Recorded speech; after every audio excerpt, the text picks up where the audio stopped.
Chapter 999. A grand bonfire party welcomed Tang Zheng's arrival. The witch tribesmen sang and danced, and under the light of the fire, the witch tribesmen's faces were brimming with brilliant smiles. Tang Zheng sat at the top, smiling as he looked at the laughing clansmen. Many clansmen came to toast Tang Zheng, and he did not reject them. "Little Zheng, how was the final exam last semester?" Tang Dahai looked at him kindly and asked. Tang Zheng was stunned for a moment, not knowing how to answer, because he did not take the final exam at all. "What's wrong?" "Nothing." Tang Zheng was weak. He did not dare to look at the old man. Tang Dahai understood Tang Zheng very well. Seeing his reaction, he immediately understood that there was definitely a problem. He asked worriedly, "Little Zheng, did something happen?" Tang Zheng opened his mouth, but in the end he did not say the word no. Since his grandfather had smelled it, he really could not say anything to lie. He took a deep breath and said, "Grandfather, I'm not in school anymore." "Not in school?" Tang Dahai was so shocked that the cup in his hand fell on the table, and his expression changed greatly. "How did you not go to school?" "Grandfather, don't be impatient. It's just a small accident." Seeing the old man's big reaction, Tang Zheng was shocked and hurriedly comforted him. Tang Dahai's face turned pale. He had always been proud of Tang Zheng for being admitted to a good university. Although his development later exceeded his expectations, Tang Dahai still hoped that Tang Zheng could study hard. He himself was not very cultured, so perhaps he had placed more of his hopes on Tang Zheng. Now that he heard this bad news, his entire body was in a bad state, as if someone had poured a basin of ice water on him. Suddenly, Tang Dahai let out a long sigh. He was full of persuasion, but he did not say it out loud. He said dejectedly, "Little Zheng, I know you have grown up and have your own ideas on many things. Many of my opinions are not suitable, but if you have already made up your mind, then I will support you." Tang Zheng's nose turned sour, and he had already made a decision in his heart. He resolutely said, "Grandfather, I haven't finished speaking yet. The school matter has been resolved, and school is about to start. I will continue to go back to school." "Really?" Tang Dahai's worry turned into joy, and his face glowed again. Tang Zheng nodded firmly. "Of course. People have to learn when they're alive. I can't fall behind. This is what my grandfather taught me since I was young. I've always remembered it." Tang Dahai was comforted and laughed heartily. "You're really my good grandson."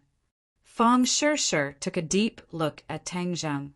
This decision was within her expectations, because she understood the relationship between this pair of grandfather and grandson. Tang Zheng would do anything for his grandfather.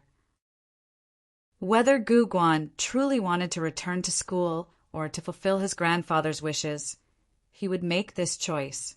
Filial piety was the most important virtue of all. Fang Shishir was also a traditional girl at heart. She admired Tang Zheng for this very much. She couldn't help but smile. That night, Tang Zheng drank a lot. In the end, he didn't use his martial arts to dissolve the alcohol, so he was drunk. In a daze, a soft body slipped into his arms. At first, she was Fang Shishir, then Yi Dingdang, then Lu Qingmei, Wu Muhanyan. Each and every woman's charming face changed in front of his eyes, causing him to be intoxicated. The salty sea breeze blew in. Tang Zheng felt a trace of coolness.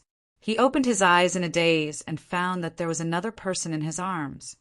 Fang Shishir's lazy appearance was very charming. Fang Shishir felt his gaze and shyly opened her eyes. She smiled sweetly and leaned into his arms. She whispered, "Last night you were drunk. I helped you back, and then you did something bad. Look, this is the evidence." Following Fang Shishir's finger, Tang Zheng saw that the room was in a mess, with clothes scattered everywhere. Fang Shishir lightly punched his chest a few times and said, "Last night you were like a wild beast. Look at the marks you left on my body." As he said this, he stretched out his arm. Sure enough, there were a few marks. Tang Zheng gently stroked her arm and said with a pained expression, "I was drunk last night. I'm sorry I hurt you." "Hee hee, but you're also very manly when you're drunk." Fong shyly lowered her head. "Is that so?" Tang Zheng shook his head and asked with an evil smile, "Last night, did you see that I was drunk and then had bad intentions towards me? What bad things did you do to me?" "It was clearly you who did bad things to me. You still have the nerve to blame me." Fong pretended to be angry. The two of them played for a while and rolled together again. After a long time, they got up and washed up. After breakfast, the group of people arrived in front of the transmission array. There were already a lot of people gathered here, and everyone was filled with anticipation towards the Lord Envoy. "This is the transmission array. It will open up a passage between our island and the capital, and then we will be able to travel freely. This is extremely important to us. Everyone can concentrate on cultivating on the island, and also go to the bustling city to train, combining theory and practice. This way, our strength will not be a castle in the air, but a solid foundation." After Tang Zheng passionately explained for a while, everyone's emotions were stirred up, and their eyes burned with passion. Tang Zheng took a deep breath. This was the first time he had set up a transmission array, and this transmission array was different from the one in the ghost realm. This was because the transmission array in the ghost realm was very large and could teleport many people and resources. But the one he had set up was a miniature version and could teleport people and resources at once. This way, there wouldn't be a huge commotion. After all, the other side was the capital. If there was too much commotion and it attracted the attention of others, then the gains would not make up for the losses. Tang Zheng circulated his power and pointed his finger into the air. So his true qi was injected into the array. Immediately, a faint light rose from the ground, but it was not dazzling. Under the illumination of the sun, it seemed almost negligible. Yesterday, Tang Zheng had asked the elders to select a group of which clan people, and he wanted to bring them back to the capital. This group of people were all extremely excited, and their eyes lit up as they watched this scene fervently. Everyone walked to the center of the array and stand there. Immediately, these people carefully walked to the center of the array. Tang Dahai and Fong Shishir were no exception. They all stood in the center of the array. Tang Zheng turned and said to the elder, "Elder, I have already told you the trick to activating the array. If you have any problems, you can come to the capital to find me through the array." "Yes, Lord Envoy, this old man understands." "I wish Lord Envoy a safe journey." Everyone waved goodbye. Tang Zheng walked into the array, and his power vibrated, completely activating the teleportation array. With a burst of violent fluctuations, a light flashed and everyone disappeared. In the capital, in the backyard of the villa, the mana fluctuated violently. Empyrean Fairy jumped out of the house with a whoosh and looked at this scene in surprise. Whoosh! In the next second, a group of people appeared out of thin air in the backyard.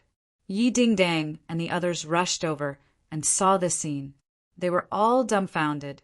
Everyone suddenly realized that Tang Zheng was mysterious before. It turned out that the array he set up had such a wonderful effect that it could make people appear out of thin air. "What kind of array is this?" Empyrean Fairy asked impatiently. "Teleportation array," Tang Zheng said with a smile. He had already confirmed from Chi Yu and the inner demons that there was no teleportation array in the human world. This meant that it was unique to the ghost realm. No wonder even the Empyrean Fairy could not recognize this array. He did not know who invented this array. It was really powerful. People and things thousands of miles away could be teleported in an instant. It was more convenient and faster than any current transportation. If such a teleportation array was set up during a war, the army would directly descend from the sky and pierce the enemy's heart. There would be no need to fight the war. Empyrean Fairy recalled the 3 words teleportation array and was sure that she had never heard of it. She could not help but be secretly shocked. Could it be that he learned this from the ghost realm? Because he was sure that there was no such array in the human world. Master. Nana's voice interrupted the Empyrean fairy's thoughts. Nana was like a little swallow that threw herself into the Empyrean fairy's arms. A smile finally appeared on the Empyrean fairy's cold face. Master, Nana missed you so much. Nana has always remembered her teachings and has been working hard to cultivate. You are indeed a good disciple of Master. Empyrean fairy stroked her delicate face and smiled from the bottom of her heart. Fong Shirshir and the others were still thinking about the feeling just now. The feeling of being in a different place in an instant made them feel as if they were still in a dream. It was not real at all, especially the Wu clan people who were looking around curiously. Tang Zheng called the Wu clan people who were far away to come over. These Wu clan people who came early had long been accustomed to the life in the capital. He asked them to bring their people to settle down. Fortunately, they had already bought a lot of houses nearby, so they had a lot of space to live in. Only Tang Zheng's family was left in the backyard. Wu Junshan and Lan Yu hurriedly came over and supported Tang Dahai. They said with concern, "Old master, quickly go inside and rest. The sun is shining brightly outside, it's very hot." Tang Dahai looked around and asked blankly, "Is this little Zheng's residence in the capital?" To him, this luxurious villa was still a bit dazzling. Deep down, he was still that simple old man. "Yes, this is your home. Old master, your home," Wu Junshan said as he held Tang Dahai's hand. Tang Zheng smiled as he looked at the two of them happily. He did not comment on Wu Junshan and Lan Yu's actions, as he had seen everything that this couple had done. Yi Dingdang and Fong Shirshir reunited after a long time, holding hands and whispering to each other. It was unknown what they were talking about, but from time to time they would glance at Princess and, obviously talking about the little secrets between women. The family was reunited, and everyone was happily gathered together. That night was the most lively night in the villa. Although Tang Dahai was happy, he was secretly worried. Looking at the girls who were more beautiful than flowers. Although he was old, he was not stupid. He guessed that they must have some sort of relationship with Tang Zheng. His grandson was so lucky to be with so many fairy-like girls. He had to remind him not to be like the modern Chinshimi. Chapter 1000. On the vast and boundless sea, Tang Zheng and his group boarded a small fishing boat and sailed into the sea. They had already become familiar with each other. Wang Guanchuan had told his colleagues not to neglect Tang Zheng. Although they were puzzled, they did not dare to disobey. On the way, Lu Qingmei was undoubtedly the focus of attention. Many topics revolved around her. Lu Qingmei was, after all, someone who had been in the workplace for a long time, so she was able to handle it well. She enjoyed this kind of time with Tang Zheng and was completely immersed in happiness. The fishing boat floated and sank, riding the wind and waves. Wang Guanchuan asked with concern, "The wind and waves outside are big. If you get seasick, you can go directly to the cabin to rest." Tang Zheng smiled and said it was fine. Lu Qingmei was in high spirits. She stood at the bow and looked at the rolling waves. She stretched out her arms as if she was hugging the sea. She was enjoying it very much and did not look seasick at all. Wang Guanchuan still remembered the first time he took a boat out to sea. He vomited so much that his soul almost left him. But these two people's reactions were too strange. He couldn't help but ask curiously, "Do you go out to sea often?" "No." "Then why don't you have any reaction?" Wang Guanchuan's expression was strange. The others also looked at them like they were looking at aliens. The main reason was that this fishing boat was too small. It was far from being as stable as a luxury cruise ship. Tang Zheng laughed out loud. How could such a small wave cause a cultivator to have a reaction? He casually said, "Maybe it has something to do with people's physical fitness. Our bodies are very good." Everyone thought that their bodies were not bad either, but they were not as free and easy as you. The small fishing boat rode the wind and waves and gradually sailed into the deep sea. Looking at the sea, people couldn't help but feel a sense of insignificance. In the distance, they saw a huge yacht. The white yacht was bathed in the sun and had a beautiful luster. It made people deeply attracted by its charming figure. Wang Guanchuan introduced. I talked to the boss on the phone. The boss is already on the yacht. He specially came to see you. Tang Zheng said calmly, Isn't your boss overseas? He cancelled everything at the last minute and rushed here just to see you, Wang Guanchuan said in a deep voice, as if he was trying to show how much his boss valued Tang Zheng. Tang Zheng chuckled. Thank you for your boss's concern. I'll thank him in person later for agreeing to come with me. The small fishing boat approached the yacht, and they went up the stairs to the deck of the yacht. Immediately, the aura of a rich man hit him in the face. The difference between a high-end yacht and a small cargo ship was simply too big. Several people were standing on the deck to welcome them. When they saw Tang Zheng and Lu Qingmei get on the yacht, they came to greet them. The person at the front laughed heartily and extended his hands from a distance. With a few strides, he arrived in front of Tang Zheng and firmly grasped his hand. He excitedly said, Welcome to my ship, young Master Tang. You bring light to my humble dwelling today.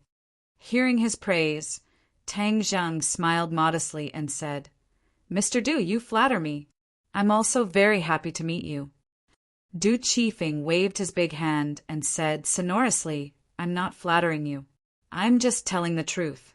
I've admired young Master Tang for a long time. It's really a blessing of 3 lifetimes to meet you in person this time.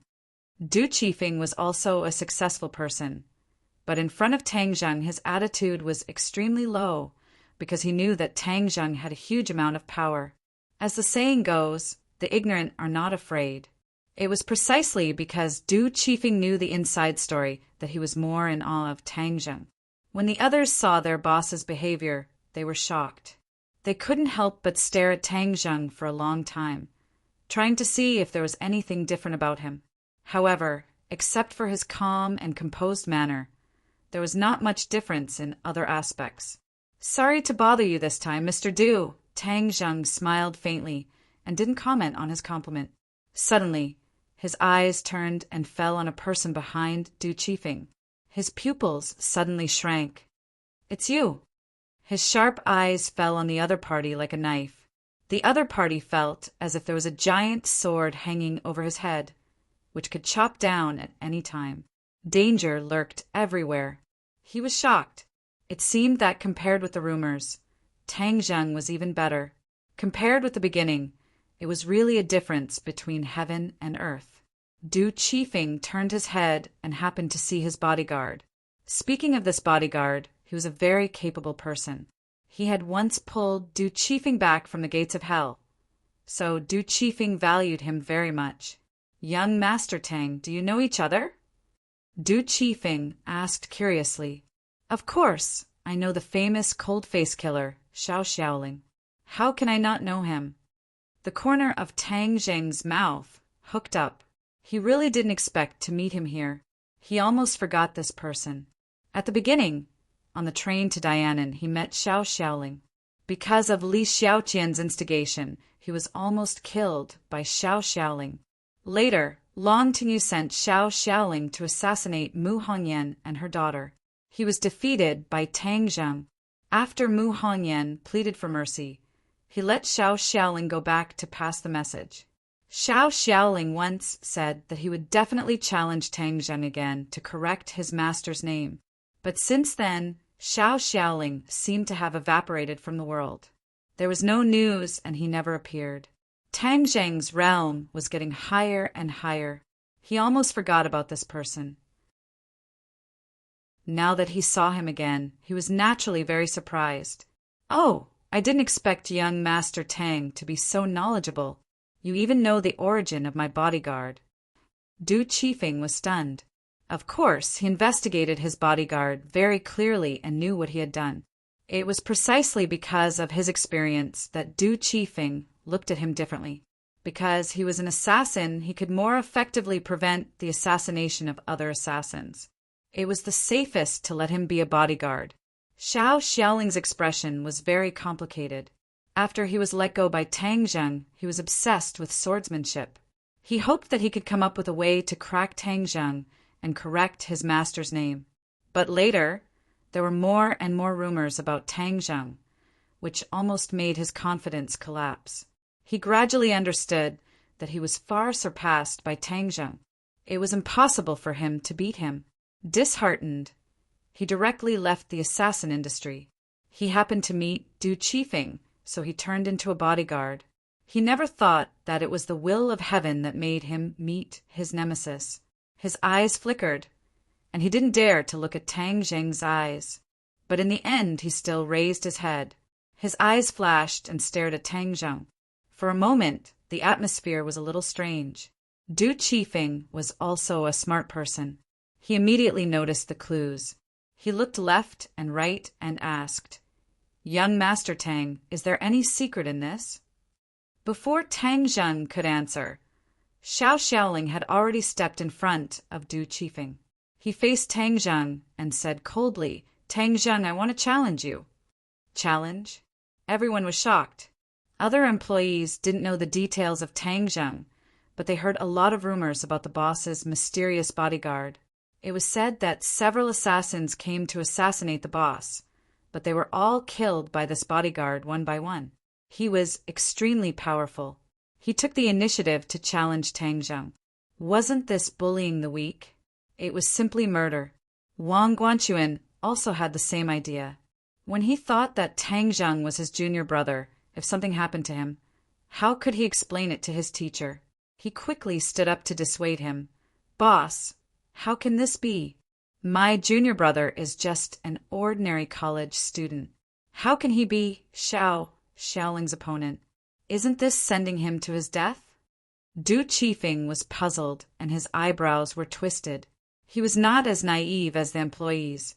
When he saw the reaction of Tang Zheng and Xiao Xiaoling, he knew that the two must have a conflict. He originally wanted to climb the line of Tang Zheng, but now it seemed that it was the opposite of what he wanted. He was annoyed. If he didn't bring Xiao Xiaoling this time, wouldn't he not encounter such an embarrassing thing? He was in a dilemma and couldn't decide for a while. Tang Zheng was calm. If it was before, he would face Xiao Xiaoling as if he was facing a great enemy, but now he couldn't make any waves. Challenge? Haha, do you really have this confidence? Have you really practiced your swordsmanship to this level? Tang Zheng asked with a smile. Xiao Xiaoling didn't have much confidence, but he didn't back down. He said, "A real man has to do something. Sometimes, knowing that there is a tiger in the mountain, he goes to the tiger mountain. Some things have to be done." Haha, you have a little more courage and spirit than before. Tang Zheng joked with a smile. One person is responsible for one's actions. This is the grudge between us. Please don't involve Mr. Du. He is my benefactor. You can't hurt him because of me. Xiao Xiaoling was afraid of venting his anger on Du Qifeng, so he said in advance, "Xiao Xiaoling." Du Qifeng's heart moved. For a moment, he didn't know what to say. He didn't expect him to be so righteous. Xiao Xiaoling cupped his hands to Du Qifeng and said, "Mr. Du, I can only repay your kindness in my next life." Du Qifeng's mind was full of thoughts. He said, "Don't say that. You still have a good time. Why do you do stupid things?" Du Qifeng had heard too many rumors about Tang Zheng. Those brilliant achievements were like medals of victory hanging on his chest, which made it impossible for people to turn a blind eye to them. There are some things that must be done, even if they die. Xiao Xiaoling said resolutely. The others were infected by his momentum. Their hearts couldn't help but be suspended. They looked at the two people nervously. This change surprised them. They all guessed that the next scene would be a bloody scene. Xiao Xiaoling, you can't bully people like this. Tang Zheng is my junior brother. He is an ordinary student. What hatred do you have with him? What resentment do you have to be so ruthless that you have to take his life? Wang Guanchuan blushed and asked angrily. Xiaoling didn't look at him at all. He just stared straight at Tang Zheng. Tang Zheng patted Wang Guanchuan on the shoulder and comforted him. "Brother Wang, don't worry about me." Wang Guanchuan was burning with anxiety. He was like an ant on a hot pan. He said, "Junior brother, it's all my fault. I brought you here. How can I explain it in front of my master in the future?" Looking at his anxious appearance, Tang Zheng couldn't help laughing. Although they hadn't known each other for a long time, his good impression of this senior brother had greatly increased. He gently pulled him without any explanation. He found that his body had been pulled behind Tang Zheng. Chapter 1001. The others were infected by this somber atmosphere. They were silent, and their breathing slowed down involuntarily. They clenched their hands and looked at the two nervously. The layman watched the excitement, and the expert watched the door. In the eyes of the layman, Tang Zheng stood steadily indifferent, like a lamb waiting to be slaughtered. Xiaoling's murderous aura was awe-inspiring, like an unsheathed sword, showing its sharpness. Whoosh! A soft sword flew out from Xiaoling's waist, like a spirit snake, winding forward, and instantly arrived in front of Tang Zheng. The sword Qi was like a viper spitting out a hissing sound, stabbing towards Tang Zheng's heart. Xiaoling was an assassin, and he went straight to the vital point. This was his habit and reaction developed from years of training. The others' breathing stopped at this moment. They were all frightened by this sword, as if it was coming for them. The next second, their hearts would be pierced by this sword. The tip of the sword went straight to Tang Zheng's heart. He finally moved. He shot like lightning. His body did not move at all, like a towering mountain, immovable. But his hand was so fast that almost no one could see the trajectory. Xiaoling's pupils suddenly shrank, and his heart seemed to burst out of his throat. But he still did not turn back and tried his best to win. Ah! Suddenly there was an explosion of exclamation. The others' eyelids suddenly jumped. They only saw that the sword in Xiaoling's hand was gone. Instead, Tang Zheng held a sword in his hand, shining with cold light, and aimed at Xiaoling. Xiaoling seemed to have been immobilized. He suddenly stopped in front of Tang Zheng and stared blankly at his empty hands. Defeated. A crushing defeat. One move, just one move, he was defeated. He originally thought that he could still hold on to a few moves, but he didn't expect to be defeated in a mess. He couldn't help but become at a loss. What he had done before was useless. Why could Tang Zheng be so powerful? It was a joke to want to give Master a proper name. At this moment, all his pride was defeated and scattered into the dust. He was dejected, and his proud head drooped down. The others' reactions were even more wonderful. Their jaws almost fell to the ground. What happened just now? Why did it end as soon as it began? The most important thing was that it ended so strangely. Shouldn't it be a scene of blood splattering everywhere? Everything was quiet, as if it was a dream so unreal. Even Du Qifeng, who had long heard of Tang Zheng's great reputation, felt his heart tighten. He really didn't expect that everything would turn out like this. The bodyguards he relied on all the time were so weak. For a moment, he stood there in a daze, not knowing what to do. Only Lu Qingmei was not surprised at all. A beautiful arc appeared at the corner of her mouth. This was her man. As expected, he was as dazzling as the stars. The other enemies could not cause any waves in front of him. Shua! The sword light flashed, and the tip of the sword pressed against Xiao Zhao's chest. Xiao Zhao's whole body was stiff, but he did not retreat, because he knew that he had been completely locked by Tang Zheng. It was impossible for him to escape. Kill me. I have no face to see my master after being defeated by you. Xiao coldly straightened his neck and said without fear, "Seeking death? Naturally, I will fulfill your wish." Tang Zheng said without batting an eyelid, but his words caused everyone's heartstrings to tremble. The other people's gazes towards Tang Zheng underwent an earth-shattering change. It turned out that he was not a little sheep without the strength to truss up a chicken. No wonder the boss valued him so much. Wang Guanchuan's brain almost lost its ability to think. Wasn't he his junior brother? How could he be so powerful? Suddenly, he remembered Professor Qi's intriguing words and smile. His heart moved. Could it be that this was the real strength of Tang Zheng? His weak strength was just an illusion. At this point, he subconsciously looked at Tang Zheng and felt that he could not see through this junior brother. But before you die, let's make it clear who your master is. If you don't even dare to report your master, it can only mean that your master is too weak and not worth mentioning. Tang Zheng deliberately provoked him. Xiao Zhao's swordsmanship was extraordinary. It was definitely taught by a famous teacher. Nonsense. My master is a dignified grandmaster. How dare you slander him? Xiao Xiao flew into a rage. You listen to me. My master is a great master of swordsmanship, the god of swords. God of swords? Tang Zheng was shocked and looked at Xiao Xiao inconceivably. Although he guessed that Xiao Zhao's master was a great master of swordsmanship, he could not guess that he was the god of swords. The god of swords died because of him. No wonder Xiao Xiao was so angry and wanted to fight with him. So, you are a disciple of the Sword Pavilion. Legend has it that the god of swords only has 3 disciples. Are you the 4th? Tang Zheng asked curiously. Xiao Zhao's face turned red, showing shame. He said, I did not abide by the rules of the Sword Pavilion and was expelled from the Sword Pavilion. I have no face to mention my master's name again. Abandoned disciple of the Sword Pavilion? Tang Zheng raised the corner of his mouth. Interesting. What rules of the Sword Pavilion did you violate?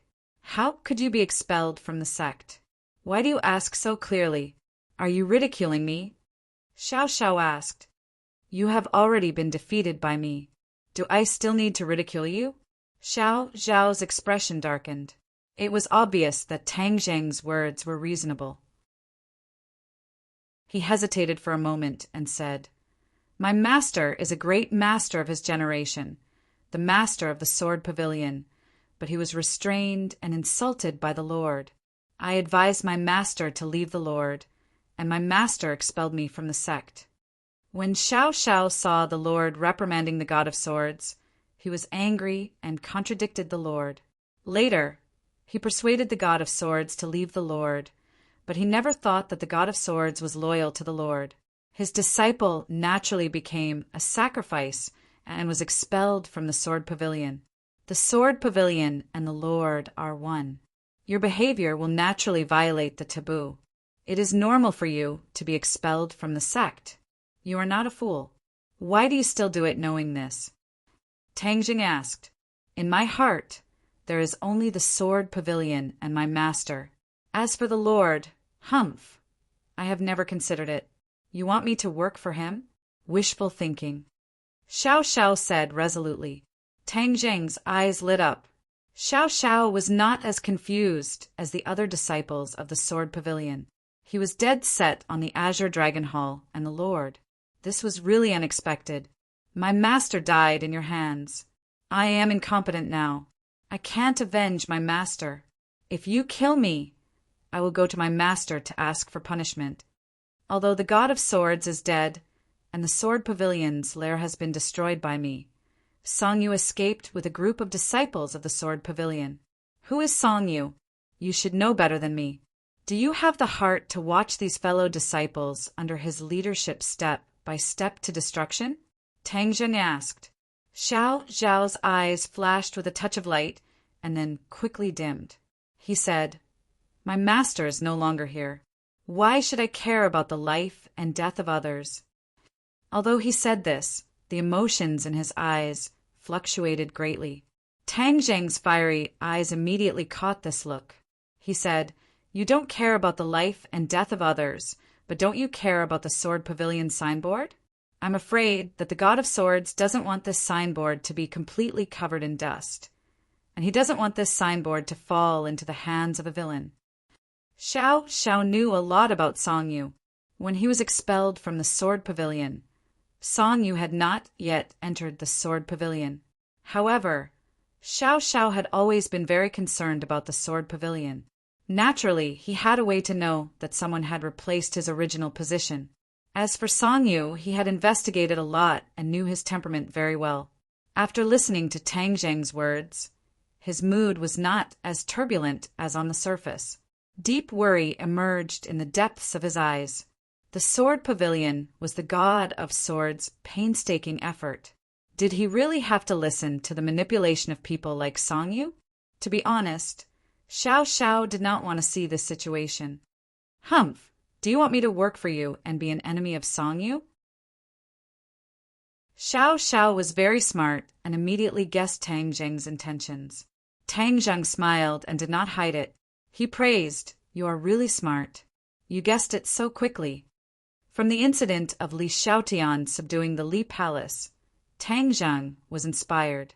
No matter if it was the Li Palace or the Sword Pavilion, they both possessed powerful energy.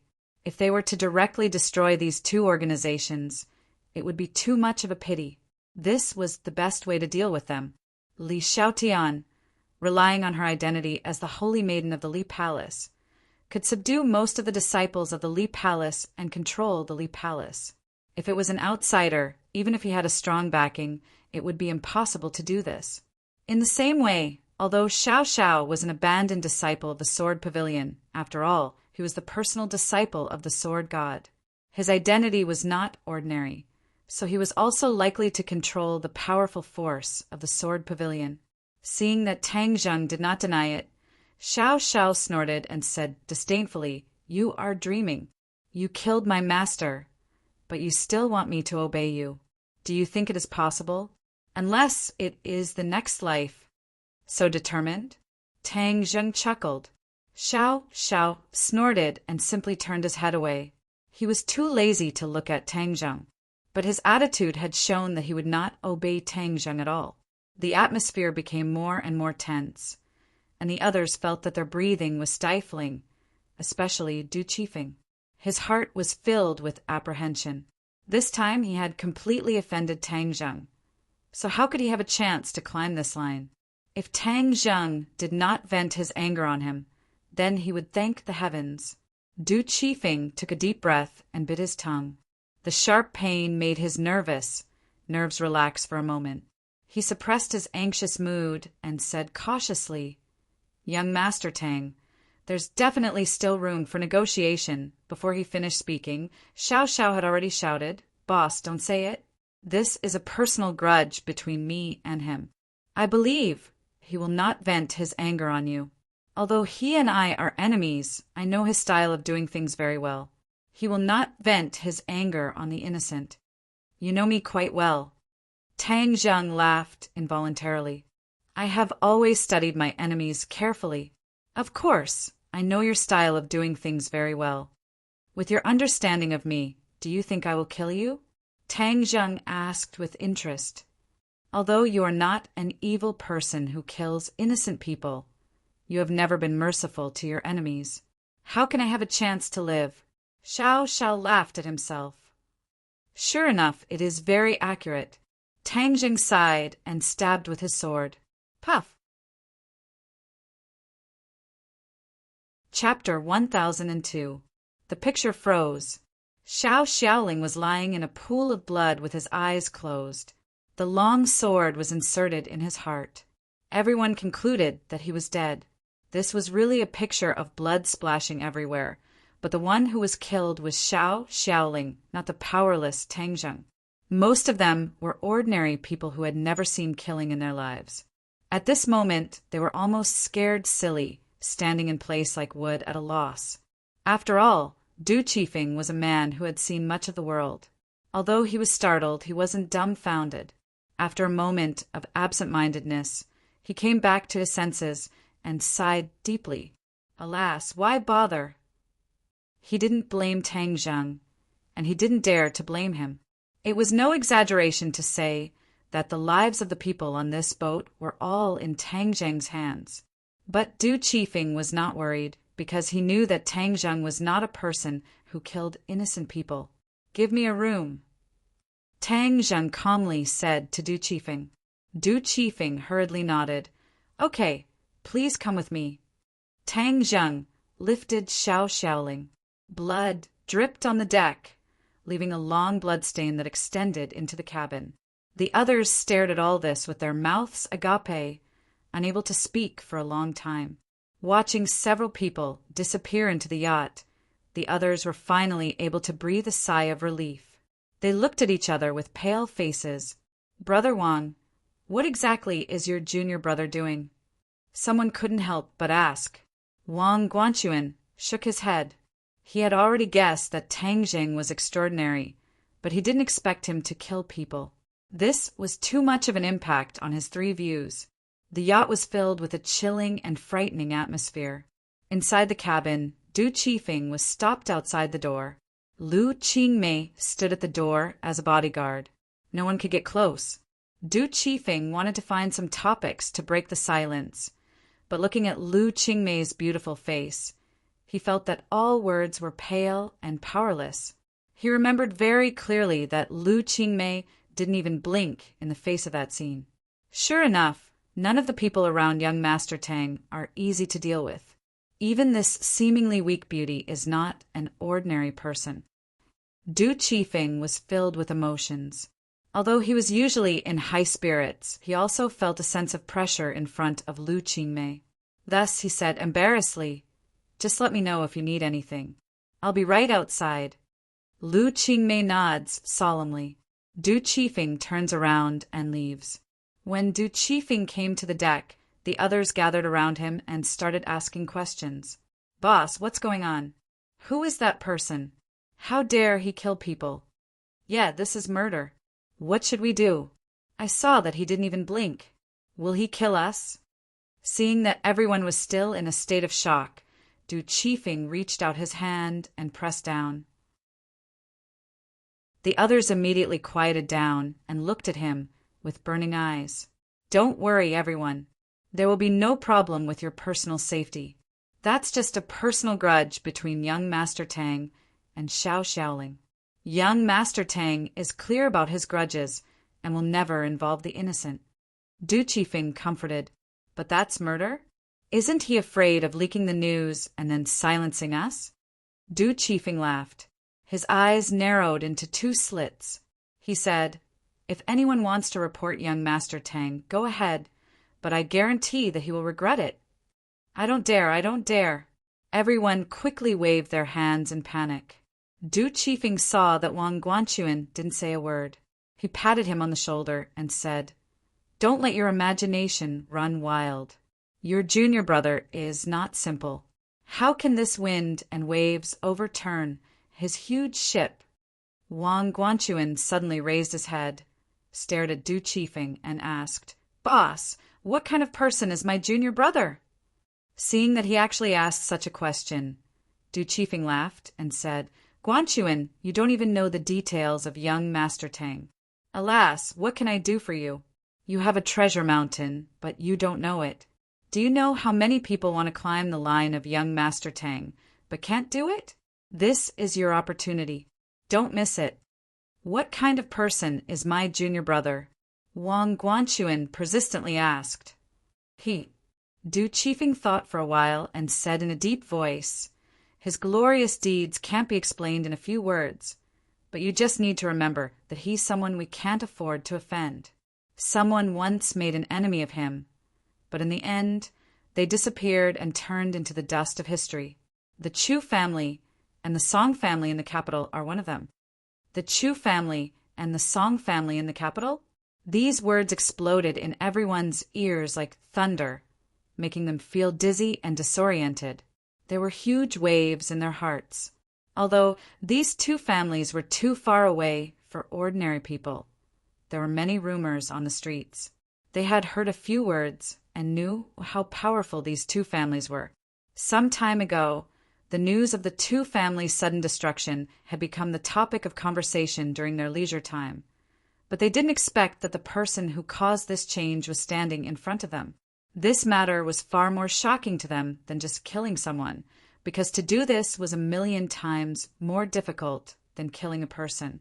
Everyone looked at each other and couldn't speak for a long time because they really couldn't find words to describe their mood. Du Chifeng was not surprised by their reaction. He warned them, "Now you understand my good intentions, right? So keep your mouth shut. This is the only way to protect yourself.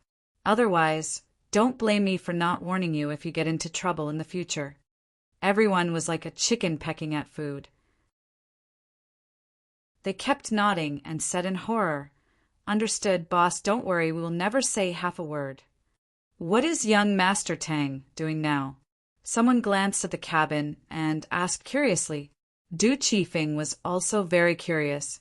He turned his head and looked at it. He quickly warned, "Don't inquire about what you shouldn't know." In fact, he was also very curious about what Tang Zheng was doing. What was Tang Zheng doing? After he put Xiao Xiaoling down, he put a few wounds on him to stop the bleeding. Xiao Xiaoling's life was hanging by a thread, and his vitality was almost completely cut off. That sword pierced his heart. If it weren't for his profound skill, he would have died. But in the face of modern medicine, the injury of this sword was still fatal. There was no effective way to save his life. However, Tang Zheng was a person who repeatedly created miracles. When he stabbed that sword, he already had a plan in mind. Therefore, he calmly took out a 9-turn-soul return pill, pried open Xiao Xiaoling's mouth, and stuffed it in. The 9-turn-soul return pill melted in his mouth and turned into a warm current that spread from his throat to his whole body, quickly exerting its medicinal effect. The wound in his heart was healing rapidly. The 9-turn-soul return pill made this dying body glow with a strong vitality, just like a withered tree in spring. Ah! A cry of surprise came out of Xiao Xiaoling's mouth. He was like a suffocating person who suddenly breathed a mouthful of air. He suddenly opened his eyes, sat up, greedily took a big breath of air, and made a sound in his throat. His eyes were straight, and his scattered sight gradually focused, and he saw everything in front of him again. Just now he had always thought that he was going to die, and even felt that he had seen the legendary underworld. In this life, as an assassin, he didn't know how many people had died in his hands. This time, he died in the hands of Tang Zheng. He didn't have much resentment. This was his destiny. He had already understood this. In fact, it was good to die. He could go to see his master and his fellow disciples. With them, he could find a real home. But somehow, as if there was an invisible big hand suddenly appeared, tightly grasping him. This force was so great that it directly pulled him back from the gates of hell. Xiao Xiaoling saw everything in front of him clearly and found that Tang Zheng was looking at him with a smile. He was shocked and subconsciously stepped back, exclaiming, "What's going on? Am I not dead? Then do you think you are dead or alive now?" Tang Zheng shrugged and asked, "Aye." As an assassin, Xiao Xiaoling certainly knew the means of killing people very well. The sword pierced his heart, and there was no possibility of survival. He suddenly bowed his head, and the clothes on his chest were dripping with blood. He quickly tore off his clothes and exposed his chest. Although his chest was covered with blood, there was no trace of a wound. He couldn't believe it. He kept groping around, but still couldn't find a wound. As if he had seen a ghost, he shouted, "What's going on?" "Don't you want to die? I'll help you," Tang Zheng said lightly. "Then why am I not dead now? You've already died once. This new life was given to you by me. You'll listen to me in your next life. This is your next life. As an assassin, you should keep your promises. Now, it's time to fulfill your promise." This was Tang Zheng's plan. Xiao Xiaoling was a talent, and he was once a disciple of the Sword Pavilion. It was most effective to use him to deal with Song Yu, who was erratic. Although he thought that Song Yu couldn't make any big waves, he didn't intend to take it lightly. There were too many salted fish turning over. Song Yu, this salted fish may also turn over. Of course, he wouldn't give Song Yu this opportunity. Moreover, if Xiao Xiaoling unified the sword pavilion, the strength of the Lord would be weakened again, making him a commander without an army, which would be much easier to deal with. Xiao Xiaoling was stunned. His life was indeed saved by Tang Zheng. Did he really have to surrender to him? Suddenly, he was in a dilemma and didn't know what to do. If you want to break your promise, then I'm wrong about you. Humph! What cold-faced assassin! It turns out that you are a person who doesn't keep his word. The sword pavilion has cultivated such a person. He, the sword god's reputation is nothing more than this. Tang Zheng said coldly, "You are not allowed to insult my master." Xiao Xiaoling's temples bulged high, and his eyes stared at Tang Zheng with fire. Tang Zheng was not afraid at all. Xiao Xiaoling's momentum gradually weakened. His heart turned 1,000 times, and finally he powerlessly hung his head. "Tell me your decision," Tang Zheng roared, as if his voice was deafening. Chapter 1003. When the voice fell, Xiao Xiaoling's momentum changed greatly, because at this moment he had let go of the obsession in his heart, and his heart had undergone a tremendous change. Tang Zheng was satisfied and looked at Xiao Xiao with a smile. He had already expected that he would agree. He was such a person. Suddenly, Tang Zheng's face changed slightly. He stared straight at Xiao Xiao and found that his momentum was still changing rapidly, becoming more and more fierce like an unsheathed sword, with sword-like eyebrows and starry eyes adding more momentum. "Your cultivation is about to break through." Tang Zheng certainly understood what this situation meant. He didn't expect that the transformation of Xiao Xiaoling's soul would cause an earth-shaking change in his power. Actually, this was not something inconceivable. After all, the change in one's state of mind was closely related to one's cultivation. His transformation this time was equivalent to a new life, throwing away many of the shackles of the past. Xiao Xiao was also surprised. He didn't expect that there would be such a miraculous effect after he unloaded his burden. Ever since he was defeated by Tang Zheng, he had been working hard and cultivating diligently. He had already reached the 9th grade of the Khanate realm, which was already very impressive. Now that he had the opportunity, he was going to break through to the martial scholar realm.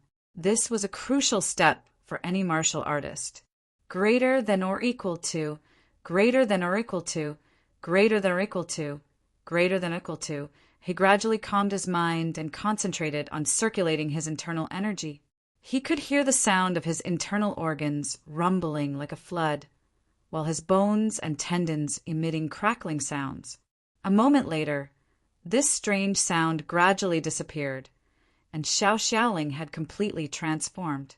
He broke through the shackles of cultivation in one fell swoop and reached the 1st grade of the Supreme Power Realm. Xiao Xiao took a deep breath. He couldn't believe it. He touched it left and looked at it right. The Grand Master realm that he had been looking forward to came unexpectedly, which was completely different from his imagination. The most important thing was that all this was equivalent to thanks to Tang Zheng. This gave him mixed feelings and a strange feeling. "Congratulations." Tang Zheng beamed. Xiao Xiao took a deep look at him and finally resisted the impulse to speak ill of him. He simply said, "Thank you."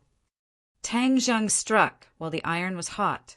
"Since that's the case, you will listen to my orders from now on. I will help you take back the sword pavilion and let you control it. In addition, let me tell you something. The Li Palace is already in my hands." "What?" Xiao Xiao recovered from the surprise and looked at Tang Zheng inconceivably. "How is that possible?" "Nothing is impossible in this world. Even the High Lords have to avoid me. How can these organizations escape from my grasp?" Tang Zheng looked as if he had already won. Xiao Zhao's cold face changed, and he didn't know how to answer. Tang Zheng ignored Xiao Zhao's complicated mood and went straight out of the door, leaving him to digest this change alone. Lu Qingmei hurriedly looked over. When she saw that Xiao Xiao was safe and sound, A strange color flashed across her face. She seemed to be surprised, but then she returned to normal and asked, "How is it?" "He has already submitted to me," Tang Zheng said calmly. "Oh." Lu Qingmei's face didn't change at all. In her opinion, it was really amazing that Xiao Xiao came back to life. But after all, Tang Zheng was the creator of miracles, so all this was reasonable. Tang Zheng and Lu Qingmei came to the deck and found that other people were looking at them. Their eyes were very complicated. Du Qifeng hurriedly greeted them. "Young Master Tang, Xiao Xiao, he... Do you care about him?" Tang Zheng asked with a smile. Du Qifeng's heart was cold. He didn't know what this meant. He hesitated for a moment and said truthfully, "To tell you the truth, Xiao Xiao once saved my life, so I really care about him. If he heard what you said, he would be very pleased." Du Qifeng's heart was already dead. How could he hear these words? He smiled bitterly. "Young Master Tang, you flatter me. May I ask what else you want me to do?" Tang Zheng was also not polite. He asked straightforwardly, "When are we going to explore the sea?" Du Qifeng said, "There is still some distance to the shipwreck. I estimate that after a night's rest, we will arrive tomorrow. It is in the high seas. No one has jurisdiction over it. So that's how it is. I thought it was in the nearby sea. Young Master Tang, take a night's rest. We will arrive tomorrow. You can also take the opportunity to enjoy the beautiful sea view." Du Qifeng was indifferent. So many things had happened just now, but he could talk and laugh. He was really not an ordinary person. "Ah!" Suddenly, a high-pitched scream interrupted Du Qifeng. "Look at him!" Everyone's attention was attracted by this scream. Following his gaze, many people were so frightened that they staggered and almost fell into the sea. "Ghosts! They're ghosts!" Someone screamed.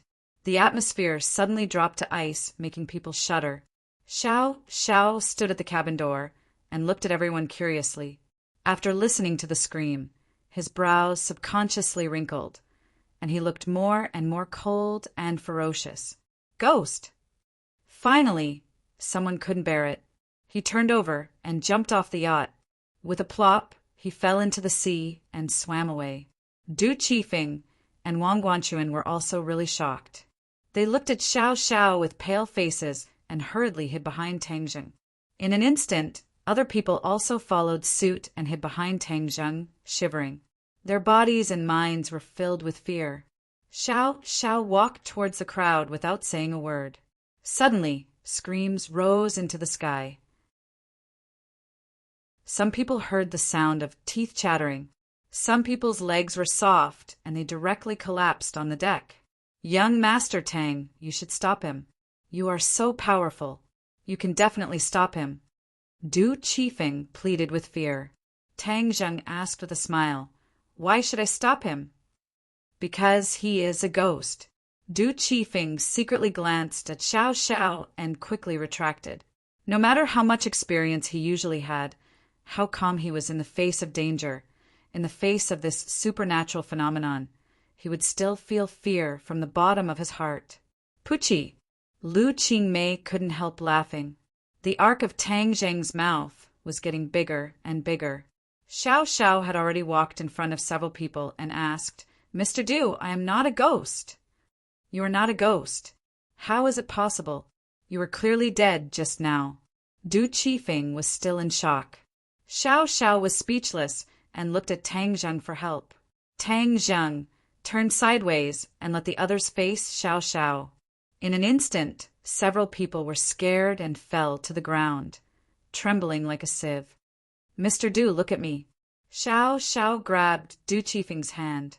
Du Qifeng trembled violently, as if he had been electrocuted. Suddenly, his eyes changed slightly. "Huh! How could Xiao Xiao's hand be hot? Weren't the ghost's hands cold?" Du Qifeng gradually calmed down. He slowly raised his head and looked at Xiao Xiao's eyes. Those eyes were indeed full of vitality. Where was the ghost? He was really not dead. Du Qifeng's mouth opened so wide that he could almost stuff a duck egg in it. He looked at Xiao Xiao incredulously and asked, Didn't that sword just pierce your heart? And you lost so much blood. Why are you alive and kicking now as if nothing had happened?" Xiao didn't answer, but focused his eyes on Tang Zheng. Du Qifeng's heart moved. Was all this young Master Tang's credit? Just now, he took Xiao into the cabin to save him, but after a while he came out. That was a fatal injury. How did he do all this? This was simply the reincarnation of Hua Tuo. Du Qifeng scratched his head, but he couldn't figure out how all of this was done.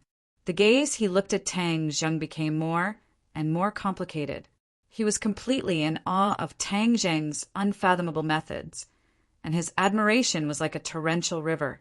Others finally understood that this person was not dead at all. He was not a ghost at all. They were afraid in vain.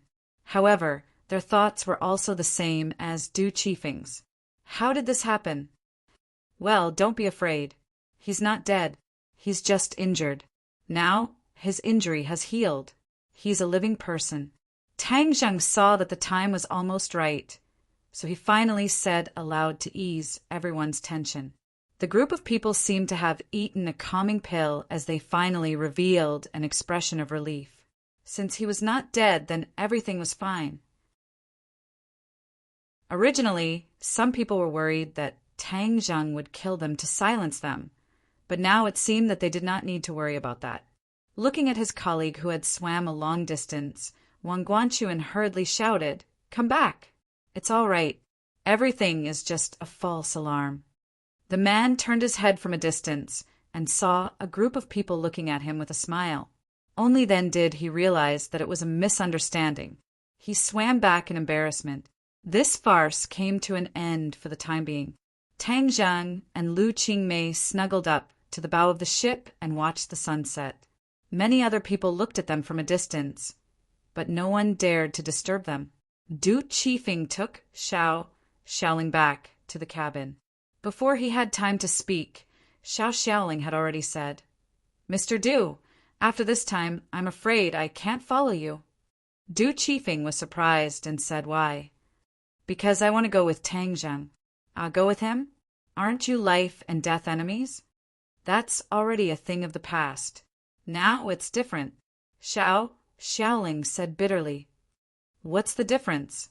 Du Qifeng was ready to break the pot and ask to the end, because it was too difficult to find such a powerful bodyguard like Xiaoling.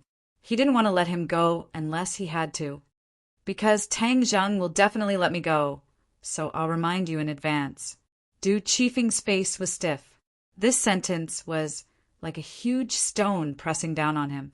No matter how many words he had to persuade him, they were choked in his throat. There was no way to spit them out. "You and him?" Du Qifeng asked hesitantly. "You'd better not inquire about me and him. In a word, thank you for taking care of me during this time." Xiaoling sighed. Du Qifeng heaved a long sigh and understood that things had come to this point and couldn't be disobeyed. He patted Xiaoling on the shoulder and said, "Well, young Master Tang is a very powerful person. It's good for you to follow him. We are also acquaintances.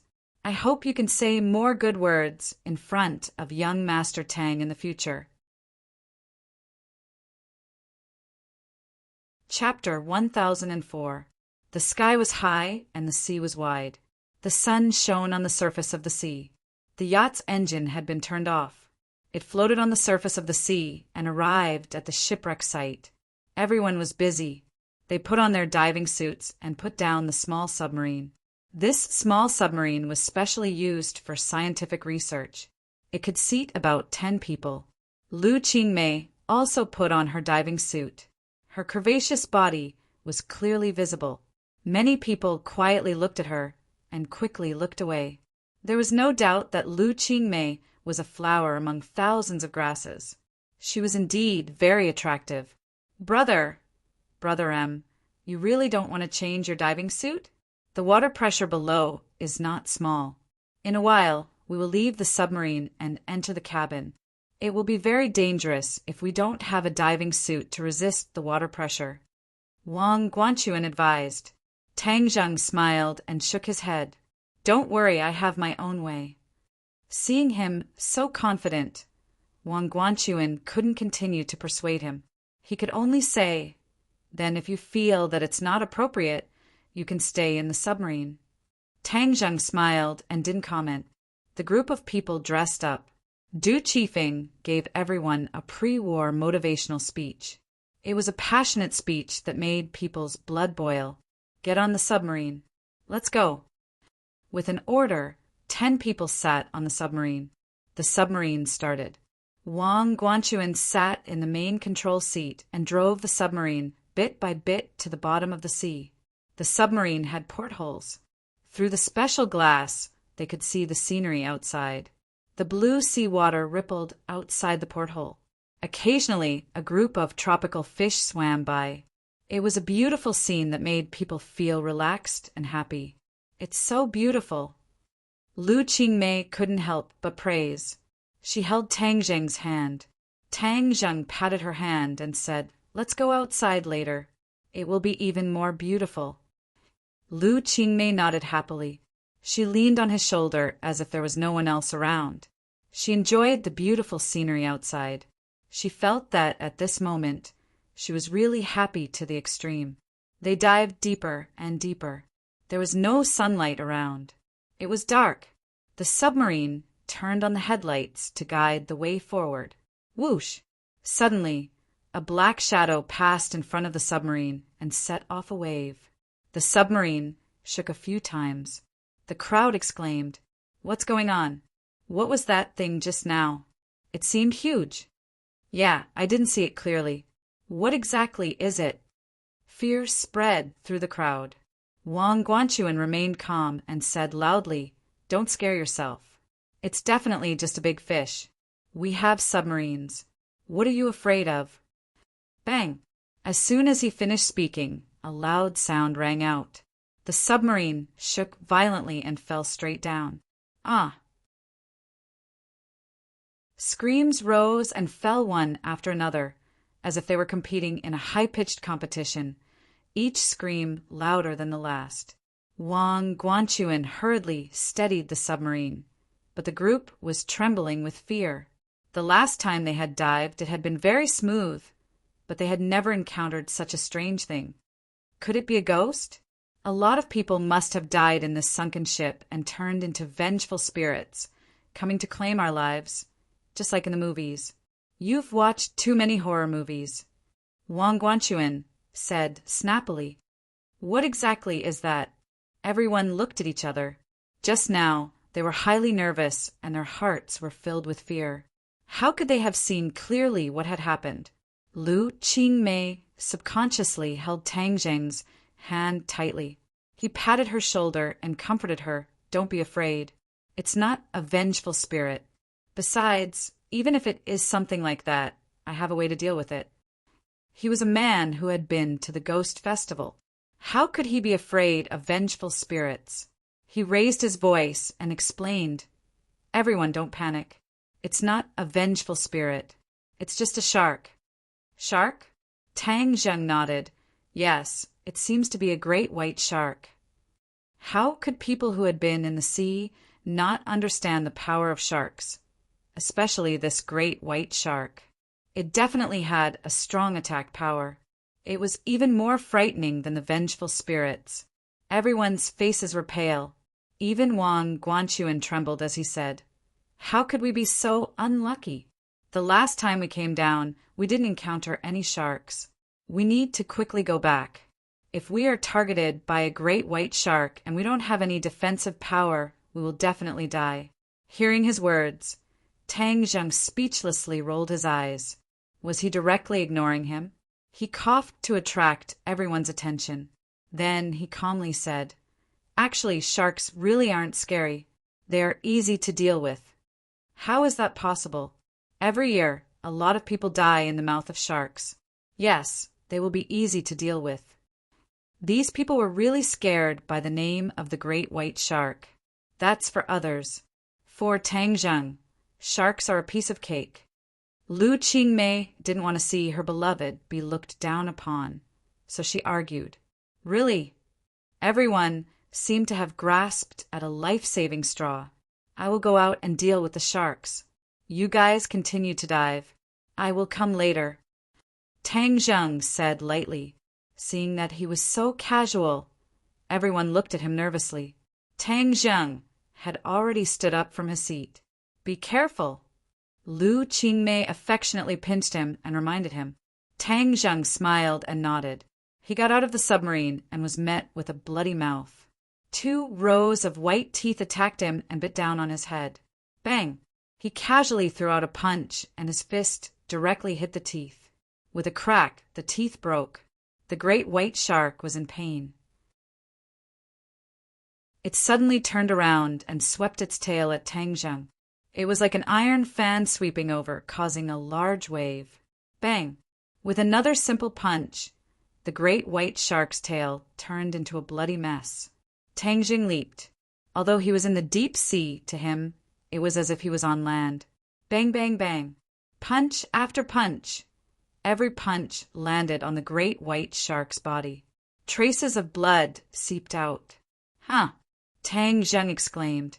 He was very clear about the power of his fist. It was enough to break through stone.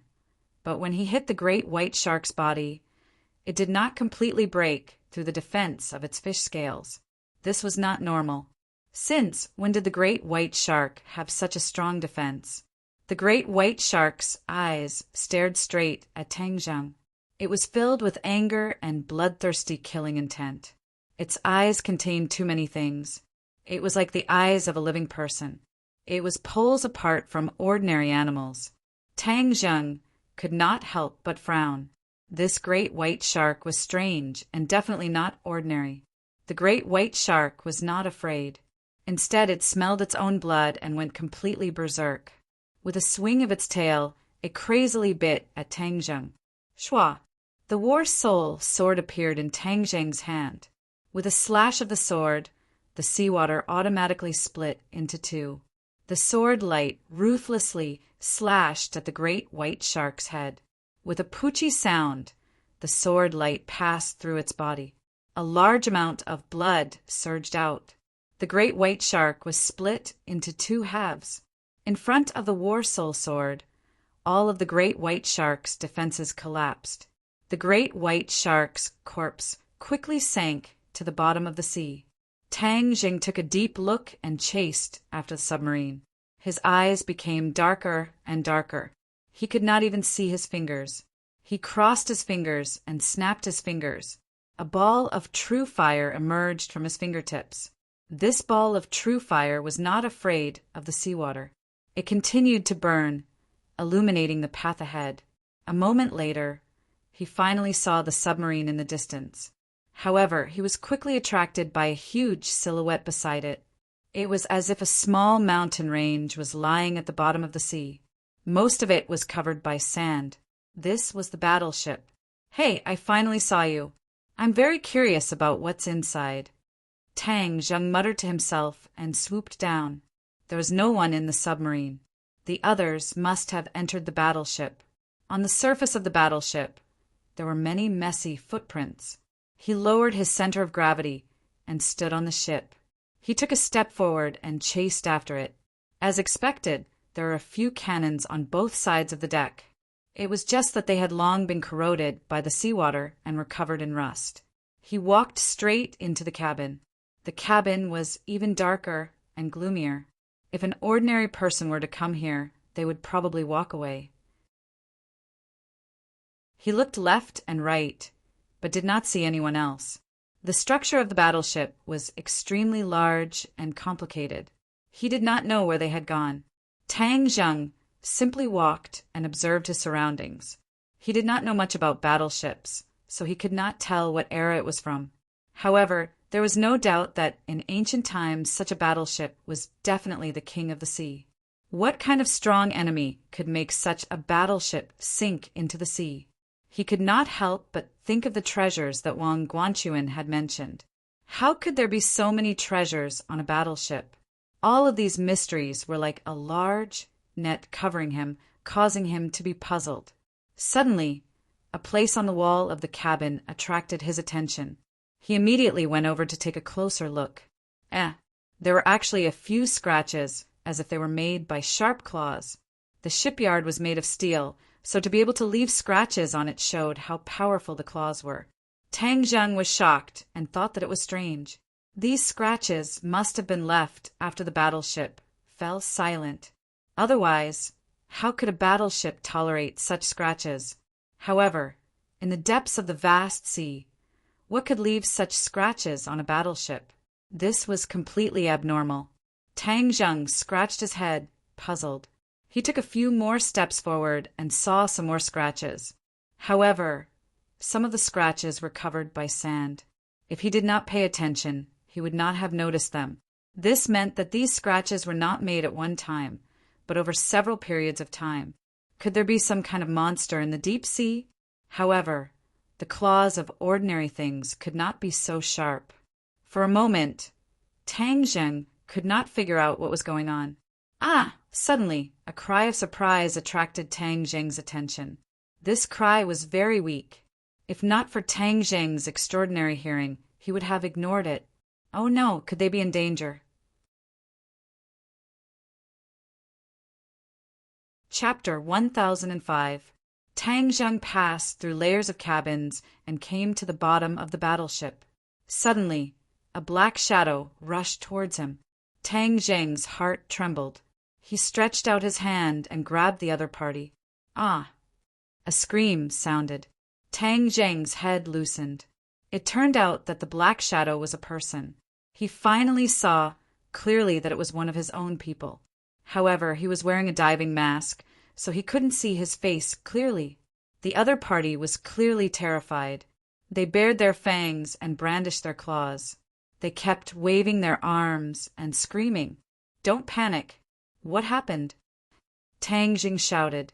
It was like the morning bell and evening drum exploding in his ears. The other party was stunned and finally regained his composure. When he saw Tang Zheng's appearance clearly, he couldn't hide the surprise in his eyes. He cheered. "Young Master Tang, it's you. Quickly go and save people. We are in danger." "Where?" "Just ahead. There are monsters." The voice came from the diving mask. It sounded a little dull. It made people's hearts fall to the bottom. "You go back to the submarine first," Tang Zheng warned, and with a sound like a fish, he drew a white wave in the sea and disappeared in front of them. When he stepped through a cabin door, he finally saw everything in the cabin clearly. There were lights on. Although it was a little blurry, he could still see clearly. This cabin was very large. In the middle, there were 10 or so big boxes. Next to the boxes, there were piles of white bones. They were human skeletons. A few people were hiding in the corner. Some people were lying on the ground. It was unknown whether they were dead or alive. Only one person was standing in front of the wooden box, looking around vigilantly. In the darkness, there seemed to be a great danger lurking. Sister May. Tang Zheng recognized that person at a glance. It was Lu Qingmei. He was relieved. As long as she was fine, he hurriedly went to greet her. Whoosh! Suddenly, a black shadow jumped out from the darkness behind him. Its sharp claws directly scratched his back. "Tang Zheng, be careful!" Lu Qingmei shouted in fright. Tang Zheng's head trembled. He didn't even turn his head as he coldly snorted. "I want to see what kind of monster actually dares to sneak attack me." Without even turning his head, he swung his sword backward. With a whoosh, sword light filled the space behind him, and with a pung, it slashed down on the opponent's claws, creating circles of ripples that spread out in all directions. Those who were close to him fell to the ground one after another, crying out in alarm. The monster scurried away and hid in the darkness again. Lu Qingmei rushed over and asked with concern, "How are you?" Tang Zheng shook his head. He looked at her and asked, "What about you? Are you hurt?" Lu Qingmei smiled and said, "I'm not hurt. It's just that the gift you gave me is ruined." She spread out her hands, and there were a few pieces of broken jade lying on her palms. These were the jade pieces that Tang Zheng had given to a few of his family members for self-protection. She didn't expect that they would come in handy this time and save her life. "It's okay. I'll give you a new gift when we get back. It's a deal." Lu Qingmei beamed with joy. "How are the others?" "They're not hurt. They're just scared out of their wits," Lu Qingmei said. Tang Zheng secretly nodded and breathed a sigh of relief. He looked at the darkness around him and asked, "Do you know what kind of monster it is?" "I don't know, but it's a reptile. It looks like a big dog with a long tail. It's very cunning and very powerful. If you're hit by its claws, you'll definitely suffer a lot," Lu Qingmei said while pointing to the ground. The steel deck was scratched by the sharp claws, and there were several huge cracks. "It has 4 legs and a long tail." Tang Zheng frowned. A light flashed in his mind as he thought of the skeleton. Wasn't it very similar to this? There was also that extraterrestrial creature in the crystal. Could it be that there was a fish that escaped the net in the deep sea? Was that monster the mysterious extraterrestrial creature? Thinking of this, Tang Zheng was surprised and excited. If it was really an extraterrestrial creature, then he must capture it alive. He had always wanted to study extraterrestrial creatures, but that guy was in the crystal and he had no way to do so. Now that there was a ready-made one, he certainly couldn't miss it. He didn't know how strong the extraterrestrial creature was, so he looked at the others and wanted to ask Lu Qingmei to take the others away. But then he thought of how many extraterrestrial creatures there were. He didn't know it all. If they met on the way out, wouldn't they be walking into a trap? Thinking of this, he quickly said, "Everyone gather together. Don't be afraid. I'll protect your safety." Just as his voice fell, he heard a person scream and was dragged into the darkness with a whoosh. Immediately, the others were scared to the point of rolling and crawling, rushing to Tang Zheng's side. "Protect them. I'll go save them." Tang Zheng shouted loudly and also rushed into the darkness. The true fire in his hands illuminated the darkness, and he saw that person being lifted high up in the air. With a leap, he rushed towards that person. Whoosh! A strong wind swept towards Tang Zheng's head. He quickly raised his sword and ding-dang made a sound. Sparks flew in all directions as a huge vibration force came from his palm. He finally saw clearly that it was a tail. This tail was actually able to contend with the battle soul sword without any damage. It was really extraordinary. He also finally saw the other's appearance. It was exactly the same as the extraterrestrial creature in the crystal. It was just that its body was slightly smaller. However, its pair of eyes seemed to be magical, as if it could suck in a person's soul. For eyes met. The monster also saw Tang Zheng clearly. Its eyes flashed with an ominous glint. It opened its mouth and roared at Tang Zheng, letting out a sharp cry. Tang Zheng coldly snorted. He was not intimidated by the other's eyes. The battle soul, sword in his hand, trembled, and the sword light rushed towards the claws. The extraterrestrial creature had already experienced the power of the battle soul sword and quickly let go of its claws. The man escaped and screamed as he fell from a high place. Tang Zheng flew up and caught the man. He then threw him into the distance and steadily landed in the crowd. The extraterrestrial creature did not run away. Instead, it stared at Tang Zheng. For eyes met, neither was afraid of the other. The extraterrestrial creature bared its teeth and roared at Tang Zheng. Tang Zheng coldly smiled and hooked his finger, saying, "Come, let me see how much weight you have. Don't disappoint me. If you are too weak, then the sky beyond heaven will disappoint me." Roar! The extraterrestrial creature roared. The sound waves pushed the seawater forward. Tang Zheng casually slapped out, and the surging power of his palm counteracted the power of the seawater. A black shadow flashed. The extraterrestrial creature had already followed the seawater and rushed over. Tang Zheng also rushed up. One man and one beast immediately fought, setting off stormy waves. Boom, boom, boom. Chapter 1006. Looking at the jewels scattered all over the ground, everyone's eyes lit up, but no one dared to come forward to snatch the jewels. Wang Guanchuan worriedly looked at the fierce battle and asked, "This monster is too fierce. Is Tang Zheng its opponent?" Lu Qingmei proudly raised her head and said without hesitation, "How can this monster hurt him? He is the most powerful." Obviously, in her heart, the person she loves is omnipotent and invincible. Wang Guanchuan bitterly smiled. His heart almost jumped to his throat. If Tang Zheng failed, then they would not be able to escape from this monster's evil hands. After a fierce battle, Tang Zheng gradually came to a conclusion that this foreign creature was indeed powerful. Whether it was its claws or that barbed tail, they were all like weapons. It was actually able to contend against the War Soul sword, which showed its power.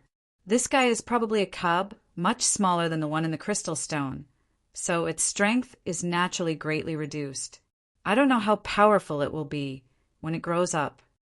Tang Zheng understood and was full of confidence. He was not prepared to continue to delay, and was ready to cut the Gordian knot and capture it alive.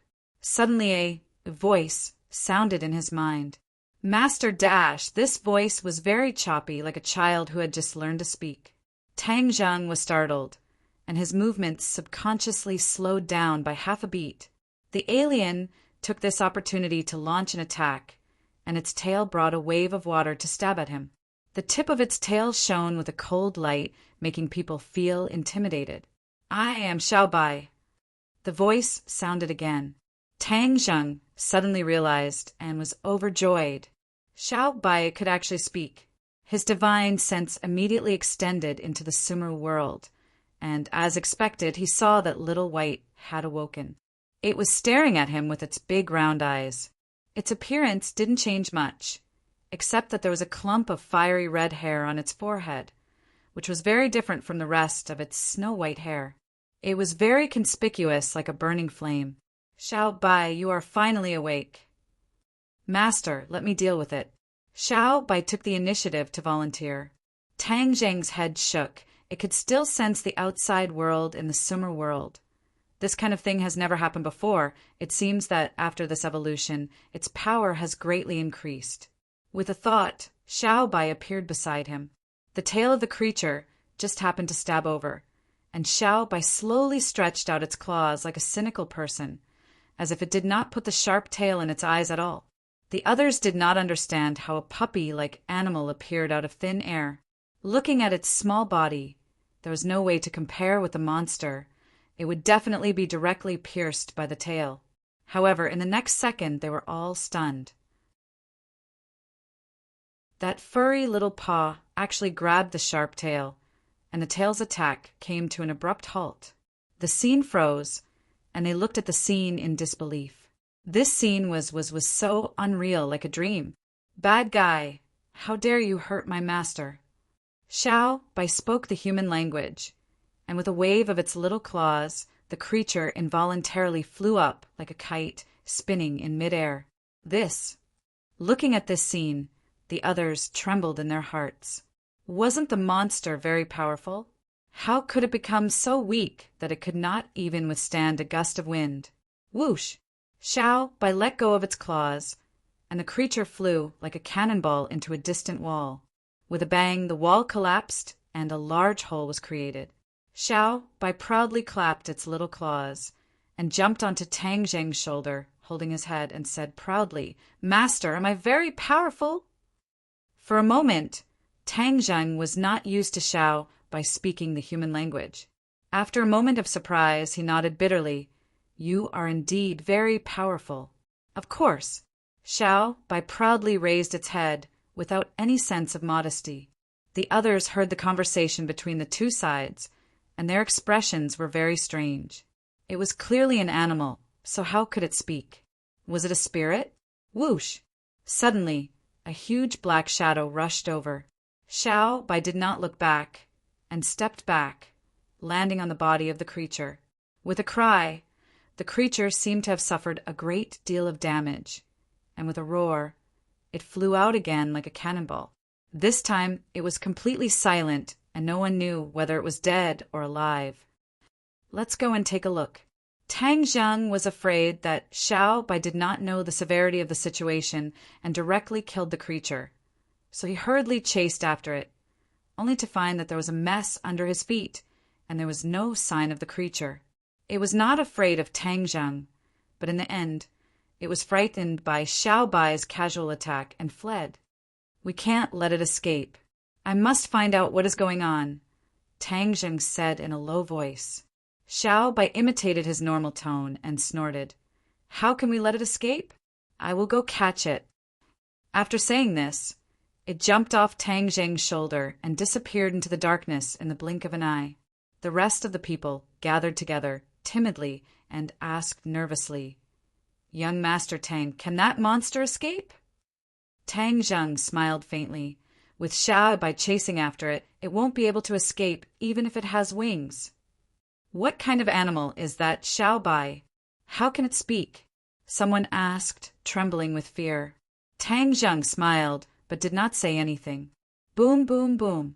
Suddenly, the sound of an intense battle came from an unknown direction, causing the cabin to tremble. The sand on the ground also quickly rose up, causing the seawater to become turbid.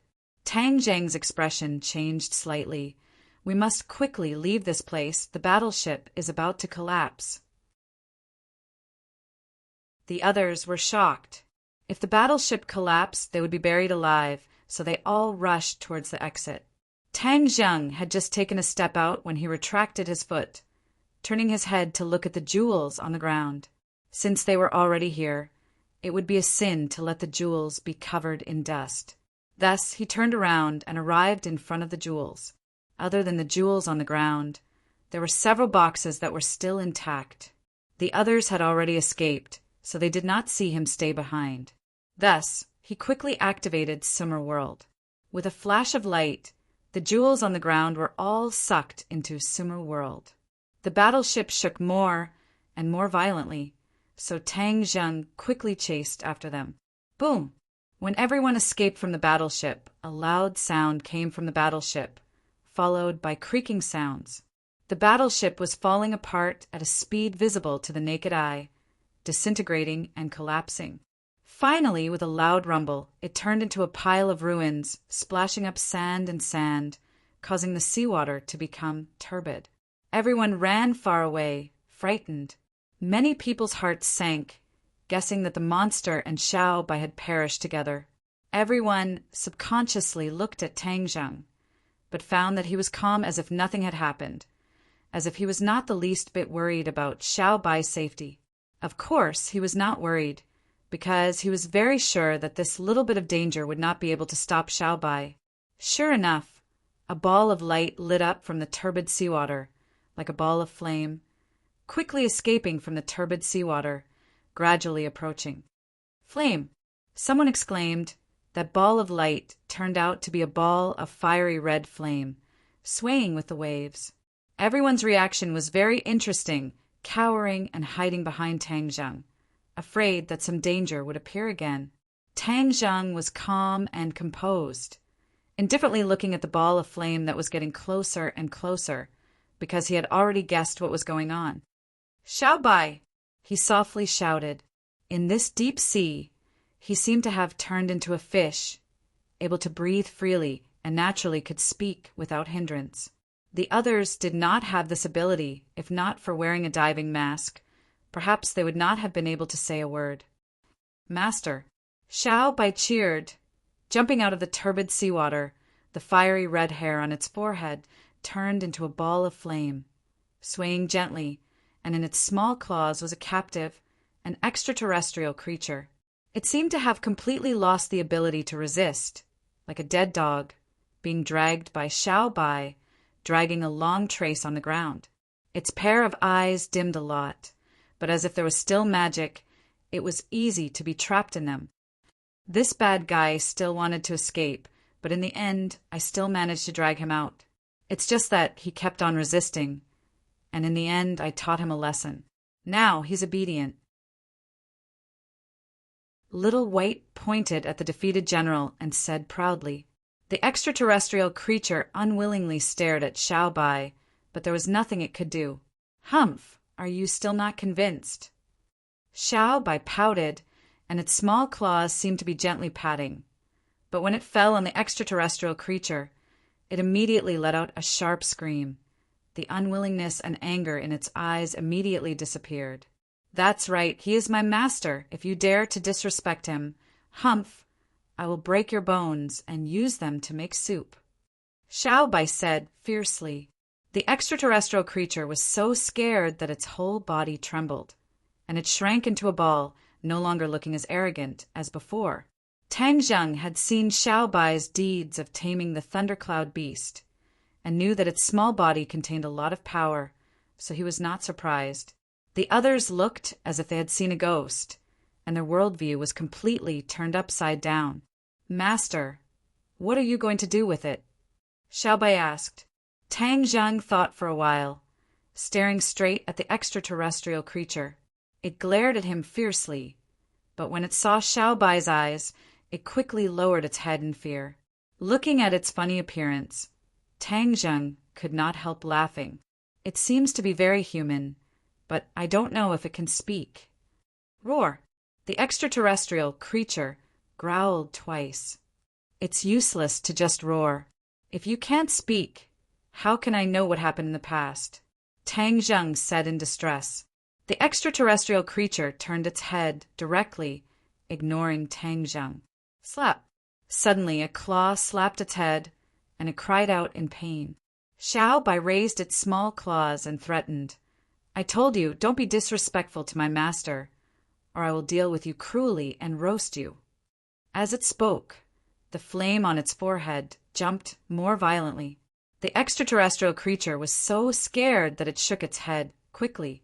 Obviously, from its black and smoky appearance, it must have suffered a great loss from the flame, and was very afraid.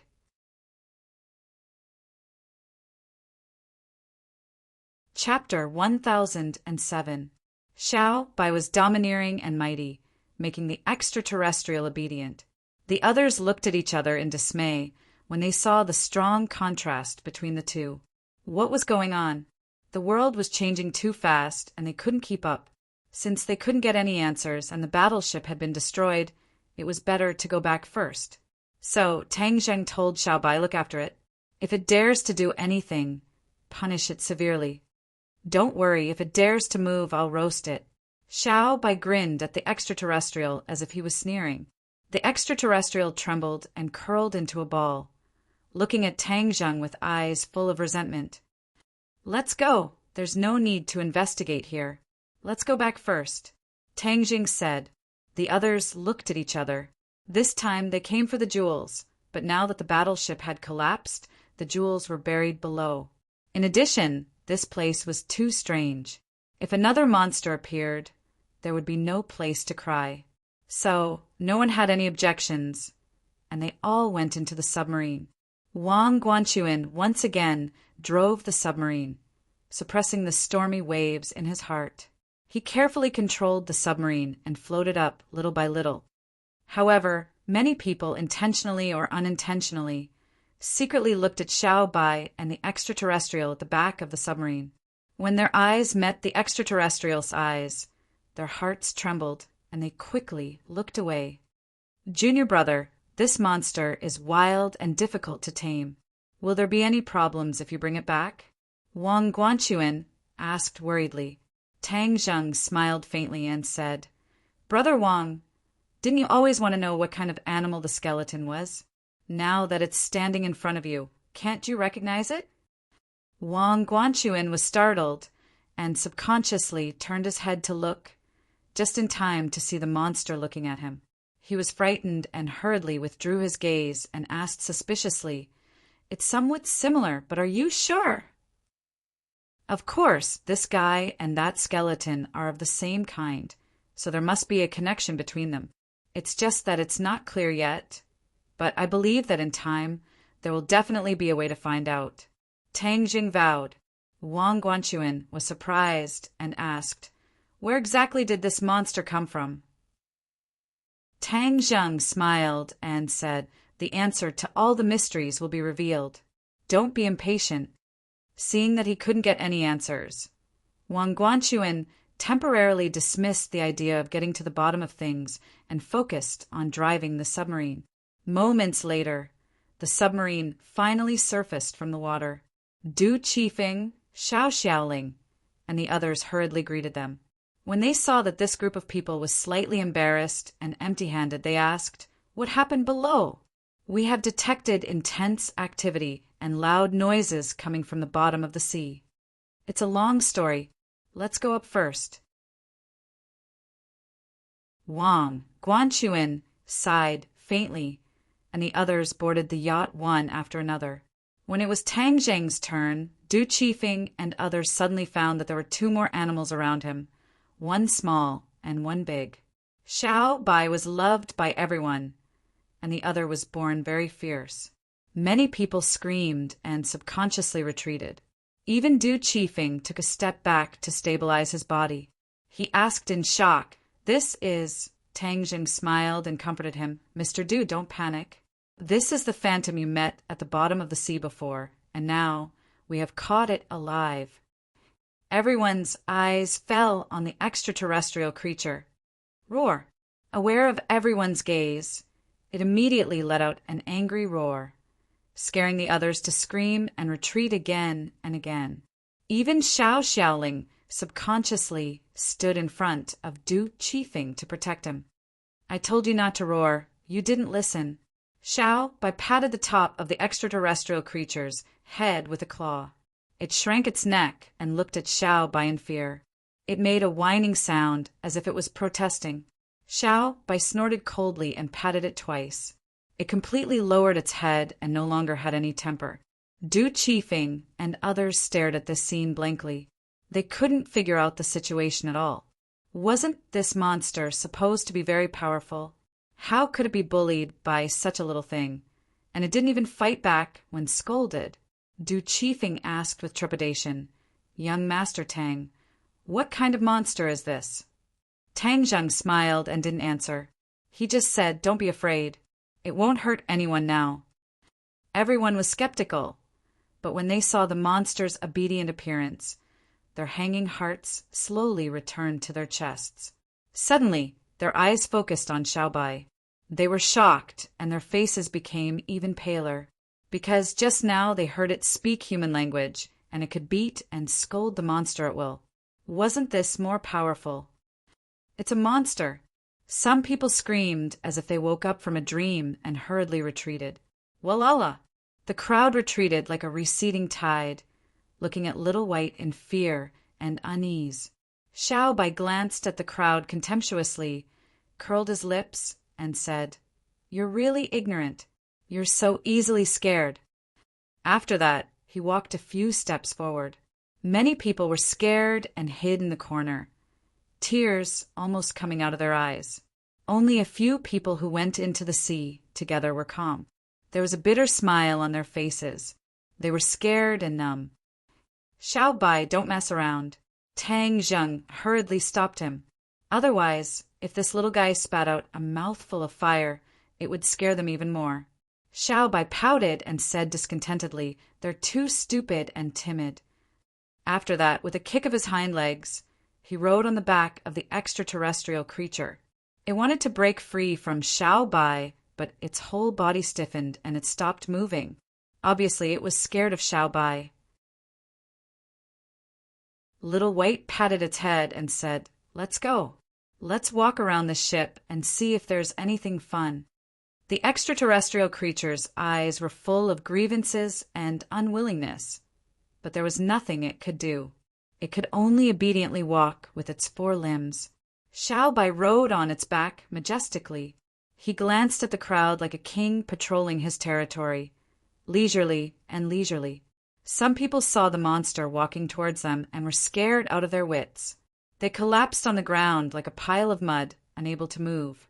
But the monster didn't even look at them. It looked straight ahead and walked past them into the cabin. Instantly, the people in the cabin were thrown off their feet, and it was a complete mess. Sharp cries of alarm sounded out, and one by one they rushed out as if they were fleeing, screaming incessantly. Tang Zheng didn't know whether to laugh or cry. Xiao Bai's style of doing things was unique and incredible. He could only wipe its ass and keep comforting it. Don't panic, don't be afraid. They won't hurt you. You can treat them as ordinary animals. Everyone was trembling with fear. Although they lamented in their hearts, how could they be ordinary animals? They still had to hold back their palpitations and cheer themselves up to not completely fall down. After such a farce, most people returned to the cabin to rest with lingering fear. Tang Zheng, Lu Qingmei, Du Qifeng, Wang Guanchuan, and Xiao Xiaoling stayed, facing the sea breeze. Du Qifeng took the lead to break the silence and asked what happened at the bottom of the sea. Wang Guanchuan recounted the experience at the bottom of the sea in detail. Wang Guanchuan and Xiao Xiaoling listened with surging emotions. Especially when the monster appeared, their hearts couldn't help but lift. Xiao Xiaoling was an assassin. He was the most sensitive to danger. Just now he felt this innate danger from the monster and knew that it was not a good thing. As for Little White, he didn't feel too strongly about it. It was as if it really was a little thing that didn't pose any threat. However, he knew that this was all an illusion. Xiao Bai was the most powerful. Otherwise, the monster, who was difficult to train, would not bow to him. He subconsciously looked at Tang Zheng, saying that none of the people or animals around him were simple. If he really underestimated him, he would be a complete fool. Du Qifeng asked curiously, "How did Xiao Bai subdue the monster?" Wang Guanchuan glanced at Tang Zheng and said, "We didn't see it with our own eyes. We just saw the result." Du Qifeng felt a little regretful. He turned his eyes and asked, "Those treasures are buried in the ruins of the battleship. Is there any way to dig them out? Unless we use large machinery, it's impossible. But it's in the deep sea. There's no such machinery at all, so—" Wang Guanchuan didn't continue, but the meaning was very obvious. Those treasures would be buried in the sea forever. Du Qifeng sighed. He was very disappointed. He was a businessman. Exploring the sea floor was to find treasures. Now that the cooked duck flew away, how could he not be disappointed? Tang Zheng's face didn't change.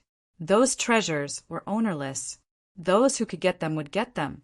Taking them away himself was not without morality. Moreover, if he hadn't followed them this time, he was afraid that everyone who had just gone to the sea would have been doomed. It could be regarded as saving their lives.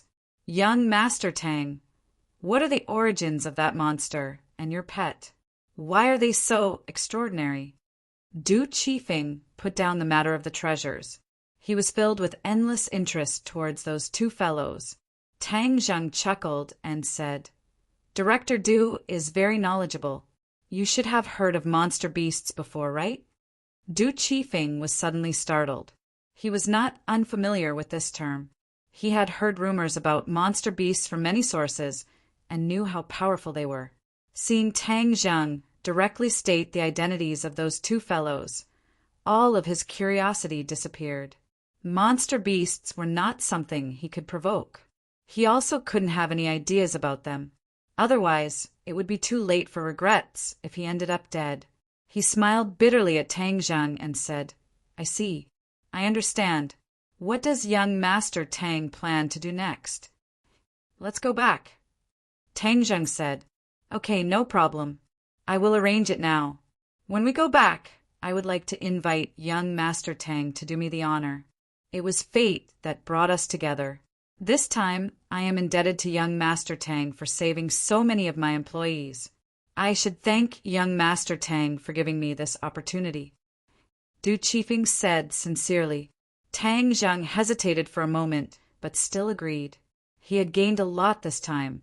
It was also thanks to Du Qifeng. He obviously had something to ask of him. Since that was the case, there was no harm in listening to his request. Night fell.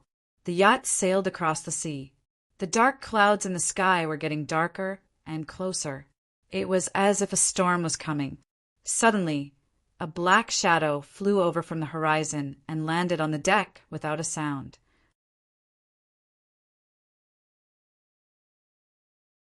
Chapter 1008. This black figure was shrouded in a black robe. He held a folding fan in his hand and looked like a feather fan. However, there was an evil aura around him that blended in with the darkness. He didn't seem to make any movements. He just floated towards the yacht like a ghost. "Who's there?" A crew member suddenly noticed him. Just as he was about to shout, he was lightly tapped by the folding fan in his hand. Poof! A bloody hole appeared between his eyebrows. He fell to the ground and died. Although this sound was faint, it was enough to attract some people's attention. Xiao Bai, an extraterrestrial creature, suddenly opened their eyes. Xiao Bai was still riding on the extraterrestrial creature's back as if it was really his mount. Two pairs of black eyes flashed as they looked into the darkness. Tang Zheng also suddenly opened his eyes and sat up from the bed. Lu Qingmei rubbed her eyes and asked lazily, "What's wrong?" Tang Zheng raised a finger and signaled for her to be quiet. He said in a low voice, "Someone's on the yacht. You stay here. I'll go take a look." Lu Qingmei's whole body shook. Her sleepiness was completely gone. She asked, "Really?" Seeing Tang Zheng nod, she quickly put on her clothes and covered her exquisite figure. She watched as Tang Zheng walked out of the cabin.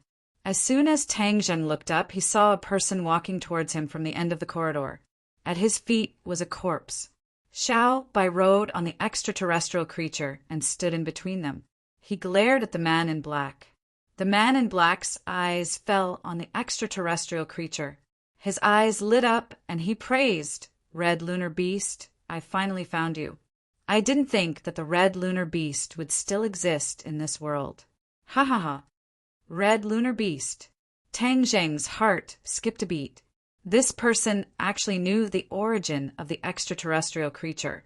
Could it be that he was also from the outer sky? He immediately sized up this person carefully. Suddenly, his eyes fell on the folding fan and his heart skipped a beat. He cried out in surprise, "It's you, Demon Venerable." He had a deep impression of this fan. When the demons returned, the Dragon Group cooperated with the National Security Bureau to snipe the demons in the sea. A world-shaking war broke out.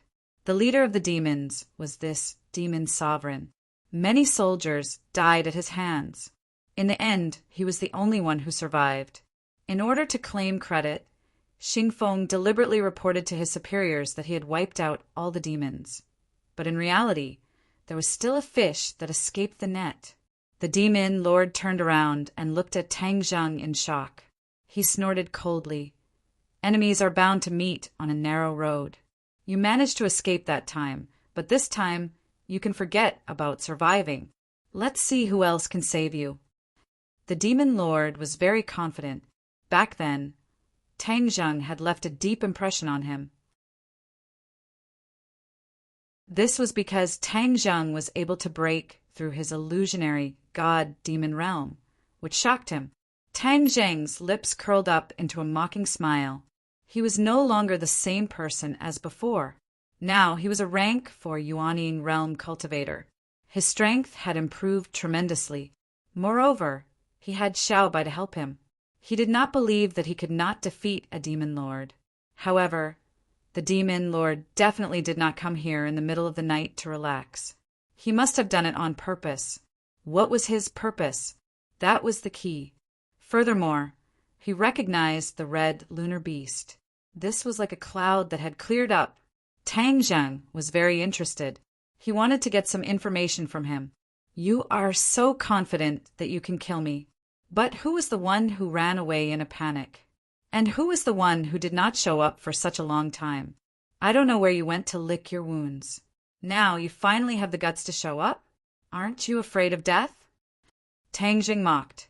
The demon lord's expression changed. His eyes shone with coldness and killing intent. He roared angrily, "Nonsense! Why would I run away? I am the demon lord. How can I allow you to talk nonsense? I will let you know the consequences of talking nonsense later. Today is a pleasant surprise. I did not come here for you, but I did not expect to meet you here. Now I can take care of you. Then who are you here for? You are not qualified enough for me to come here for you. I am here for the red lunar beast. You are so lucky to have found the red lunar beast. The demon lord's eyes shone as he spoke. It was as if he had seen a rare treasure. What is the red lunar beast? Tang Jing asked. The demon lord was slightly shocked. He then laughed out loud. Haha, so you don't know how precious the red lunar beast is. How ignorant. Actually, it is true. The red lunar beast comes from the sky beyond heaven. How could you know how precious it is? But I don't see how precious it is. Tang Zheng refuted on purpose. The demon lord snorted and said with disdain, That is because you are ignorant. How can you tell how precious the red lunar beast is? As long as I consume the red lunar beast's inner core, my power will increase by leaps and bounds. The red lunar beast's inner core is a holy item for cultivation. It is a treasure that many people dream of having. Tang Zheng was shocked. He could not help but stare at the red lunar beast. However, he saw that it was very confused. Obviously, it did not know about this either. He was still skeptical. He purposely said with disdain, It is just a beast's inner core. It is not like I have never seen one before. It is not as magical as you say. Humph, your way of lying is too low. Who said that I am lying? The demon lord was furious. He stared at Tang Jing fiercely and said, Everyone in the sky beyond heaven knows how precious the red lunar beast is. The red lunar beast is born by absorbing the essence of moonlight. From the moment it is born, it is extremely talented. It can cultivate faster with half the effort. Every time it absorbs the essence of moonlight to cultivate, the moon will turn red like blood. This is the origin of the red lunar beast's name. Tang Zheng was shocked.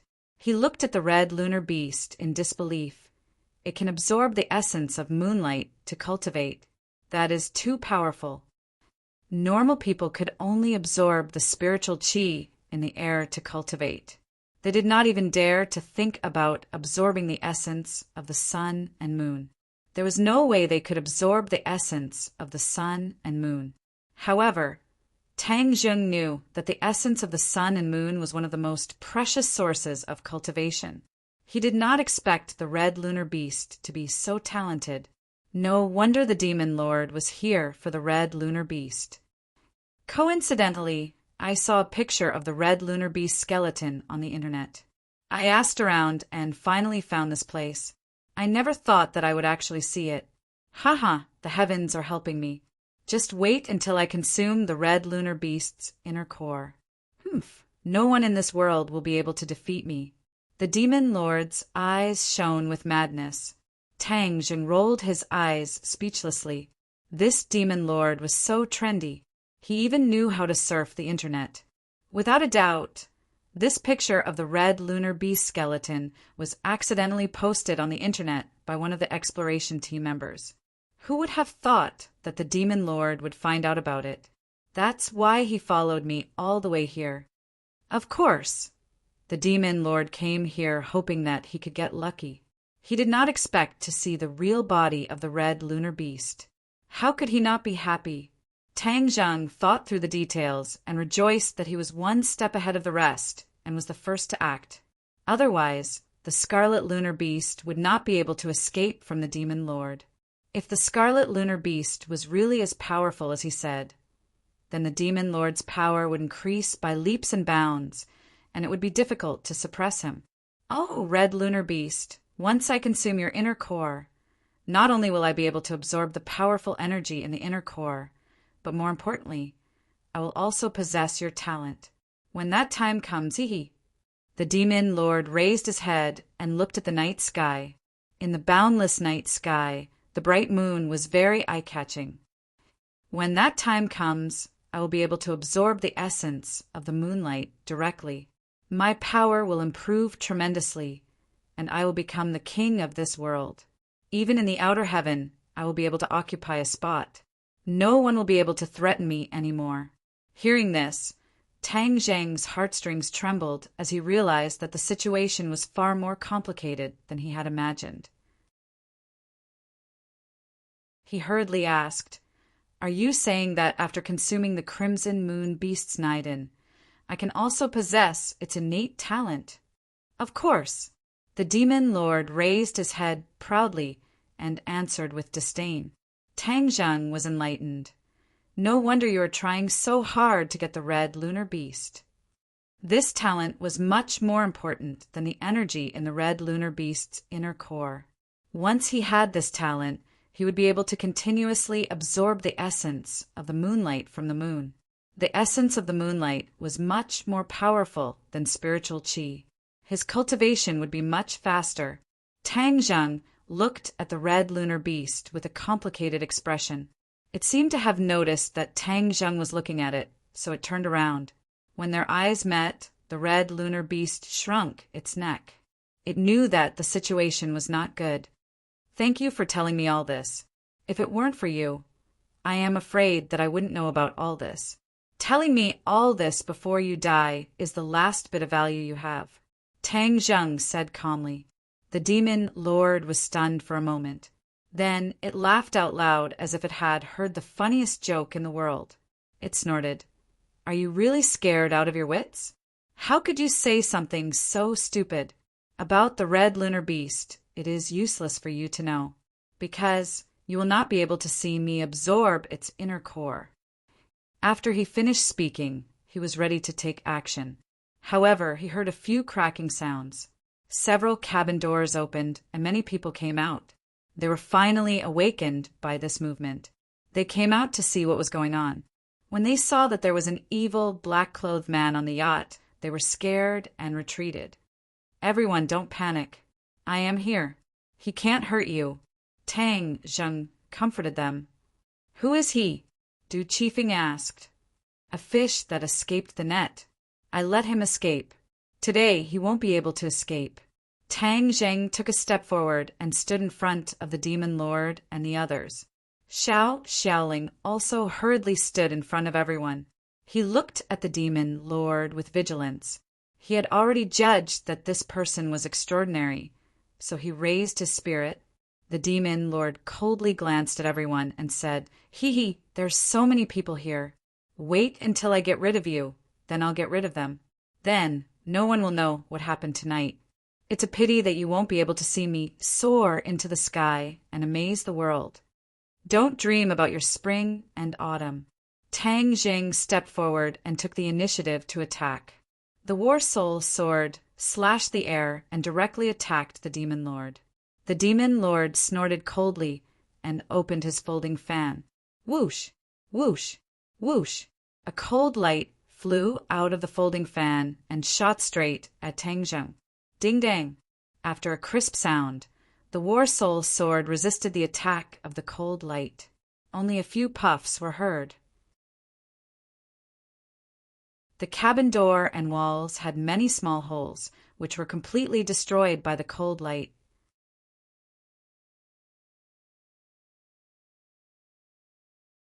Chapter 1009. The battle between the two was very fierce. This narrow space was not enough for them to display their true fighting strength, so their figures flashed, and the two sides tacitly came to the deck. The sword chi and the cold light from the folding fan fell into the water, splashing a column of water into the sky. The demon lord's eyes were awe-inspiring as he asked, "Your cultivation has increased so much. How did you do it?" Compared to the beginning, Tang Zheng's strength had indeed increased a lot. The demon lord couldn't help but be surprised, but he still underestimated Tang Zheng's strength. Tang Zheng sneered and didn't answer, but the war soul in his hand danced more and more airtight. The sword light intertwined together and attacked the demon lord from all directions. The demon lord retreated slightly and shouted, "Demon eye soul destruction." As soon as his voice fell, the demon lord's eyes turned as black as ink, deeper than the night sky, as if a person's soul would be sucked in at a glance. A trembling feeling arose from the depths of his soul, causing Tang Zheng to jump in fright. He hurriedly circulated his energy to defend against this strange attack. He had seen the power of this technique before, and the scene of flesh and blood flying everywhere after the explosion was still vivid in his mind. Suddenly, a crew member rushed out of the deck and happened to meet the demon lord's eyes. His soul trembled and exploded with a bang, turning into a rain of blood. The others were almost scared, silly by this scene. They were dumbfounded and stared blankly at the rain of blood in the sky. Tang Zheng hurriedly shouted, go back, don't come out, don't look into his eyes." The others woke up from a dream and quickly retreated into the cabin like a receding tide. They shivered, and their faces were pale, and they didn't dare to come out again. Xiaoling also felt cold all over. Only now did he understand how vulnerable his so-called strength was in front of these super experts. Suddenly, his resentment towards Tang Zheng dissipated a lot. He was looking forward to the result of the battle between the two, and who was more skilled. Lu Qingmei also came out of the house and came to the crowd. She comforted them softly. "Don't worry, Tang Zheng is here. The bad guys can't hurt us." The others looked at her deeply, and the fear and haze in their hearts dispersed a little. While the two of them were engaged in a fierce battle, Xiao Bai and the Red Lunar Beast were like spectators. They leisurely strolled to the deck to watch the battle. Xiao Bai muttered to himself, "Master strength has really increased by a lot. This demon lord is not to be underestimated. This kind of battle is more interesting." As it spoke, it patted the Red Lunar's head and asked, "Red Lunar, I didn't know that you had such an impressive background. Absorbing the essence of the moonlight is indeed a good thing." However, the two words Red Moon are too hard to pronounce. I want to give you a new name. Whoosh! The Red Moon Beast snorted as if it was protesting against Xiao Bai's decision. Xiao Bai knocked on the Red Moon Beast's head and pretended to be angry. "You dare to protest? Do you believe that I will roast you now?" The Scarlet Lunar Beast shuddered and did not dare to protest anymore. It was as docile as a kitten. This sentence became the most effective weapon to threaten the Red Lunar Beast. "That's more like it." Xiao Bai was satisfied and started to think. As for the battle in the outside world, it did not seem to be affected by it at all. Suddenly it cheered. "Wow, I got it. This name must be very good, just a little bit worse than my name." The Red Lunar Beast's eyes were filled with fear, as if it had foreseen something bad. "Little Yu, this name sounds good, right?" Xiao Bai's eyes shone brightly as it spoke. The Red Lunar Beast's eyes were filled with despair. It was trying its best to control its thoughts of resisting, but it definitely wanted to kill itself. Xiao Bai clapped its paws excitedly. "From now on, you will be called Little Yu. Remember my kindness of giving you a name. You must repay me in the future." Xiao Bai was very proud of itself, as if it had done something great. The Red Lunar Beast almost burst into tears. It was filled with grief and indignation. It looked like it was taking revenge, but how could it repay him? Tang Zheng also heard their conversation and wanted to laugh in his heart. Indeed, there was always one thing to conquer another. Even though the Scarlet Lunar Beast was extraordinary, it could only be obedient in the hands of Little White. It could not even cause a ripple. What was the origin of this Xiao Bai? How could it have such a demonic power? Tang Zheng was even more curious about this question. In fact, he had already asked it yesterday, but Xiao Bai's memory was limited. It could only remember what happened after it was born. As for the origin of its own race, it did not know anything at all. Tang Zheng could not help but feel disappointed, but it also filled him with anticipation. The Red Lunar Beast was not simple, so one could only imagine how amazing Xiao Bai's true identity was. The power of the demonic soul extermination was very strong. Tang Zheng felt as if his soul was about to scatter, which made his heartstrings tremble. The battle soul sword was waving faster and faster. Suddenly, a ray of light flashed through his mind. The Tai Chi Yin-Yang sword art had magically appeared. This set of sword technique was usually impossible to remember, and would only appear in this kind of life and death situation. So Tang Jing was not surprised at all, and was able to use this set of sword technique with ease. Swoosh! Swoosh! In an instant, the battle soul sword left his hand and flew towards the demon lord. The demon lord's expression changed. It seemed to have realized the power of this sword art. The folding fan in its hand opened up and expanded rapidly, completely blocking the battle soul sword. However, Pucci, with a tearing sound, the folding fan was split into two. The demon lord was stunned for a moment. When it saw the sword light coming towards it, it hurriedly dodged it. However, its eyes quickly locked onto Tang Jing. It shifted its position and coincidentally looked into Tang Jing's eyes. Boom! Tang Jing felt as if his soul had been severely injured, as if it was being torn apart. A wave of pain and trembling that came from the depths of his soul arose spontaneously. He secretly cursed. This was the effect of the demon lord's demonic eye soul extinguisher. Once it locked onto him, he was afraid that his fate would not be much different from the others. However, he did not give up. He hurriedly channeled his energy. However, this attack came from the soul. For a moment, he was unable to break free.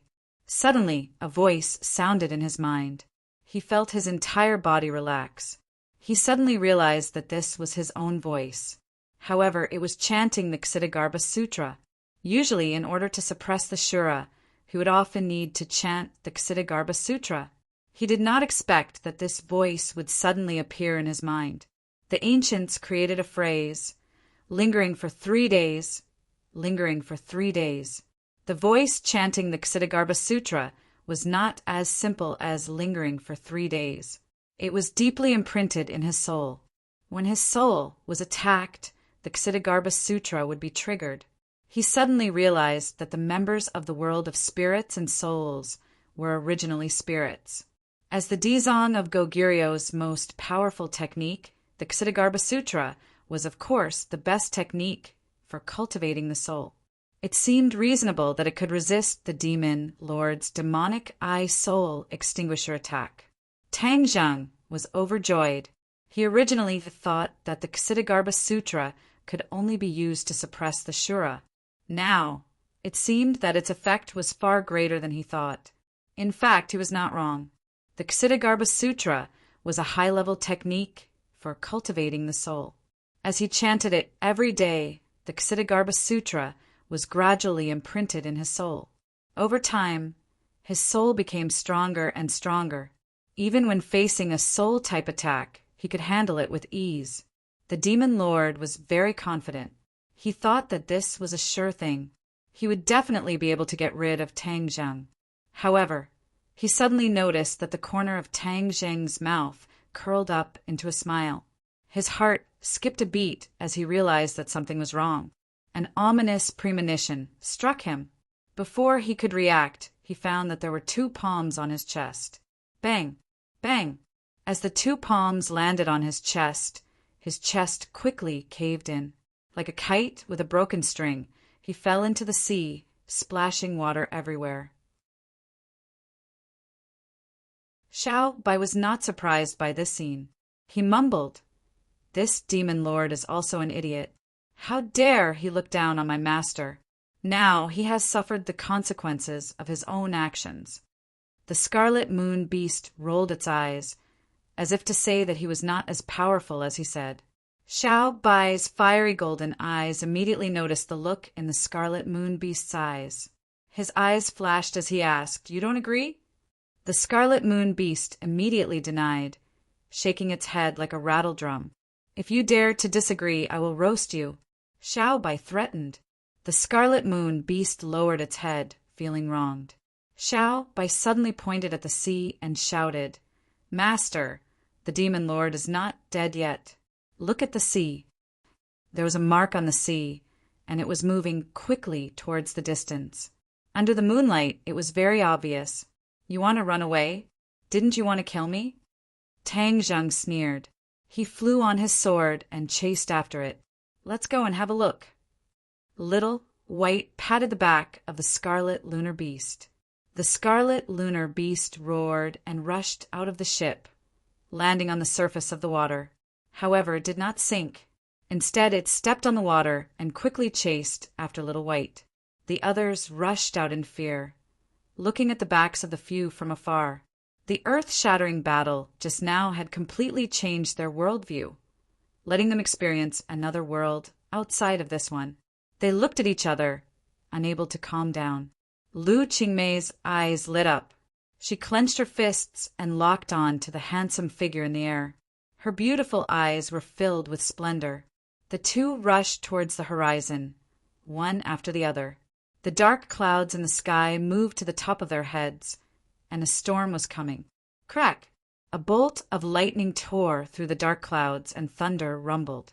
Heavy rain poured down, splashing onto the ground. Violent winds blew, setting off stormy waves. The originally calm sea surface was suddenly filled with wind and rain, turning into a scene of doomsday.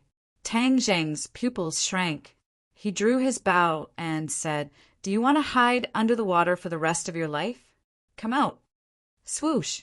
The shooting sun arrow left the bow and shot into the sea. Boom! A huge sound was heard and huge waves appeared. A human figure broke out of the water and rushed into the sky, bringing with him a stream of blood. His body was covered in blood. Obviously, he had been injured by the shooting sun arrow. He floated in the air, staring at Tang Zheng from afar. He asked in disbelief, "How can you be so powerful?" Tang Zheng laughed. "There is no need to tell you. Tell me about the sky beyond sky, and I will let you die a quick death." Wishful thinking. The demon lord roared, and a black fog appeared on his body. In an instant, he merged with the darkness. It was very strange. "A little bastard from Kingsman wants to force me, the demon lord, to commit a crime? Impossible."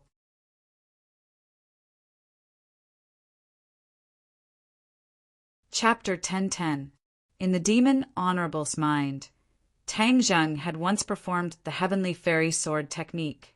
Therefore, he had always considered Tang Zheng as someone from Kingsman. As for Kingsman, he did not take them seriously. This was because this sect was considered strong in the past. However, ever since they were banished to the outer sky, they had gradually declined. Now, they were reduced to a third-rate sect. For a powerful sect like the demon race, they naturally did not take such a third-rate sect seriously. How ignorant! You still think that I'm from Kingsman. Tang Zheng snorted in disdain. The shooting sun arrow was placed on the heaven-shocking bow, and in that moment the arrowhead flickered with light, like a ray of starlight shining brightly in the night sky. "Break!" Tang Zheng roared. The shooting sun arrow pierced through the sky. The black fog behind the demon Honorable surged and turned into a wall, blocking the shooting sun arrow's path. Boom! The shooting sun arrow hit the black fog. The black fog shattered, and the shooting sun arrow fell into the sea. Whoosh, whoosh, whoosh. Another 3 arrows were shot consecutively. They formed the shape of a triangle and shot towards the demon Honorable in an orderly manner. The demon Honorable was shocked and screamed. However, he slapped his own chest and spat out a mouthful of blood. This scene looked like self-mutilation. However, Tang Zheng did not think so. The demon Honorable was forced into a corner and was about to give his all. Thus, he hurriedly made preparations for everything. As expected, the blood that he spat out floated in midair. The demon Honorable's finger was stained with the blood. He quickly dropped it in midair. A pungent smell of blood rushed into the sky. Due to the storm, the smell of blood did not weaken. Instead, it became stronger. The demon Honorable had a ferocious expression on his face. He shouted fiercely, "Soul stealing in the blood sea!" As soon as he finished speaking, the sky turned red. Even the rain that fell from the dark clouds turned red like fresh blood. The rainwater fell into the sea and bubbled as if it was boiling. In an instant, the area below turned into a sea of blood. Fish floated on the surface of the sea with their bellies up, losing their lives. This area seemed to have turned into a sea of death, causing people to be intimidated. Bai and the red lunar beast were floating in the sea, but they were not affected. Bai was holding 2 shooting sun arrows in its claws. It had picked them up when they fell into the sea. Raising his head to look at the scene, Bai curled his lips. This demon lord is really not easy to deal with. If master is not strong enough later, you can't be lazy. You have to help master, do you hear me? This time, the red lunar beast agreed without hesitation. Bai happily praised, very good. Keep it up. Keep it up. 3 shooting sun arrows arrived in front of the demon venerable. The rain that fell from the sky suddenly stopped and gradually gathered in front of the demon lord. The seawater below also soared into the sky. The 2 blood-like streams of water merged and quickly intertwined into a giant hand, grabbing the 3 shooting sun arrows. Boom! Boom! After 3 explosions, the shooting sun arrows stopped and fell into the sea. Bai leaped up and snatched the shooting sun arrows back. As for the giant blood-red hand, it also fell apart. However, before Tang Zheng could be happy, the blood-red hand quickly gathered and protected the demon lord, blocking all possible attacks. Tang Zheng had a strange look in his eyes. This was a move that the demon lord had not used last time. Last time he had mainly used the illusory God-devil realm and the demonic eye-soul extermination. Now that these 2 moves were useless against Tang Zheng, the demon lord had no choice but to change his attack pattern. Obviously, this move was not simple. Tang Zheng did not dare to be careless. What he didn't know was that the demon sovereign had to pay a huge price to use this move. The demon sovereign had to sacrifice his own life to use this move. Therefore, under normal circumstances, he would never use such a risky move. But now he had no choice but to do so. Otherwise, it would be even more difficult for him to escape. Now he still had a chance to live. Lightning flashed and thunder rumbled in the sky. Even the lightning seemed to have been dyed red. Everything was strange. This time, Tang Zheng did not hold back. He shot out the remaining 4 shooting sun arrows. The 4 arrows were shot together with unparalleled power. Kill! The demon lord roared. His body was covered in a bloody light and could not be seen clearly. The pair of blood-red hands grew bigger and bigger. In the end, they almost occupied half of the sky and fell from the sky. Whoosh! The blood-red hand grabbed one of the shooting sun arrows and threw it down disdainfully. Following the same pattern, the remaining 3 shooting sun arrows were blocked one by one. A red light flashed, and the blood-red hand exploded into pieces. Lines of blood also appeared on the demon lord's body. His body seemed to be dismembered. The blood merged with the blood around his body and fluctuated violently. Immediately, a blood-red hand appeared and grabbed at Tang Zheng. An invisible force seemed to have grabbed Tang Zheng's soul. Tang Zheng felt his body tighten. It was as if his soul was about to leave his body. He hurriedly chanted the Ksitigarbha Sutra. His soul immediately calmed down, and that feeling disappeared. The demon lord waited for a long time and found that the blood-red hand was empty. It did not snatch away Tang Zheng's soul. This was too inconceivable. This was because even an early soul formation stage cultivator would find it extremely difficult to dodge this attack. They would not be able to dodge it as easily as Tang Zheng. The demon lord was puzzled. However, he already knew that something was wrong. This was because his body had reached a limit. If he continued to force himself, his blood would dry up and he would die even if Tang Zheng did not attack him. His blood was like a flood that broke through a dam. It continued to flow out from the various wounds on his body, completely drenching his clothes and mixing with the rain and seawater outside. A hint of despair flashed through his heart, but he instantly reminded himself that he could not be so pessimistic.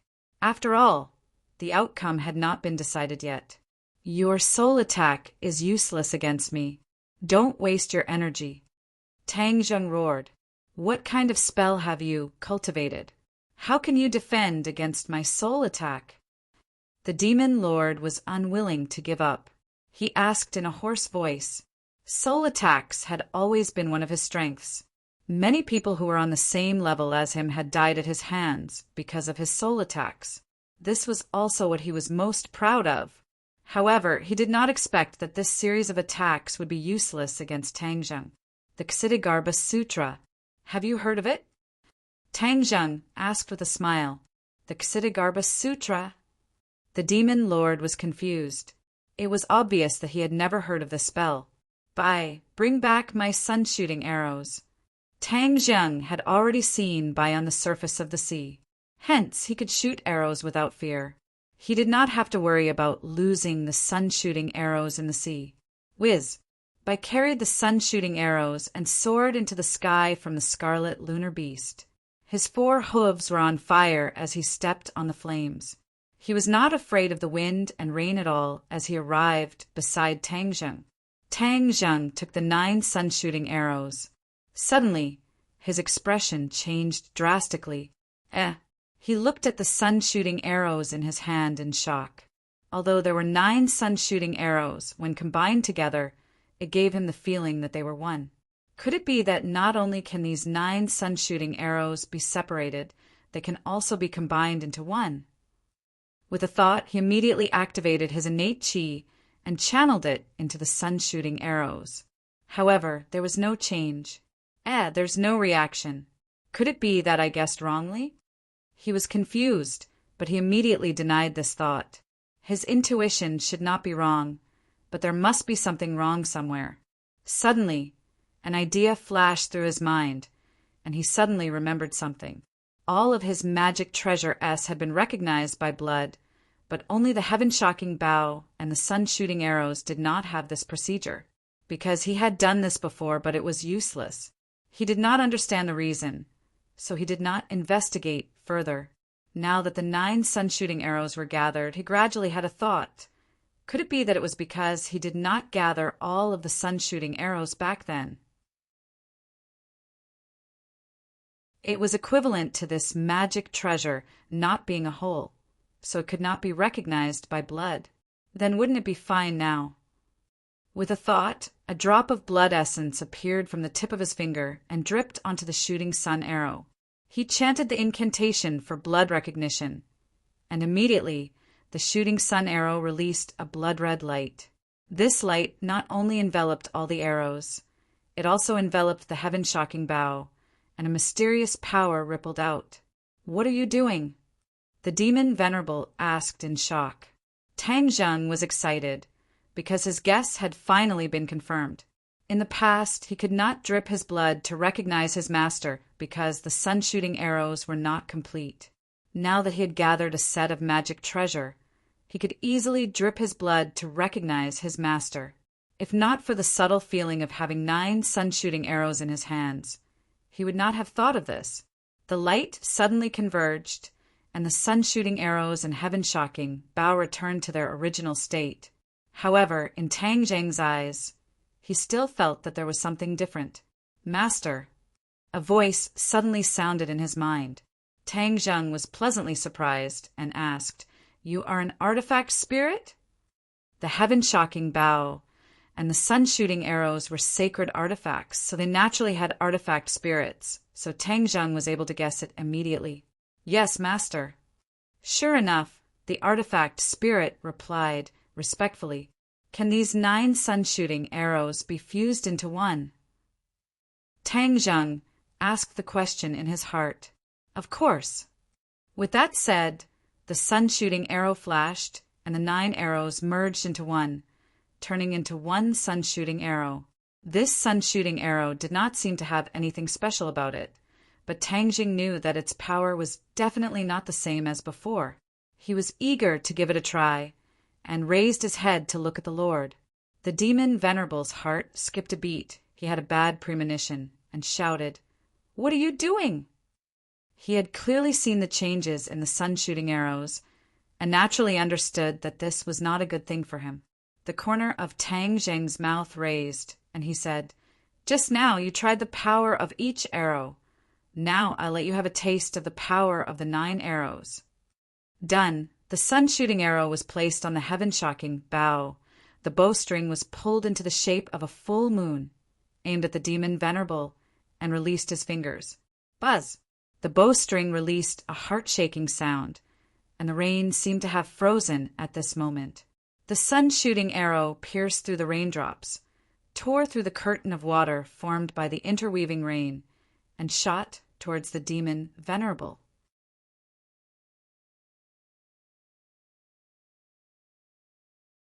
Chapter 10:11. When the demon Venerable saw the shooting sun arrow flying towards him, he staggered backwards and tried to fight back. The blood in the air interweaved to form a water screen. However, with a tearing sound, the shooting sun arrow mercilessly tore a hole in the water screen.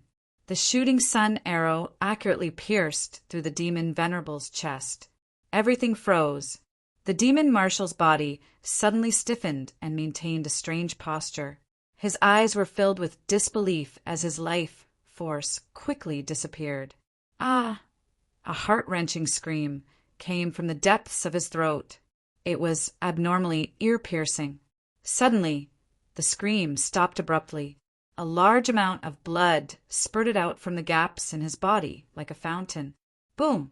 Under the great lord's desperate gaze, a loud explosion occurred. The demon marshal's body turned into a rain of blood that drifted with the wind and fell into the sea. Tang Zhang was in a daze for a moment and was amazed. The power of 9 arrows combined into one was unimaginable. Furthermore, when the shooting sun arrow flew out, his connection with the shooting sun arrow was still very close. The shooting sun arrow floated in midair and did not fall into the sea like before. Come back! Tang Zheng called out, and the shooting sun arrow flew back into his hand with a sound. He could freely control the shooting sun arrow as if he was controlling the war soul sword. This way, he did not have to worry about losing the shooting sun arrow. This was an unexpected surprise of the blood recognition. Bai looked at this scene lazily and curled his lips. What demon marshal? It's just S.O. How can it be Master's opponent? Tang Zheng's entire body relaxed as he laughed involuntarily and said, Are you trying to flatter me? Bai opened his mouth as if he was laughing. Let's go down. Don't let the scarlet lunar beast escape. How dare it? Roast it, Bai said fiercely. Tang Zheng laughed and looked at the rain that was gradually returning to normal. Although it was a storm in front of him, the wind and rain could not affect him at all. On the sea, the scarlet lunar beast did not run away. It only looked up at the scene in the sky. When it saw the demon marshal explode and die, its eyes flashed with shock. Seeing Tang Zheng, and by descending from the sky, it quickly lowered its head and looked docile. Although it was arrogant by nature, after Bai's punishment, it understood who was stronger and who was weaker. Therefore, it instinctively chose to give in. Tang Zheng looked at the red lunar beast with satisfaction. It did not choose to run away, which was a wise decision. He believed that since Bai was so confident, it must have absolute confidence. Even if it ran away, there must be a way to get it back. If it really ran away, then Tang Zheng would definitely not be so courteous to it. Since the red lunar beast was so useful that even the demon lord wanted to snatch its inner core, if it was really rebellious, then Tang Zheng would definitely not keep a ticking time bomb by his side. He might even snatch its inner core. However, since it was so obedient and it was related to the red moon beast in the crystal, he would not touch it for the time being. Although he also urgently needed to increase his power, he was not as crazy as the demon sovereign. Let's go back to the yacht. The storm is going to hit the yacht soon. Tang Zheng rode on his sword, while Bai rode on the back of the red lunar beast. It seemed to be getting used to being a mount as it swam back to the yacht without saying a word. On the yacht, everyone was anxiously waiting. As they were too far away and there were dark clouds, they could not see clearly what was happening in the middle of the night. Seeing that Tang Zheng had returned, they immediately went up to him and asked about the outcome. The threat has been eliminated. Don't worry, Tang Zheng said. Who is that person? What red lunar beast? What demon marshal? Someone asked curiously. Tang Zheng smiled and said, There's something that I have to tell you. This world is not as simple as you think it is. There are many unknown dangers. Therefore, it's best to forget what you've seen. Don't tell anyone about it, or else it won't do you any good. This sentence was a warning, but it also carried a threatening nature. Everyone heard it, and immediately their faces became deathly pale. Tang Zheng was not being cruel. He was doing it for their own good. If they were to spread the news, they would be the ones who would be hurt in the end. Of course, he might be in some trouble, but he already had enough troubles. He did not care about one more. Du Qifeng's heart skipped a beat and his face became serious. He warned everyone sternly, Did you hear that? Young Master Tang is doing it for everyone's good. You must remember that. Otherwise, you'll be the ones who suffer in the end. If I hear anyone spreading rumors, I won't let them go.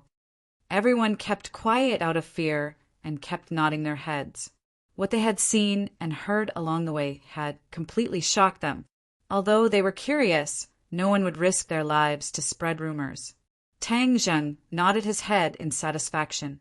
This matter was finally over. Du Qifeng immediately asked someone to clean up the blood on the ground and the dead colleague. This time they had lost 2 people, and it was a shadow in everyone's heart. Whoosh! The wind blew, and the storm finally swept over.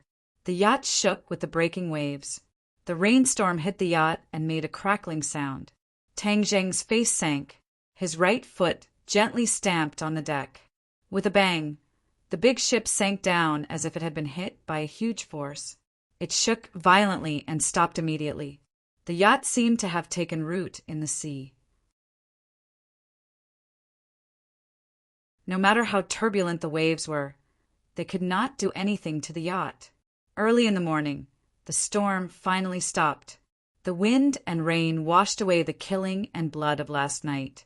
The sun shone and the sea breeze blew, bringing a fresh smell.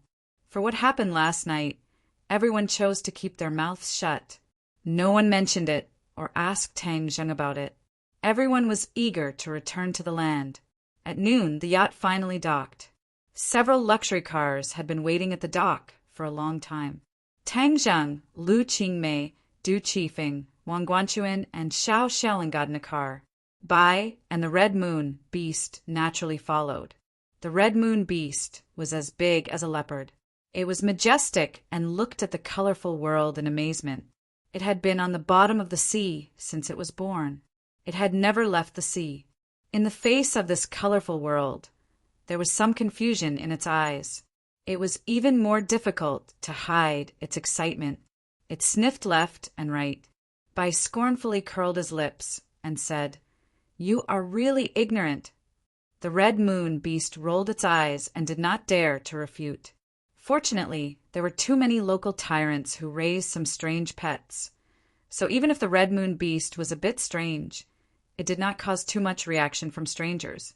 At most, they just looked at it a few more times.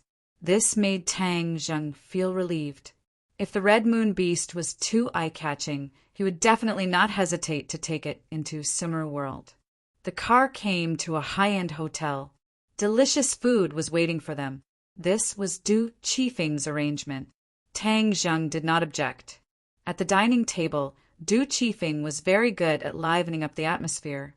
The gloominess on the sea was swept away. Both the guests and the host enjoyed themselves. After eating and drinking to their heart's content, Tang Zheng did not beat around the bush. He said directly, Director Du, it's fate that we met this time. If there's anything that you need help with, just tell me.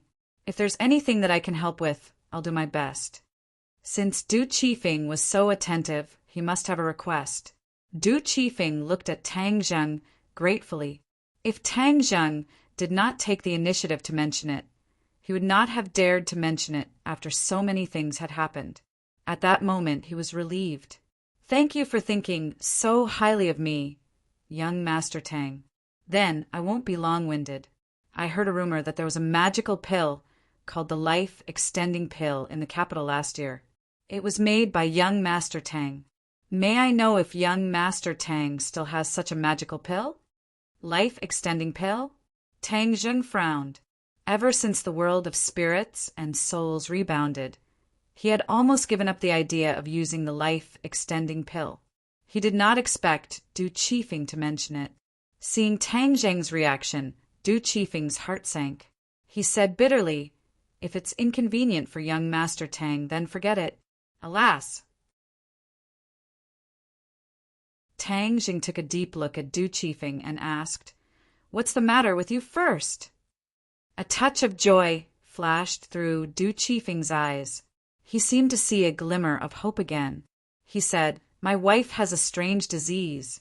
The doctors don't have much time left. I was desperate, but I didn't expect that there would be a way to meet young Master Tang.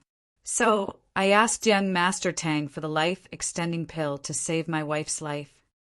Lu Qingmei's heart softened. She said, "First, I didn't expect Director Du to be so affectionate.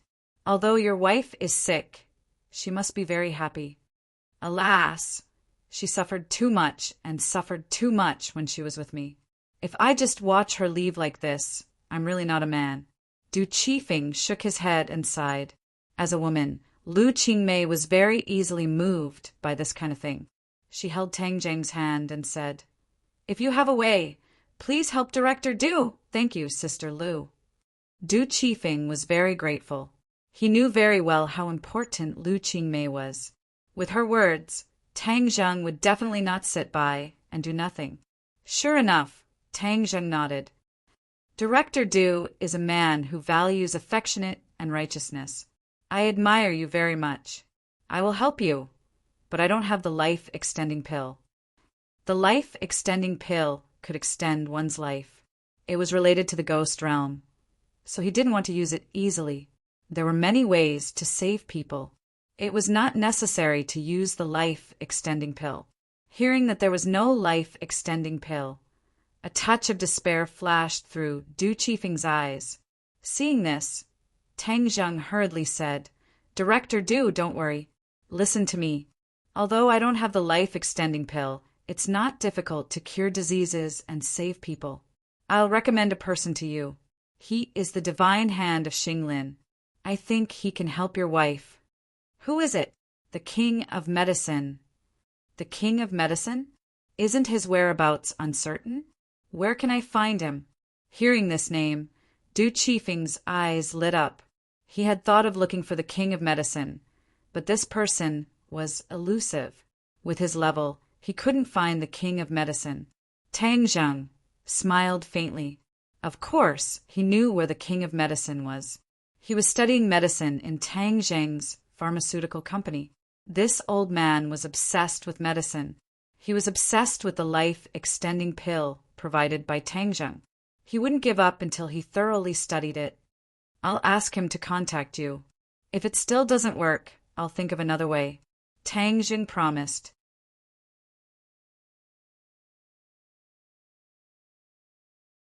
Chapter 10-12. After dinner, a group of people parted ways. Tang Zheng, Lu Qingmei, and Xiao Xiaoling returned to the capital, and the others followed Du Qifeng and left. Along the way, Xiao Xiaoling drove, but he was very silent. Tang Zheng and Lu Qingmei sat in the back seat, while the Red Moon Beast and Xiao Bai sat in the front seat. The Red Moon Beast had retracted its head, and it no longer looked at the Grand View Garden like Granny Lu. It had a new understanding of the world and seemed to be lost in thought. Little White lazily laid on its body, using it as a cushion. The sunlight shone in from the window and shone on its snow-white fur, making it look like the most precious satin. As for the red fur on its forehead, it looked like it was about to burn. Tang Zheng glanced at Xiao Xiaoling, who was driving, and said, after returning to the capital, "I will give you a task. You go and find Song Yu and the other people of the Sword Pavilion. Now you are a master warrior. It's no problem to deal with Song Yu, right?" Xiao Xiaoling pondered for a moment and replied without turning his head, "Yes." Tang Zheng didn't expect Xiao Xiaoling to be loyal as long as he didn't violate his promise. He was still very confident about this. This task was also equivalent to a test. If he really failed, he would stand aside forever in the future. At present, Tang Zheng was not short of manpower. A master warrior didn't have much value to him. The car stopped at the door of the house. Hearing the sound, the others came out. Feng Shishir saw Xiao Xiaoling and couldn't help exclaiming, "Why are you here?" The original trip to Dianan left a deep impression on her, so she still remembered Xiao Xiaoling. Xiao Xiaoling narrowed his eyes and recognized Feng Shishir. He looked at Lu Qingmei thoughtfully, but he didn't say anything. "You go." Tang Zheng waved his hand. Xiao Xiaoling didn't say a word, turned around and left. "Isn't he a killer? Why is he with you?"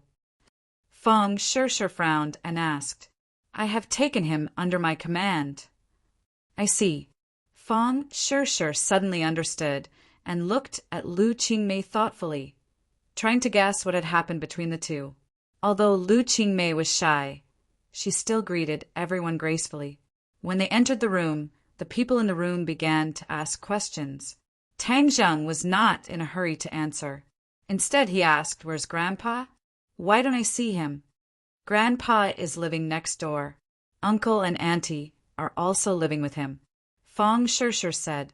It turned out that after the old man came to the capital, he felt that it was a novelty at first, but later on, he found a room full of girls swaying in front of him, dazzling him. The old man liked peace and quiet. In the end, he suggested that they move out. How could Feng Shishir and the others agree? However, they couldn't resist the old man's insistence. In the end, they decided to move out on their own, but the old man vetoed it. They had no choice but to buy the villa next door for the old man to live in. When Wu Junshan and Lan Yu saw this, they were worried that the old man would be lonely, so they took the initiative to move in together. "It's all our fault. We're too noisy every day and disturb Grandpa." Feng Shishir said guiltily, "It's not your fault. I'm going to see Grandpa. I'll be back in a while."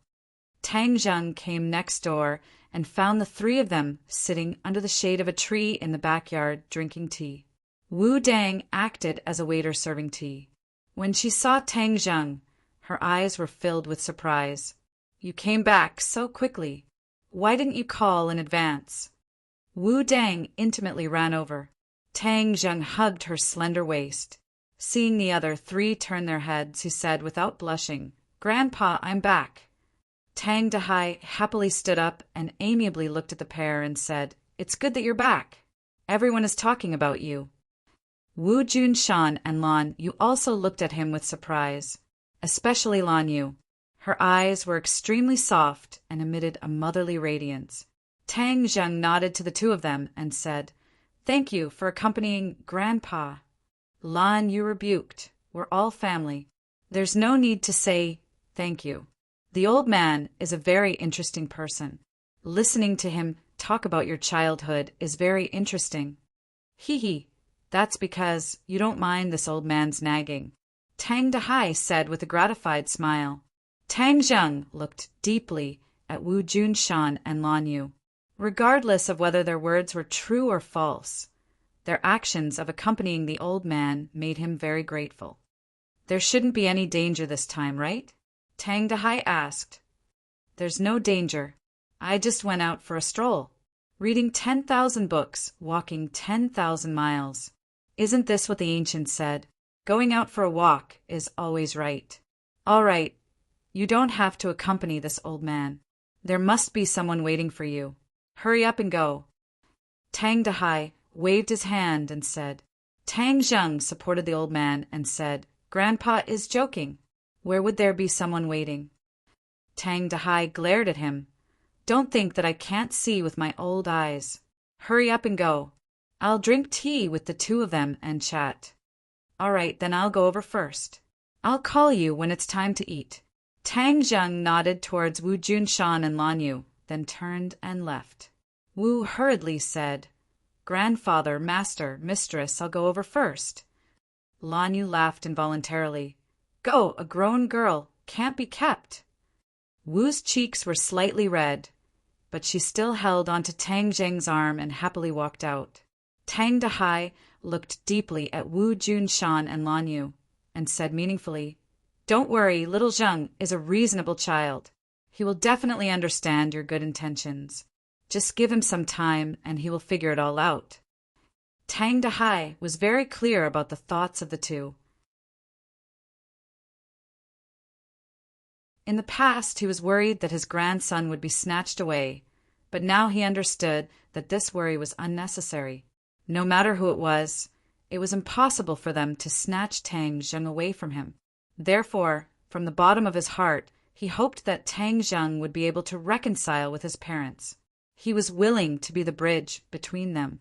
Lan Yu emotionally said, "Thank you, old master, for your understanding. We will definitely work even harder to obtain his forgiveness. We are willing to wait."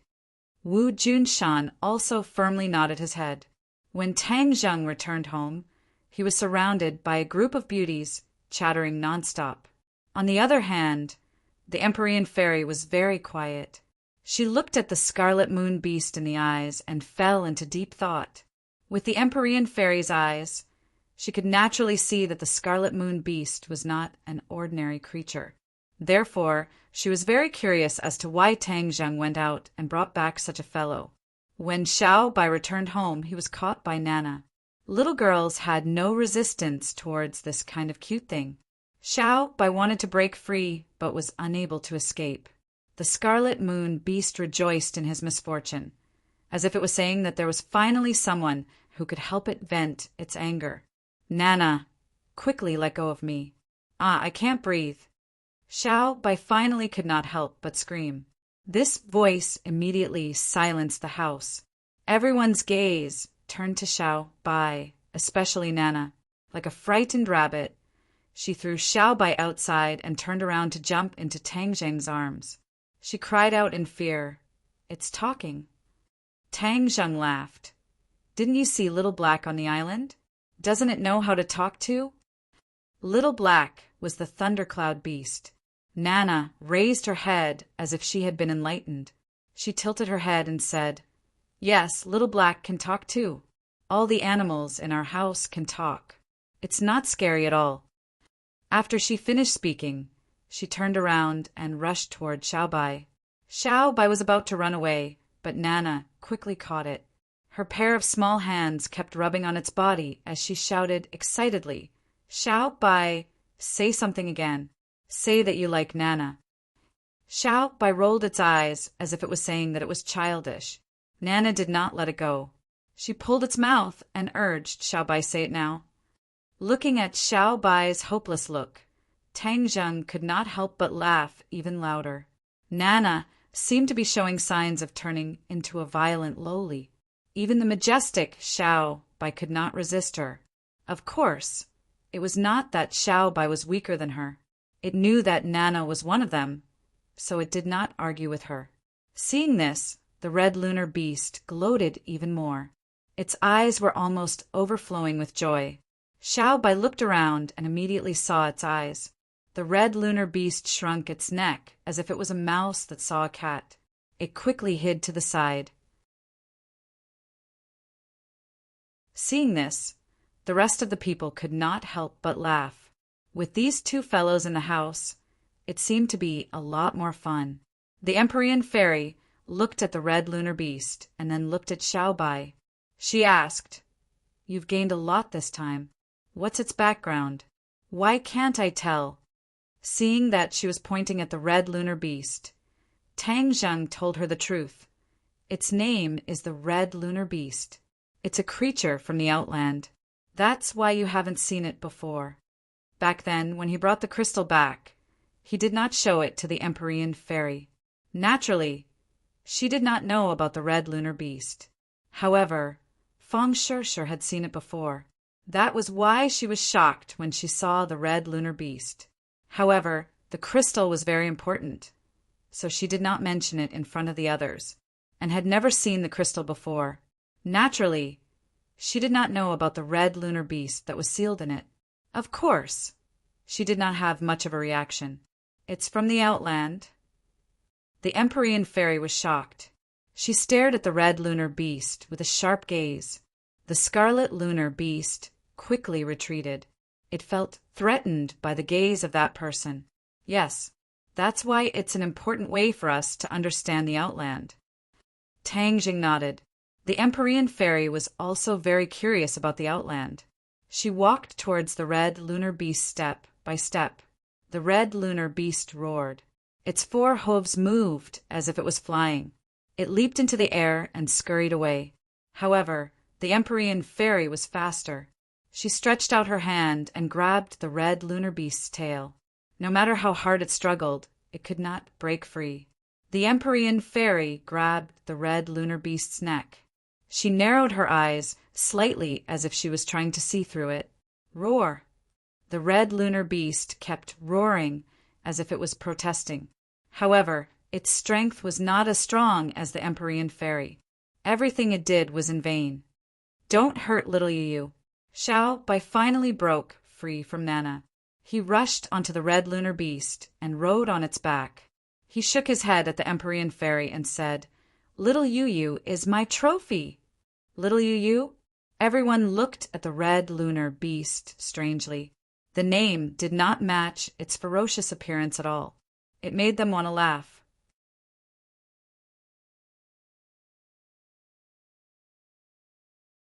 Chapter 10:13.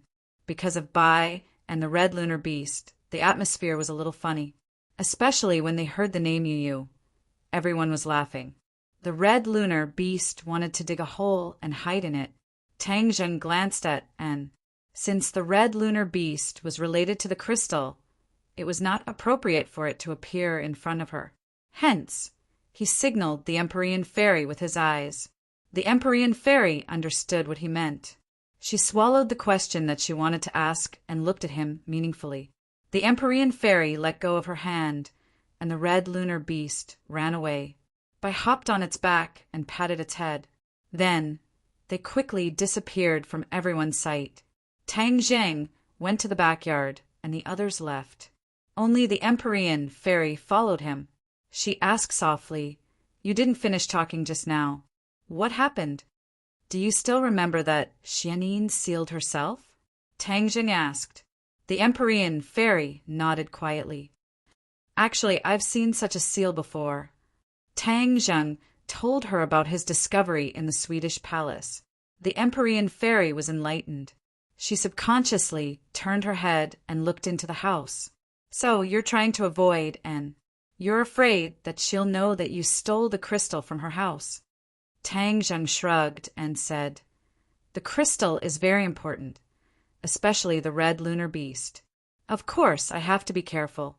This time we saw the red lunar beast at the bottom of the sea, and there was even a skeleton of the red lunar beast. There must be something that happened in the sea. If we can figure it out, we might be able to solve the mystery of outer sky. The red lunar beast can't talk. What can we do? Unless we wake the red lunar beast in the crystal." The Empyrean fairy had an idea and said, "Yes." Tang Zheng's eyes lit up. "The red lunar beast in the crystal is not dead. I wonder what will happen if we let the two red lunar beasts meet." "That's a good idea. It's worth a try," the Empyrean fairy agreed. "Then there's no time to lose. I will bring the red lunar beast to the island tomorrow and meet with the other red lunar beast. I'll go with you." Tang Zheng looked at her deeply and nodded in agreement.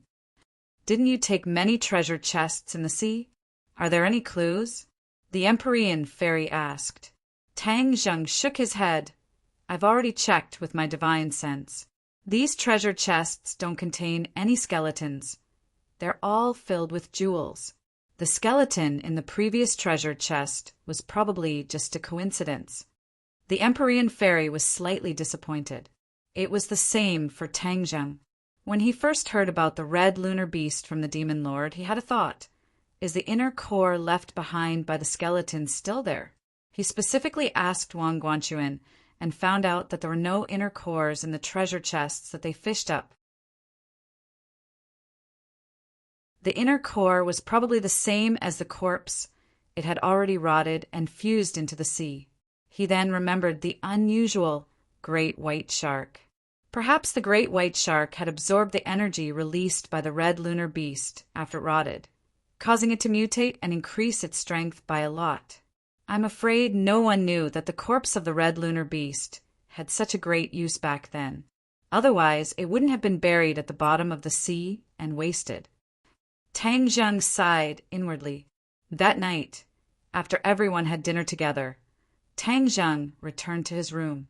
Just as he laid on the bed, the voices of the heaven-shocking bow and the sun-shooting arrow artifact spirit sounded in his mind. Master, there's something I need to tell you. What's the matter? Tang Zheng asked in surprise. After I woke up, I found a set of archery techniques. I wonder if Master would like to know? Archery? Yes, Hoi's archery. This archery technique has always been sealed in my body, and I only discovered it not long ago. Tang Zheng's eyes lit up, and he immediately sat up from the bed. The heaven-shocking bow and the sun-shooting arrow were the weapons used by the ancient martial empress Yi to shoot down the sun. He never thought that there would actually be a set of Hoi's sword technique sealed within. Ho-Yi was a martial king, and if he could even shoot down the sun, then this set of Hoi's archery was naturally not ordinary. Thus, Tang Zheng could not wait. What kind of archery technique is it? Quickly tell me. Master will naturally understand once he sees it. With that said, a thought flashed through Tang Zheng's mind, and there was one more thing. Hoi's archery. Tang Zheng's eyes lit up, and carefully browsed through this set of Hoi's archery. This was created by Hoi himself, and was a set of archery martial arts, mental cultivation method. However, without a doubt, when paired with Hoi's archery, it would definitely be able to unleash the power of the sun-shooting arrow and the heaven-shocking bow. Martial arts? If that's the case, wouldn't I be unable to cultivate? Tang Zheng turned pale. He was a cultivator.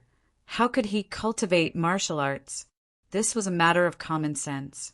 He shook his head, suppressing the disappointment in his heart. Back then, just what kind of person was Ho-Yi to be able to create this set of Hoi's archery technique?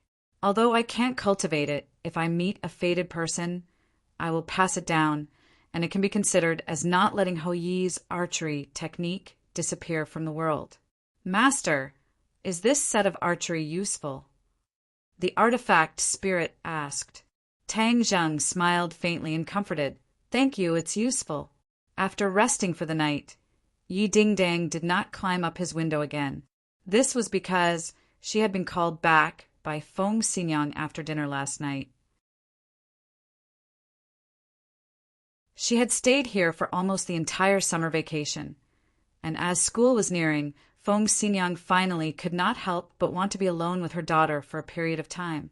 No one else had the guts as big as Yi Dingdang, so he was able to have a peaceful sleep. Early in the morning, Anne's scream rang out. Tang Zheng got up like a carp and rushed out, thinking that something had happened, but he saw and in front of the fish tank, crying out in grief. My fish! Where are my fish? Where did they go? Last night before I went to sleep, they were clearly in the fish tank, and I even fed them. How could they disappear? The few precious ornamental fish in the fish tank were specially flown in by and from her own country. After all, she was a princess, and the aristocratic style in her bones would be revealed no matter where she was. Some time ago, she felt that the huge living room was too empty and monotonous, so she became a designer herself and redecorated it, adding a lot of ornaments, and that huge fish tank and the ornamental fish in it were one of them. But she did not expect that the fish would disappear early in the morning. How could she not be angry? Tang Zheng thought that something big had happened, but it turned out that it was just a few fish, and he could not help but breathe a sigh of relief. When Anne saw him, she pounced on him like a butterfly, took his arm, and said with grievance, Tang Zheng, you must investigate for me, find my fish, and punish the murderer severely. Looking at her towering chest rubbing against his arm, Tang Zheng's heart was restless, but when he saw the strange gazes of the others, he quickly suppressed this thought and said righteously, This is our home. We can ask the disciples of the witch clan who are guarding outside to see if anyone has barged in. I've already asked. No one broke in at all. Moreover, if someone really came, with so many masters, how could they not find him? Tang Zheng secretly nodded his head. What Annie said was right. If someone really barged in, even he and the mysterious Lady of the Nine Heavens would not be able to discover them. Then it could only mean that the other party's cultivation was ridiculously high, and there should not be such an expert in this world. Moreover, even if there was an enemy, it would not be just for a few fish. There must be something fishy going on.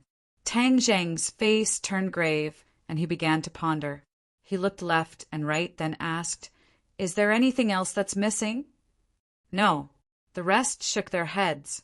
Tang Zheng's eyebrows furrowed even deeper. This was strange.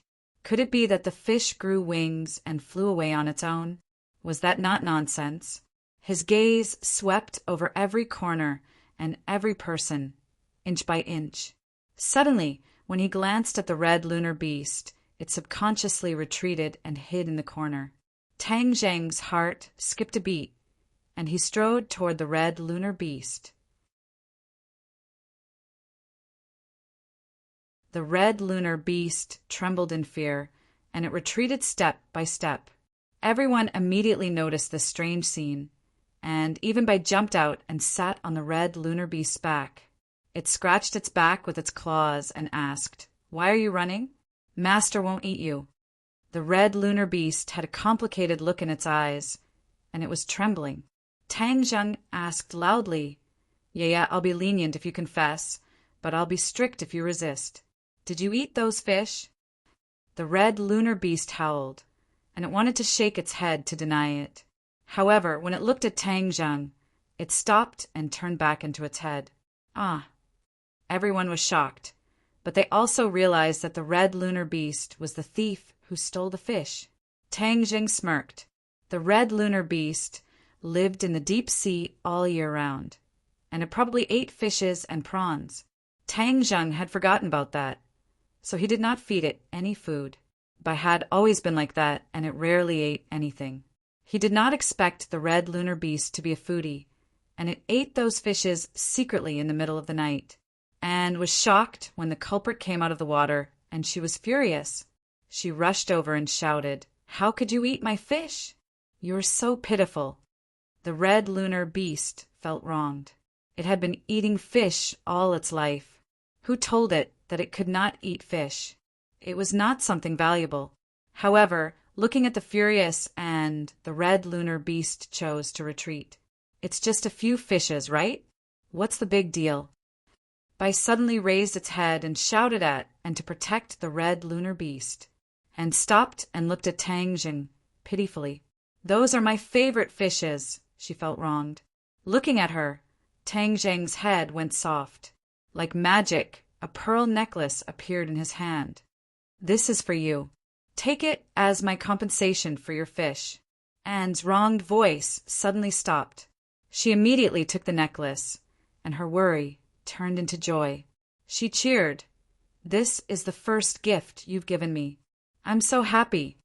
At that moment, she threw the matter of the fish to the back of her mind. "Help me put it on." Tang Zheng could not persuade her, so he could only put the necklace on for her. She turned around and asked, "How is it? Is it pretty?"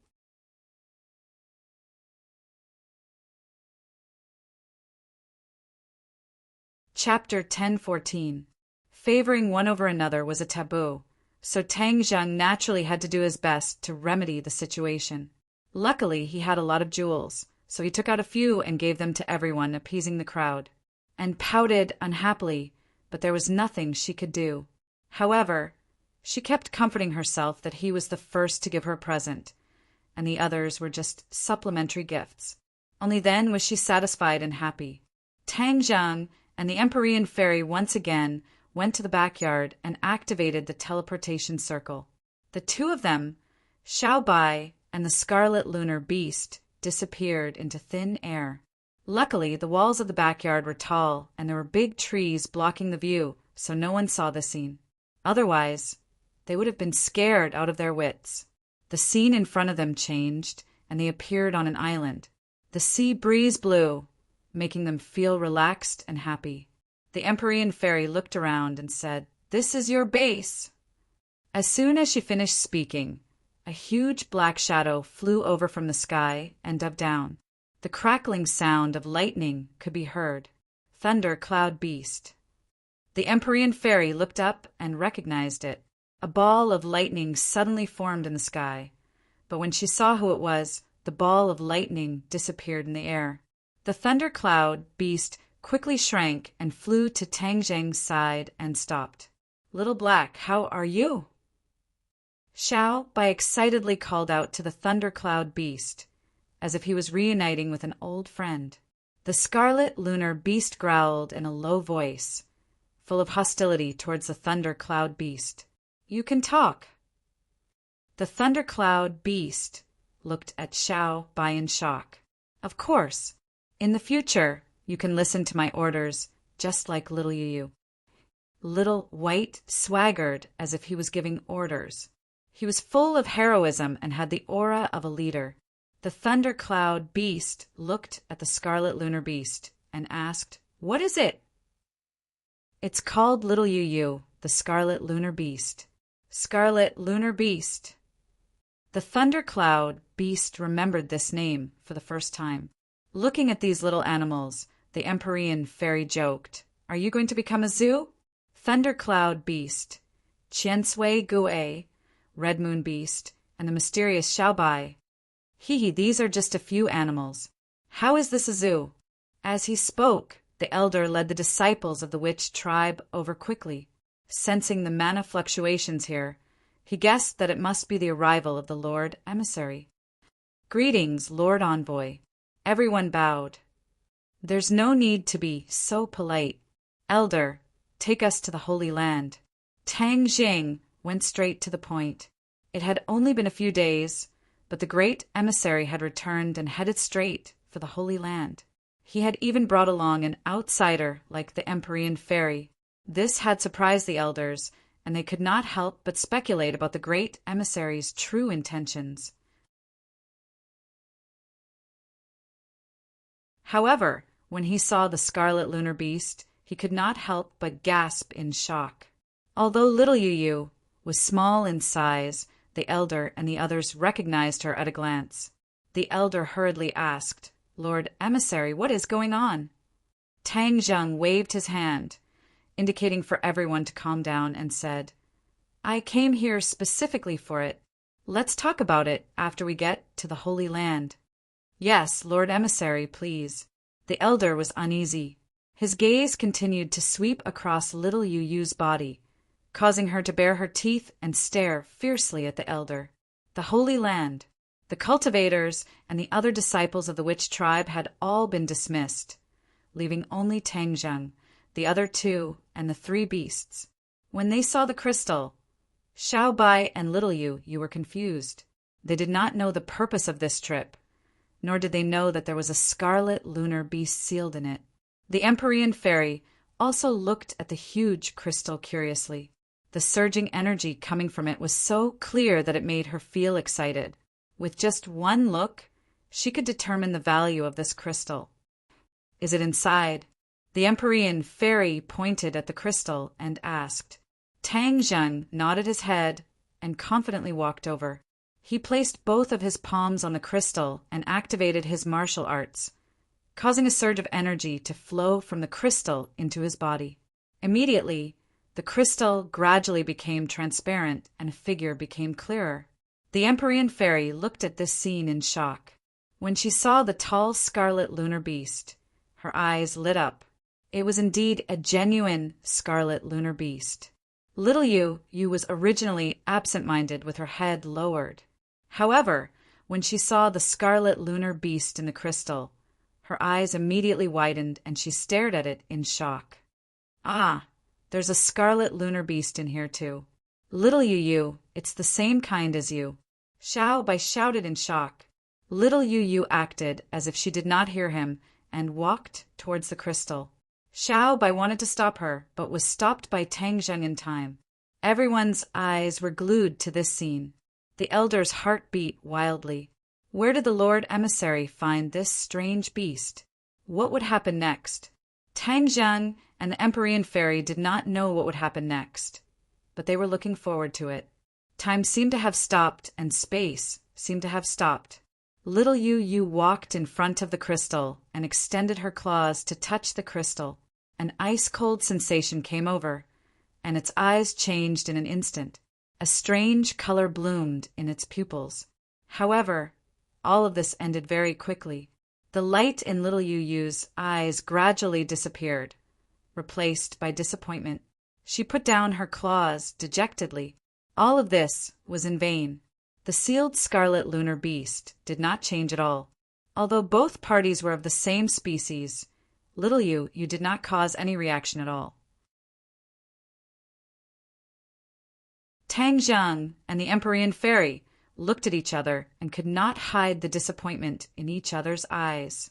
They muttered, "It seems that we were too optimistic." There was no reaction or change at all. The Empyrean Fairy sighed and shook her head. The elder saw this and asked curiously, "Lord Emissary, what is going on?" "Its name is the Scarlet Lunar Beast. It is a creature from the outer sky. We want to know about the outer sky from them. But little Yu Yu does not know anything. So, we want to see if something will happen when it meets its kind. Then it can give us some information." Tang Jiang said. The elder suddenly understood. He looked at the two scarlet lunar beasts and said, "It seems that this method will not work." Xiao Bai heard this and said disapprovingly, "Master, what's so difficult about this? Let me help you break this thing." Just as he finished speaking, a white figure leaped out. With a bang, a small claw hit the crystal. With a rumbling sound, the crystal shook violently but did not shatter. Xiao Bai looked at this scene in disbelief. It knew the power of this attack very well, but it could not hurt the crystal at all. Damn it. "Xiao Bai, don't mess around." Tang Jiang tried to stop it, but before he could finish, his eyes widened. He looked at the crystal in disbelief and saw the scarlet lunar beast move. Its eyes shone brightly as it tried to touch Xiao Bai. The scarlet lunar beast had never moved before. It was as if it was a statue. This was the first time. "Ah, it's alive!" Xiao Bai was not afraid. Instead, he was surprised to see the scarlet lunar beast's reaction. However, the scarlet lunar beast could not really touch Xiao Bai because of the crystal. Its eyes were filled with surprise and respect as it stared at Xiao Bai. Xiao Bai also stared at it with his round eyes. The scarlet lunar beast gradually lowered its head under Xiao Bai's gaze. In the end, it even crawled on the ground with its front legs as if it was kowtowing. Xiao Bai looked at this scene blankly. He turned his head and asked Tang Jiang, "Master, what is it doing?" Tang Jiang and the Empyrean Fairy were shocked. Only the elder's reaction was less. In his mind, Xiao Bai was the sorcerer tribe's sacred beast and had noble status. It was only right for the scarlet lunar beast to kowtow to him. However, Tang Jiang and the Empyrean Fairy thought more. The scarlet lunar beast was not an ordinary creature. It was a creature from beyond the heavens. Why would it kowtow to a sorcerer tribe's sacred beast in the human world? There were too many unsolved mysteries. Even little Yu could not trigger its reaction. However, Xiao Bai's casual actions could trigger such a huge reaction from it. It was too bizarre. Tang Jiang rushed over and asked Xiao Bai, "Try to recall. Do you remember its existence?" Xiao Bai tilted his head. He did not seem to understand what Tang Jiang meant. After thinking for a long time, he shook his head blankly. "No, I have never seen it before. Master, why is it moving? It was alive in the first place. I used to think that it couldn't move, but now it seems that it disdains to move. Even little you couldn't elicit a reaction from it. On the contrary, you are a pleasant surprise. Then what is it doing?" Xiao Bai asked suspiciously. Tang Jiang looked deeply at the scarlet lunar beast. He realized that it was still crawling with its head on its front legs. It was very respectful. He said thoughtfully, "It is kowtowing to you. It seems that it knows you. I have never seen it before. How would it know me? Xiao Bai was confused. He could not figure out the complicated inside story. It does not know you. However, it definitely knows your kind. Oh, I see. Master, didn't you always want to know my origin? Won't everything be revealed if you let it out? Tang Zheng shook his head, his expression darkened, and said, It's not as easy as you say. You tried it just now. This spar is very sturdy, it can't be broken at all. You can only let it out after absorbing all the energy of this spar. Xiao Bai was very disappointed. That is so troublesome. Doesn't that mean we won't be able to find the answer for now? Tang Zheng laughed instead. Even so, we're still one step closer to the answer. This Scarlet Moon beast knows your origin, so as long as we work hard to absorb all the energy in this crystal, won't everything come to light? Xiao Bai's eyes lit up. He nodded and said, Master's right. Xiao Bai also wants to know his origin. Tang Zheng, I have an idea. Suddenly, the Empyrean fairy said. Tang Zheng turned his head. What idea? Since this scarlet lunar beast and Xianyin can seal themselves, you can release Xianyin and see if they will react to each other. Tang Zheng's eyes flashed. Smart. This was a great idea. Since they both came from the sky beyond heaven and were still alive, he wondered how they would react to each other. Therefore, he used his mind to summon the crystal that sealed Xianyin. The scarlet lunar beast seemed to have sensed something. It raised its head and looked at the crystal in front of it.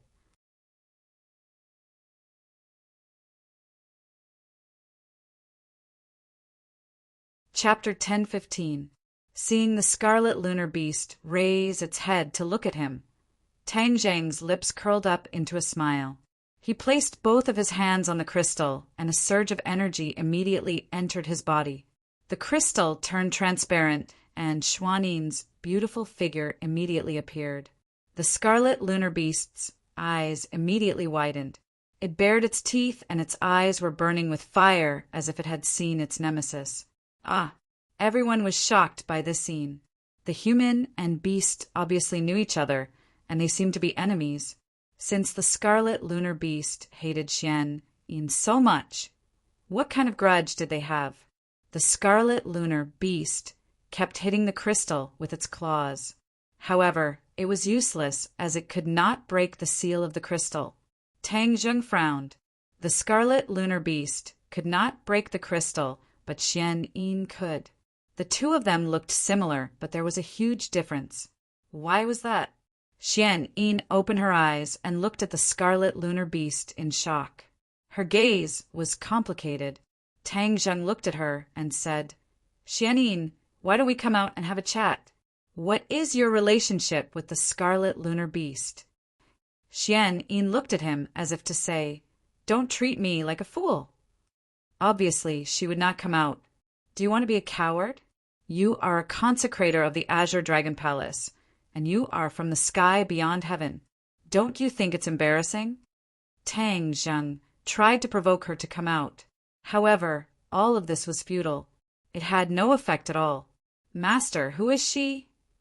Xiao Bai asked as it was the first time he saw Xianyin. Xianyin's gaze fell on Xiao Bai, but she did not have much of a reaction. She was completely different from the scarlet lunar beast. This made Tang Zheng very confused. Xianyin and the scarlet lunar beast were both from the sky beyond heaven. However, the scarlet lunar beast knew Xiao Bai. Why couldn't Xianyin recognize him? Tang Zheng shook his head, feeling somewhat disappointed. Now he could confirm that Xianyin and the scarlet lunar beast knew each other, and there was quite a bit of enmity between them.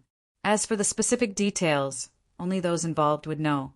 Seeing that the red lunar beast was getting more and more irritable, and its eyes were about to spit fire, Tang Zheng said to Xianyin, Since you want to be a coward, I'll let you be. With a wave of his hand, Xianyin was sucked back into Sumeru world. Only then did the scarlet moon beast calm down. Its anger slowly subsided. However, it still looked at Tang Zheng with a complicated expression. It was as if it was asking him to release it quickly. You want to come out? I don't have a better idea. You can only regain your freedom after absorbing all the energy in this crystal. Tang Zheng said helplessly as he knew what the red lunar beast was thinking. Initially, he was worried that the red lunar beast would be in trouble after it was freed. However, looking at its attitude toward Xiao Bai, his worries were obviously unnecessary. If Xiao Bai could intimidate the red lunar beast, then releasing it would solve a lot of mysteries. I'll stay and cultivate. The Empyrean fairy looked at Tang Zheng and immediately made a decision. Now that her cultivation was the highest, she would be able to absorb the energy in the crystal at the fastest speed. Tang Zheng did not hesitate and nodded in agreement. Xiao Bai, do you want to go back with me or stay here? Tang Zheng asked. Xiao Bai grabbed Little Yu and pulled it back from the crystal, saying, Master, of course I'll go back with you. The city is much more fun than this island. Little Black, you can stay here and protect everyone. You can also absorb the energy in this crystal to cultivate. The thundercloud beast's eyes lit up and asked, Really? Of course. The thundercloud beast jumped up excitedly. Xiao Bai curled his lips and said, What's there to be happy about? Xiao Bai's cultivation was different from other beasts. It almost did not need to eat, and every time it was about to break through, it would hibernate. It looked down on the crystal, but the thundercloud beast saw it as a treasure. Seeing that Xiao Bai was about to leave, the red lunar beast bowed to Xiao Bai as if it was sending it off. Xiao Bai did not appreciate it at all and did not even turn back. It rode on Little Yu and followed Tang Zheng as they left. On the other hand, Little Yu kept looking back as if it was thinking about something. After returning home from the teleportation array, and walked towards Tang Zheng in front of everyone and sat beside him gracefully. Her eyes were like limpid autumn water as she looked at him. Tang Zheng asked, What's the matter? And smiled and said, After you left, I thought about it for a long time and finally found a problem. What problem? Tang Zheng looked at her suspiciously. You gave out so many pieces of jewelry at once, and I did some research. Those pieces of jewelry are definitely not modern items, but ancient items. You definitely have more than that, right? And looked as if she had seen through everything. Tang Zheng smacked his lips. He had to admit that a woman's intuition was sometimes frighteningly accurate. However, he did not figure out An's true intentions and asked, So what if I did? And so what if I didn't? An said confidently, I knew you had more than that. You really did have a lot of jewelry. I won't ask where you got them, but what do you plan to do with them? Seeing that she had guessed it, Tang Zheng did not deny it and said, I haven't thought about it yet. I have a good idea. Tang Zheng looked at her quietly. She seemed to be encouraged and said impatiently, I'll help you deal with these jewelry. They shouldn't be covered in dust and should shine with their own brilliance. Tang Zheng looked at her in surprise. As a princess of a country, how could she want to do this? And thought that he did not believe her, so she quickly took out a set of certificates and said, I have specially studied. Look, this is the top international jewelry appraisal qualification certificate. And this is the YMBI certificate that I minored in when I was in school. I can really help you with this matter. Looking at the certificates, Tang Zheng did not doubt their authenticity. She disdained to fake, but he did not expect her to be so enthusiastic about this matter. He did not know An's thoughts, and never believed in the principle of being a good wife. She was a typical Western woman. She believed that a woman needed her own charm and career. Only by making herself more outstanding could she gain the favor of a man, especially an outstanding man. She was already outstanding enough, but she still thought that compared to Tang Zheng, she was a bit lacking. Especially after she took off the princess's clothing, so she must have her own career. This time, she just happened to come across these jewelry, so she had this idea. Moreover, in this way, she could openly spend more time with Tang Zheng. Other women would have nothing to say and could not stop it. Wouldn't her opportunity come? She thought that God had heard her prayer and given her such a good opportunity. How could she just watch it slip through her hands? Why don't you say something? Do you agree?" And looked at Tang Zheng affectionately and asked. Her eyes seemed to be able to speak. If an ordinary person was looked at by the princess like this, their soul would have flown away. Tang Zheng, on the other hand, had a strong immunity and began to ponder. He had enough jewelry. So much jewelry was a large sum of money. His business was so wide, and there were too many places where he needed money. So these jewelry definitely could not be left idle. They had to be sold.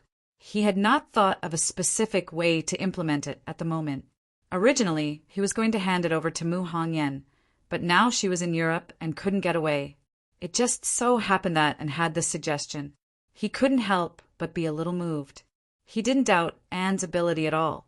He just asked, "What if there are a lot of jewelry? Can you sell them all?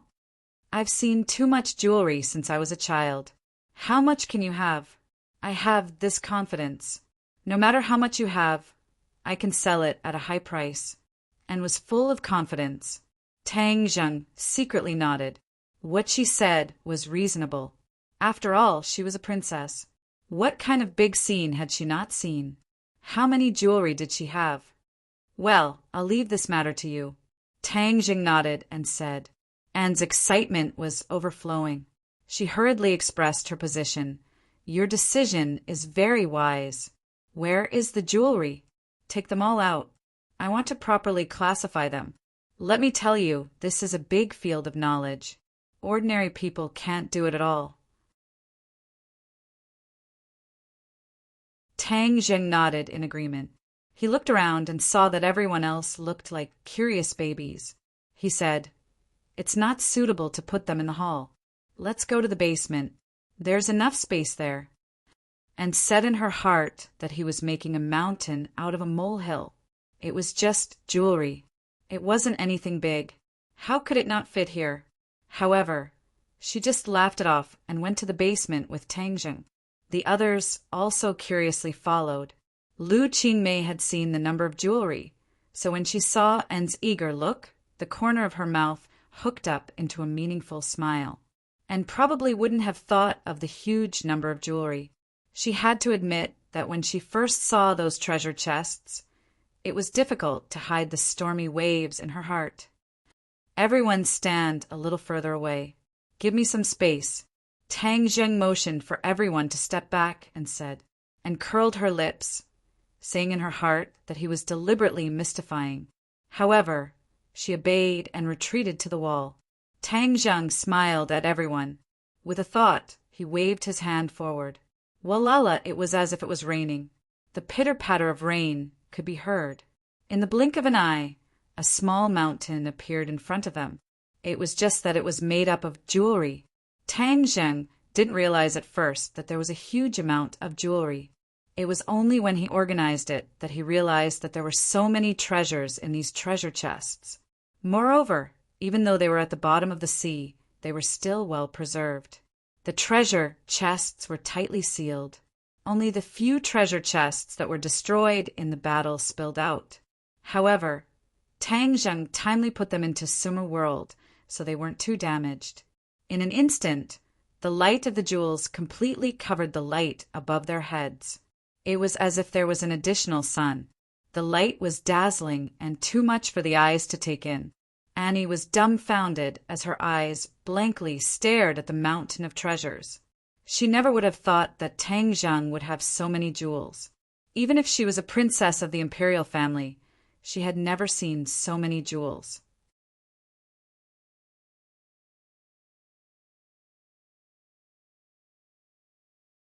Chapter 10:16. Jewels were eye-catching and would also steal people's hearts. Especially women, their attractiveness was boundless. Other than Lu Qingmei, Fang Shishir, and Wu's reactions were more or less the same. Even Nan Nan, the little girl, actually started to make a big fuss. All of a sudden, she pounced towards the treasure mountain and excitedly shouted, "Wow, so beautiful!" and finally reacted as if she had awoken from a dream. She moved her gaze away with difficulty and stared blankly at Tang Zheng. She swallowed her saliva and asked, "These are your jewels?" Tang Zheng blankly nodded, completely unaware of the impact this had on them, and said, "That's right, these are my jewels. This isn't a lot, right?" And resisted the urge to roll her eyes as a voice in her heart shouted, "If this isn't a lot, then what is?" "With your ability, handling these jewels shouldn't be a problem, right?" Tang Jing asked, and quivered and hesitated for a moment before firmly nodding her head. "Of course, there's no problem." Although this exceeded her expectations, it was interesting to have a challenge.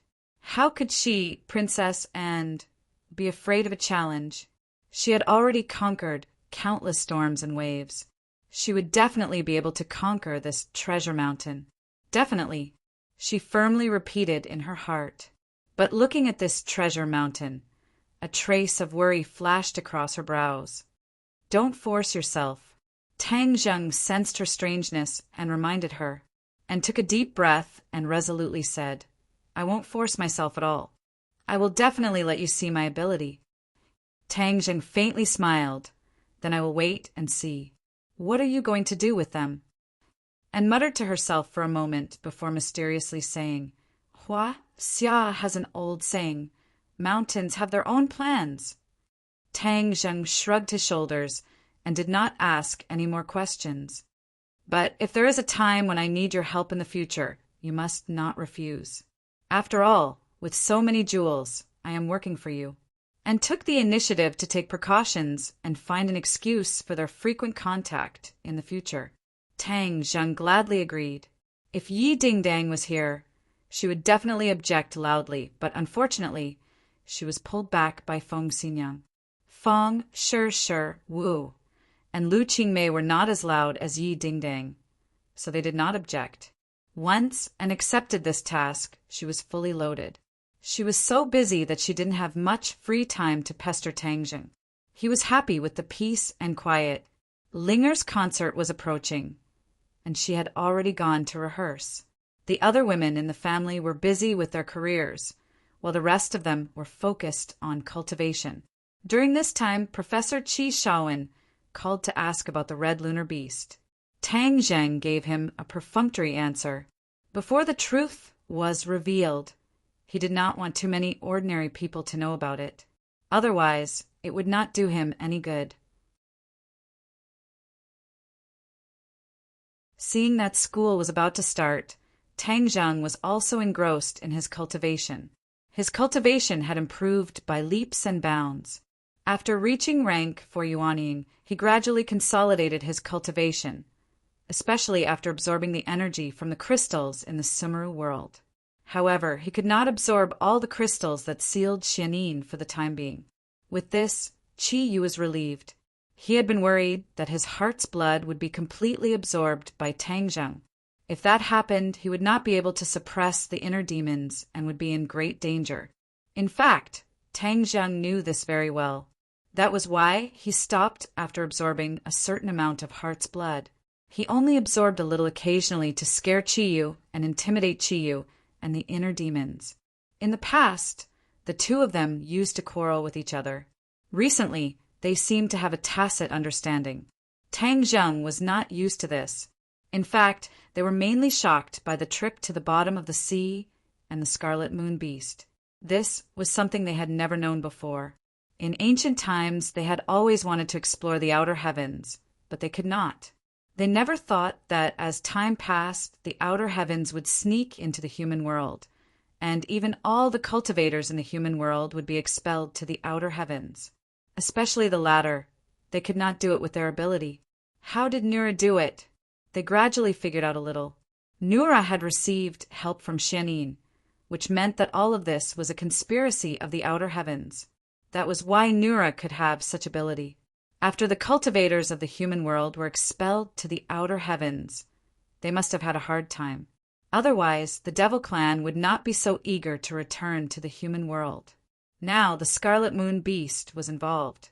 The Scarlet Moon Beast had a grudge with Xianin. What kind of grudge was it? Why did the Scarlet Moon Beast come to the human world? What were they for? What happened in the sea back then? There were too many unknown secrets in this. He had to unravel these secrets in order to perhaps see through the clouds and see the essence and truth of the matter. To the two of them, this was a huge blow because they were originally high and mighty, insufferably arrogant. Now it seemed that they were frogs at the bottom of a well. The enemy was not only the enemy of this world, but also the enemy from the unknown world of the outer heavens. Everything was confusing, causing them to fall into deep thought. Where should they go in the future? Master, I haven't seen the 5-clawed golden dragon for a long time. I want to see it. Is that okay? Xiao Bai jumped onto Tang Zheng's body and asked. Tang Zheng withdrew from his cultivation state and looked at the dark sky outside the window. Why do you want to see it? After he branded the 5-clawed golden dragon with a soul imprint and took it for his own use, Tang Zheng never went to see it again. It was said that the country was still digging into the palace, as if they would not stop until they found the 5-clawed golden dragon. Tang Zheng had long controlled the heaven and earth soul-suppressing formation. Without his permission, no one could dig out the formation's core. So naturally, they would not be able to see the 5-clawed golden dragon. Therefore, he was not worried about the country's actions. He could imagine that after the 5-clawed golden dragon was subdued, although it did not say anything, the resentment in its heart was definitely not small. After being locked in that space for a long time, its hostility would definitely increase. Even if Xiao Bai suggested to see it, it could be done. It could also be considered as seeing its recent situation. One was a big stick and one was a sweet date. The 5-clawed golden dragon liked Xiao Bai very much, so it could let them see it. Master, I beg you. Xiao Bai clasped its claws together as if it was cupping its hands, looking very pitiful. Tang Zheng could not help but laugh. Don't pretend to be pitiful with me. I promise you, Master is the best. Xiao Bai was incomparably excited. It jumped onto little Yu's back and said eagerly, Little Yu, today I will take you to see a big guy. It is much bigger than us. It is very fierce, but you don't have to be afraid of it. With me here, it can't hurt you. Little you looked at it blankly. Let's go. It's dark. No one will find out. Tang Zhen got up and disappeared into the darkness with the two strange beasts. Their speed was very fast, leaving only after images in the night. Then they quietly passed through the layers of guards outside the imperial city. After a long time without any gains, the imperial city's defense had weakened a lot. The people were very dissatisfied with the official blockade of the imperial city. This was one less tourist attraction. However, the people of Huaxia were the most forgetful and kind. After a series of protests and complaints, they focused on their daily lives. Their attention was consciously diverted to other areas by the officials. Therefore, although the huge construction banner was a very far-fetched excuse, the people chose to accept it in the end. Although it was night, the imperial city was still brightly lit. Unlike before, the imperial city had now become a huge construction site. It was dug and riddled with holes. It was difficult to have the majesty of the royal family from before. Tang Zheng couldn't help but sigh when he saw it. The country had really put in a lot of effort for the 5-clawed golden dragon. This imperial palace would probably be hollowed out. This classic building complex that had stood for hundreds of years and endured countless storms would be destroyed at any time. Sighing with emotion on a whim, Tang Zheng used an illusion to smoothly enter the formation under the watchful eyes of everyone, but no one could see them. The 5-clawed golden dragon snorted. It was like a clap of thunder exploding in their ears. Then it moved its body, causing the chains made of 9 nether-black iron to make clanking sounds. Then it stared at them with its 2 huge eyes, looking down at them from above. 5 claws. Just as Tang Zheng opened his mouth, before he could finish speaking, he saw the 5-clawed golden dragon's eyes widen, and its raging anger ignited. Tang Zheng felt a chill. Could it be that the 5-clawed golden dragon was going to rebel? He quickly activated his mental cultivation method and prepared to use the soul brand to make the five-clawed golden dragon restrain itself a little. However, he saw that its eyes were not staring at him, but directly at little Yu. It roared angrily, "It's you again, I'm going to kill you." The huge dragon head swooped down, bringing with it a strong gust of wind. The dragon opened its mouth wide and bit towards little Yu, as if it was an irreconcilable enemy. Tang Zheng was stunned by this scene. What was the origin of this scarlet lunar beast? Why did everyone have such a big reaction when they saw it? Even the five-clawed golden dragon, who had always thought highly of itself, had such a reaction. Of course, he could not let the five-clawed golden dragon swallow little Yu. However, Xiaobai's reaction was faster than his. It stepped forward and flew up from little Yu's back. A second before little Yu's hair stood on end, it turned into a cannon and shot towards the five-clawed golden dragon. It shouted, "Stop, don't hurt little Yu." However, its thin and small claws reached first. It clenched into a fist and threw a punch at the five-clawed golden dragon's cheek. Bang! The huge dragon head was hit to the side by this force and crashed into the stone wall, causing debris to fly everywhere. However, the five-clawed golden dragon did not stop there. It swung its tail and swept it towards little Yu. Little Yu was not easy to deal with either. With a kick of its hind legs, it turned into a shadow and rushed towards the dragon's tail. With a sweep of its tail, it collided with the dragon's tail. Whoosh! Little Yu flew out like a kite with a broken string. She crashed into the stone wall and fell softly. Xiaobai was furious and roared, "You stupid dragon! Why did you hurt little Yu? I'll beat you up!" Boom! The strand of red hair on Xiaobai's forehead immediately burst into flames. Its small fist was like a storm as it hit the five-clawed golden dragon's head. Although its fist was small, its strength was extraordinary. A dent gradually appeared on the dragon's scales. The five-clawed golden dragon was in pain and was completely enraged. Its dragon claws viciously clawed at Xiaobai.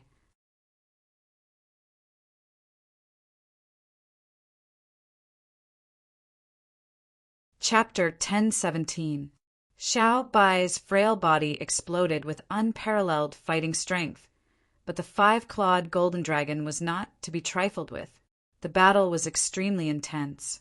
Little Yu staggered up from the ground, shook her head a few times, and became fierce. She glared fiercely at the five-clawed golden dragon and bared her teeth, as if she wanted to tear a piece of dragon meat from its body. Tang Zheng frowned. What kind of deep hatred did the five-clawed golden dragon have with little Yu that made it so angry?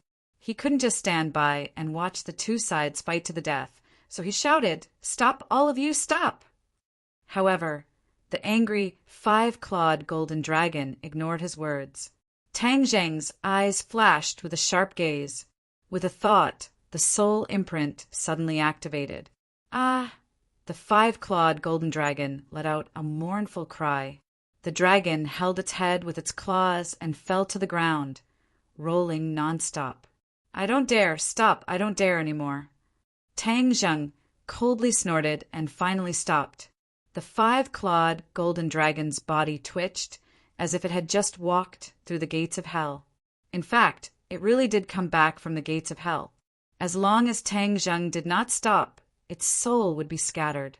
The five-clawed golden dragon finally calmed down and gasped for breath. Now that it had submitted to 4 infinity Tang Zheng, its little life was in his hands, and it had no way of disobeying him. Xiaobai curled his lips and coldly snorted. He ran over to check little Yu's body and kept asking, "Is there something wrong?" Little Yu shook her head. Xiaobai grinned and patted its head in relief, saying, "Amazing, this stupid dragon is too bad. It actually attacked you indiscriminately." Little Yu grimaced and made a sound, as if agreeing with Xiaobai's words. Tang Zheng was sure that there was a reason for this, so he walked to the five-clawed golden dragon's head. Although it was lying on the ground, the dragon's head was still bigger than Tang Zheng, making him seem very small. However, when he stood in front of the five-clawed golden dragon, he seemed to have a very large image, and no one dared to underestimate him. The five-clawed golden dragon raised his eyelids and looked at Tang Zheng with a complicated expression. His frustration was mixed with anger and helplessness. "Why did you attack little Yu Yu?" Tang Zheng's face was as cold as ice as he asked. The five-clawed golden dragon finally regained its composure. It slowly raised its head and looked down at Tang Zheng, but it no longer had the slightest arrogance. It softly said, "Because I was imprisoned here because of it." "What?" Tang Zheng was shocked. His eyes jumped wildly. He had thought of many reasons, but he had never thought of this because it was beyond common sense. "I'm telling the truth. It's up to you to believe it or not." Looking at Tang Zheng's reaction, the five-clawed golden dragon didn't expect him to believe it. "Tell me the details. You never said how you were imprisoned here before. Now that things have come to this, there's nothing to hide, right?" Tang Zheng urged. The five-clawed golden dragon pondered for a long time. Now that the dragon was under the eaves, it had no choice but to lower its head. Moreover, this was an unchangeable fact. There was nothing to hide. Thus it only spoke slowly. It turned out that the five-clawed golden dragon lived in the sea. At that time, the dragon clan had already left the human world, and it was the only one left. It never thought that its whereabouts would be exposed and it would be schemed against by someone with ulterior motives. The dragon clan liked gold, silver, and jewelry, so these people specially prepared countless gold, silver, and jewelry to bring to the sea. Box after box of gold, silver, and jewelry were poured into the sea like bait in a pond to lure fish. The five-clawed golden dragon was naturally attracted by these gold, silver, and jewelry. It never thought that what awaited it would be an inescapable net that had been planned for a long time. Among them, a large number of cultivators had been waiting for it for a long time. When it appeared, they attacked together. That battle was earth-shattering. It set off a huge tsunami that submerged dozens of islands. However, the dragon clan was the king of the sea after all. Even if the five-clawed golden dragon was not considered a very powerful existence in the dragon clan, it was still not something that an ordinary cultivator could resist. The five-clawed golden dragon was very angry. It was actually schemed against by a human. Thus, in a rage, it did not retreat. Instead, it took advantage of the first opportunity to launch a fierce attack. The cultivators suffered heavy casualties. Just when the five-clawed golden dragon thought that victory was in sight and was feeling complacent, a woman appeared with a scarlet lunar beast. This woman and the beast's cultivation were very powerful. Both sides launched a huge battle. It was as if the world was going to be destroyed by this battle. Even that huge warship was going to sink into the sea. The five-clawed golden dragon resisted with all its might. After seriously injuring the woman and killing the scarlet lunar beast, causing it to sink into the sea, it still fell into the hands of that woman. It was then bound by a chain made of 9 Serenity's mysterious iron and suppressed under the imperial city. Tang Zheng was overwhelmed with emotions. Without a doubt, although that experience was only a few sentences, it was definitely thrilling. If he did not see it with his own eyes, it would be hard to imagine. However, that woman and the scarlet lunar beast actually worked together to imprison the five-clawed golden dragon. That was really daring. It was probably a first. However, this scarlet lunar beast is obviously not that scarlet lunar beast. At that time, I killed it. After it sank into the sea, I'm afraid it had already become a skeleton. The five-clawed golden dragon looked at little Yu Yu again, causing little Yu Yu to keep staring at it. "Are you sure it's dead?" Tang Zheng moved his head and asked. The five-clawed golden dragon nodded. "Of course. In fact, it's really strange. That woman actually took away the scarlet lunar beast's core before it sank into the sea. She didn't even let her own partner go. That woman's ruthlessness is something I have rarely seen in my life. What? She took away the scarlet lunar beast's core? Tang Zheng was shocked. The five-clawed golden dragon looked at Tang Zheng blankly and asked, "Yes, what's wrong with that?" Tang Zheng was as clear as a mirror. It seemed that the woman also knew the importance of the scarlet lunar beast's core. Therefore, after it died, she directly took away its core.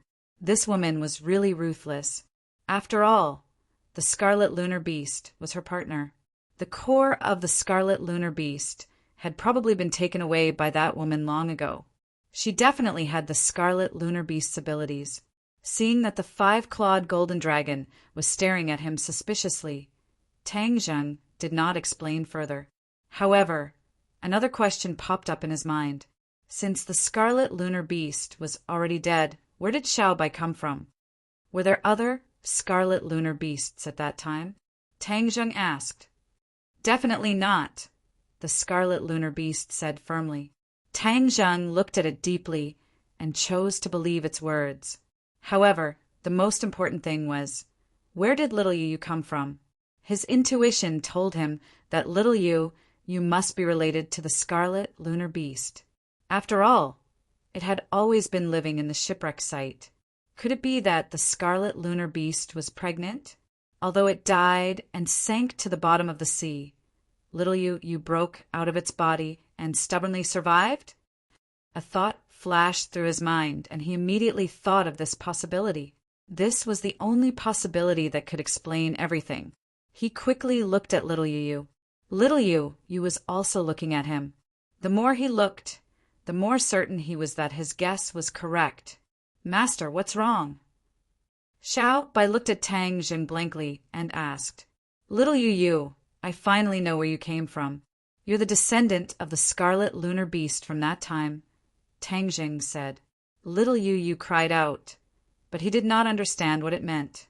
"I really didn't expect this." Tang Zheng could not help but sigh. The five-clawed golden dragon understood and looked at Xiaobai in disbelief. Its eyes were burning with anger. "You're the descendant of the scarlet lunar beast from that time? I clearly killed it? I can't believe it left you alive." Seeing that it was about to attack again, Tang Zheng coldly scoffed and said, "What? Do you still want to have a taste of what happened just now?"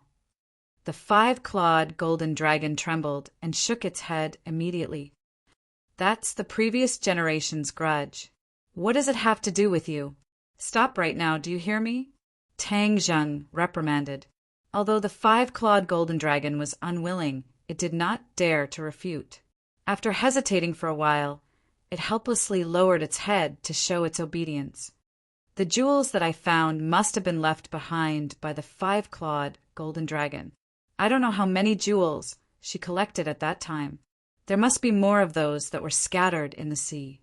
I'm afraid that the woman did not know that the scarlet lunar beast was pregnant. Otherwise, she would not have let its body sink into the sea so easily and let little Yu escape. However, I'm not sure about the relationship between the scarlet lunar beast and the woman. Based on my intuition, if the woman could be so cruel to the scarlet lunar beast, I'm afraid that the two of them were not really partners who would go through life and death together." Tang Zheng silently analyzed, and the fog gradually dissipated in front of his eyes. However, a figure flashed in his mind, the scarlet lunar beast in the crystal. The Swedish king once said that it flew from the sky and found it in a meteorite that landed in the world.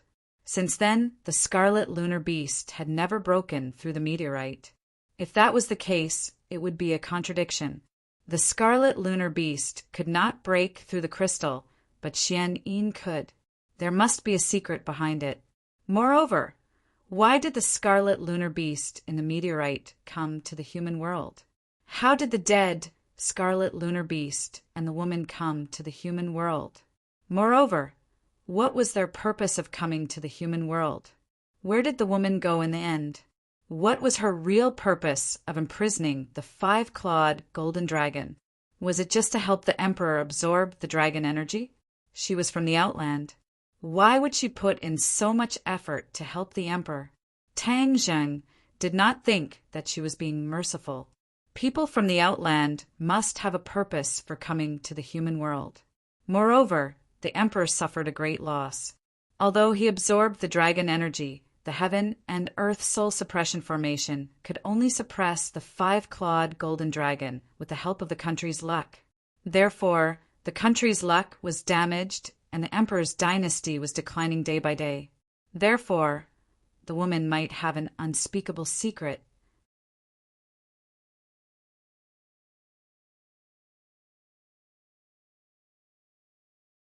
Chapter 1018.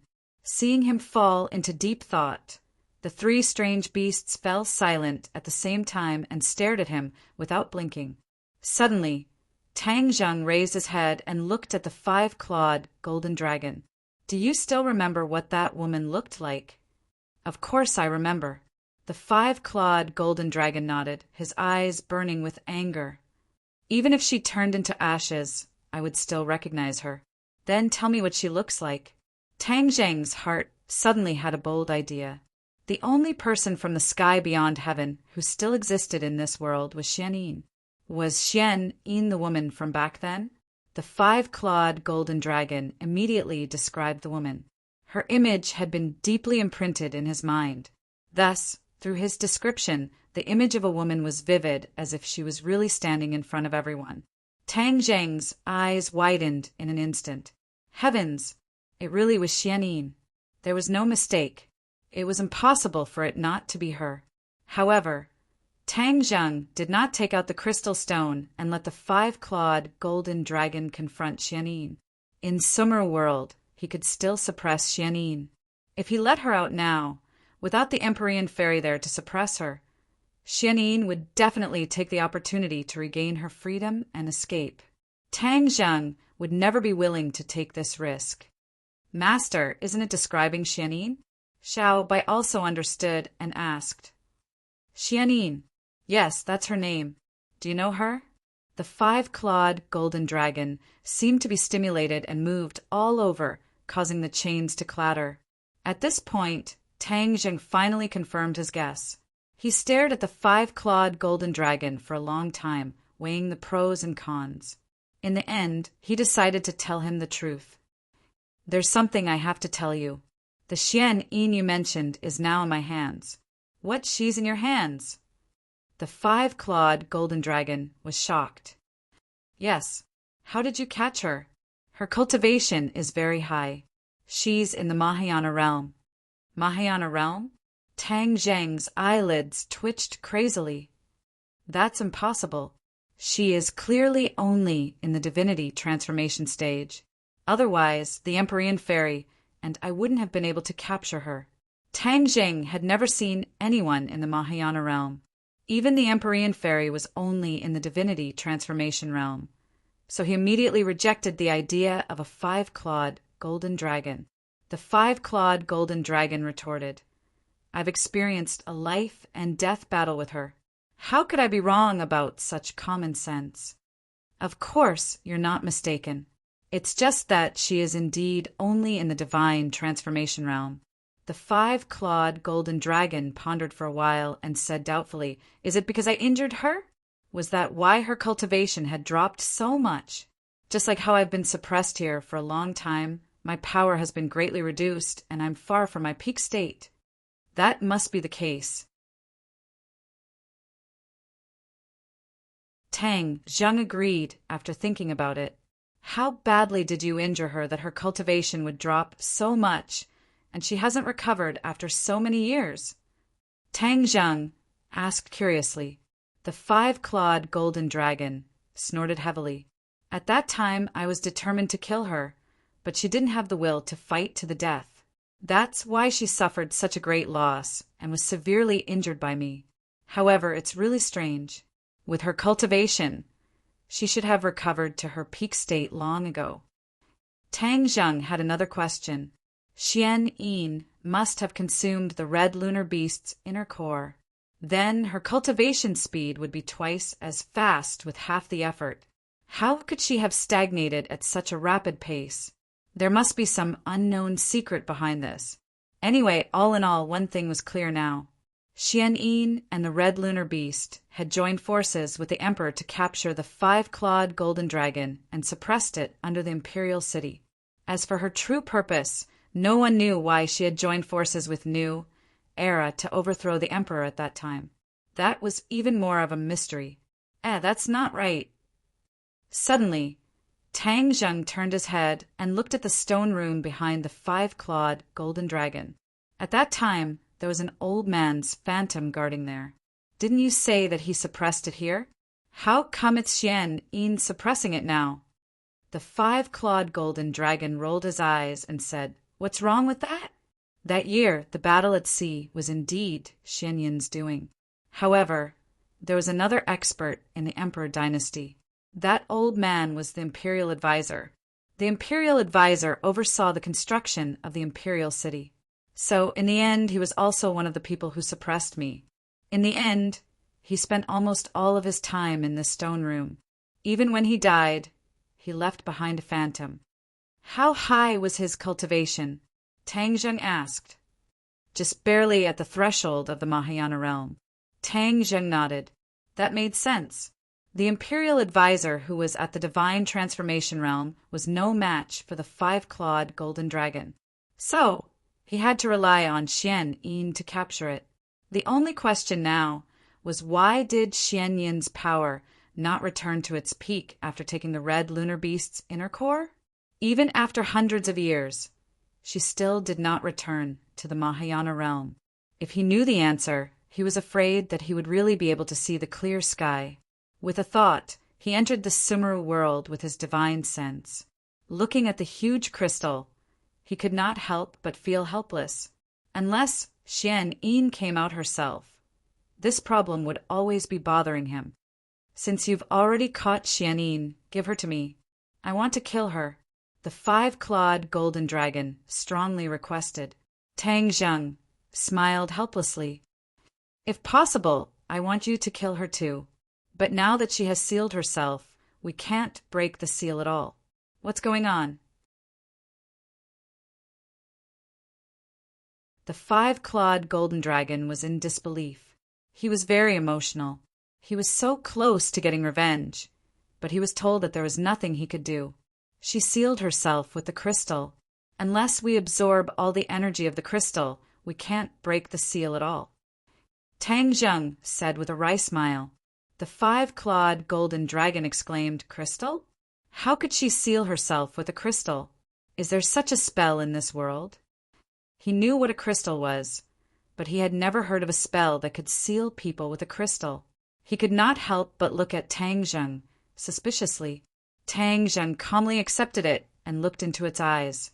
In the end, the five-clawed golden dragon had to believe what he said, but he would not be satisfied until he saw it for himself. I want to see her. Tang Zheng shook his head without hesitation. No, she can break the seal at any time. If I let her out, we can't stop her at all. I can, the five-clawed golden dragon vowed. Tang Zheng still refused. It's better to be cautious. Looking at Tang Zheng's firm attitude, the five-clawed golden dragon knew that he could not persuade him. Although he was unwilling, there was nothing he could do. Seeing this, Tang Zheng comforted. Since she is in my hands, then she definitely won't be able to escape, so you don't have to be anxious. She is extremely important. There are too many secrets on her body. We must squeeze out all of her secrets one by one. Only then can we maximize her value. The five-clawed golden dragon snorted. Obviously, killing Xian Yin could resolve the anger and resentment in his heart. You had contact with Xian Yin in the past. Have you heard of her real purpose? How would I know? My intuition tells me that she was sent by the sky beyond heaven for a purpose. Humph, so what if it's not simple? I just want to kill her. The five-clawed golden dragon said angrily. Tang Zheng looked at it and knew that it was in a bad mood, so he could not continue talking to it. So he said, "Although little you use, Mother has a grudge with you. The past is like smoke, so this debt is written off. It is now following me, so don't have any ideas about it. Otherwise, you will know the consequences. The five-clawed golden dragon looked at little Yu Yu unwillingly. Finally, he lowered his head to show that he understood. I used to think that you were very smart. Why do I feel that you are getting more and more stupid? Xiao Bai swaggered over and pointed a claw at the five-clawed golden dragon. The five-clawed golden dragon's eyes instantly widened. The pits on his head were still aching, and it would take some time for them to recover. Whitey's origin was too strange. Although its fist was small, its strength was strangely great. The key was that its speed was comparable to the speed of light, making it impossible for people to catch it. This gave the five-clawed golden dragon a headache. When facing Xiao Bai, his huge body was useless. Looking at Little White's appearance, Tang Zheng could not help but laugh, and the corner of his mouth hooked up into a smile. Seeing that the five-clawed golden dragon was speechless and almost had internal injuries from holding it in, he said, "Little White, speak less." Xiao Bai rolled his eyes. That's right. This stupid dragon is not obedient at all. It just needs to be taught a lesson. It is much worse than little Yu Yu. Master, what do you think about the taste of a roasted dragon? Roasted dragon. Tang Zheng was flabbergasted. He really dared to think about it. If he really roasted a dragon and ate it, how shocking would that be? Speaking of which, what was the taste of dragon meat? Had anyone tried it before? In the end, he was also a person who was not afraid of anything. Yet he was also thinking about random things. The five-clawed golden dragon was incomparably angry and roared, "Xiao Bai, don't push your luck." A smile appeared in little Yu Yu's eyes, as if she was very relieved. Xiao Bai was not afraid of the five-clawed golden dragon's threat at all and said, "What can you do to me? You have to be obedient, so that I can speak up for you and ask Master to let you out sooner. Otherwise, you will be locked up here for the rest of your life." You, the five-clawed golden dragon, was directly choked. "Don't you me?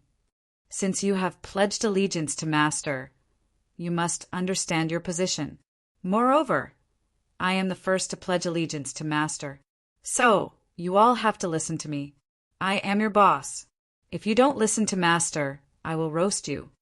Xiao Bai said with the demeanor of a general. Ha ha ha. Tang Zheng finally could not hold it in and laughed out loud. The five-clawed golden dragon's eyes were red. He did not know what to say. Little Yu had a kind of satisfaction of getting her revenge. She wagged her tail and cheerfully came in front of Xiao Bai. She took the initiative to bow, as if inviting him to ride her. Little Yu is so obedient. Xiao Bai rode up and then pointed at the five-clawed golden dragon and said, "Hurry up and call me boss." The five-clawed golden dragon ignored him and looked at Tang Zheng, as if it wanted him to do justice. Tang Zheng deliberately gave him a cold shoulder and turned his head to the side, ignoring him. "Master, if you don't call me boss, you can take care of it, okay?" Xiao Bai said.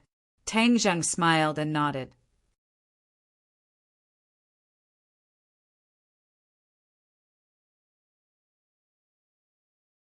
Chapter 1019. A dragon under the eaves had no choice but to lower its head. Tang Zheng knew when to stop and said, "This time I came to find you for another matter." The five-clawed golden dragon lowered his posture and asked humbly, "What is it?" "It's about the Langya Pavilion." Back then, when he ascended to the 5th level of the Langya Pavilion, he suddenly had an idea. When he looked out of the window of the Langya Pavilion, the area outside of the Langya Pavilion was vast and boundless. He did not know where it was, and he had the urge to explore it. However, this matter was not a small matter, so it was better to ask the five-clawed golden dragon first. "I see that there is an endless area outside the Langya Pavilion. What is that place?" The five-clawed golden dragon was startled. He stared straight at Tang Zheng and asked warily, "Why do you ask this question?" "I just happened to see it and suddenly had an idea. Before we enter the Langya Pavilion, we are told not to go to other areas except for the Langya Pavilion. I actually forgot to tell you about this. The five-clawed golden dragon said with lingering fear. We can't go to those areas. Why? I think that area is not small. Maybe there are other things. Tang Zheng asked puzzledly. This is the rule of the Dragon Clan. All the Dragon Clan disciples must abide by it. Why do you ask so many questions? The five-clawed golden dragon said with dissatisfaction. Tang Zheng frowned and said in his heart, What rule of the Dragon Clan? I'm not a Dragon Clan. The Dragon Clan was so afraid of this area, which meant that it was not simple. It seemed that this area was worth exploring. Seeing that he did not say a word, the five-clawed golden dragon's eyes changed slightly. He exclaimed, You don't want to go to that area, do you? I'm telling you, don't take the risk. Since the Dragon Clan has this rule, it must be for our own good. Seeing that he was so strongly against it, Tang Zheng was even more certain that there was something fishy about it, so he said, Has no one ever been there before? Anyway, I've never heard of it. Your dragon god secret art has now been cultivated to the 5th level. You can climb to the 5th floor. Moreover, your cultivation has greatly increased, and breaking through to the 6th level of the dragon god secret art is just around the corner. Why do you want to think about those illusory things?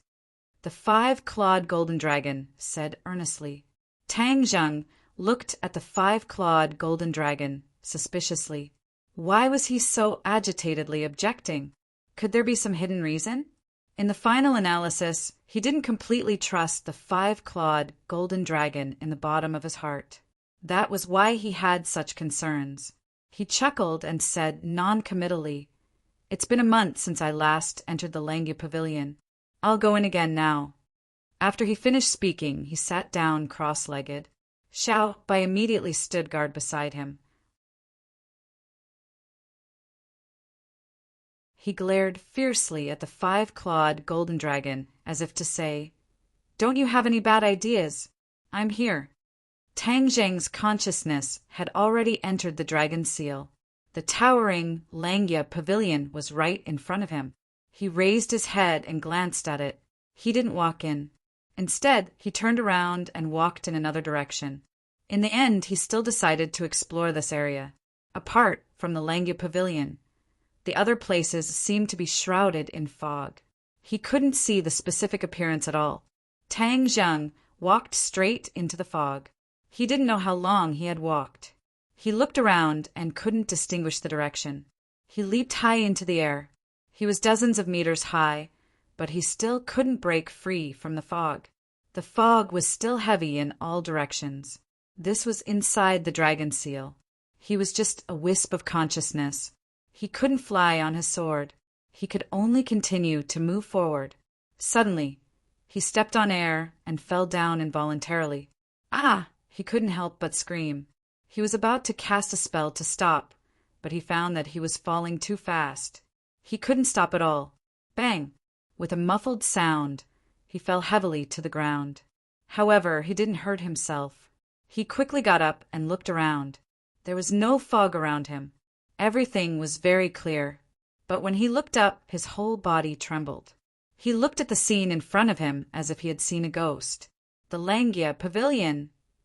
He couldn't help but shout, Why am I back in the Langya Pavilion? I'm clearly falling down. The Langya Pavilion should be above me. He subconsciously looked up. The sky was gray, and he couldn't see anything.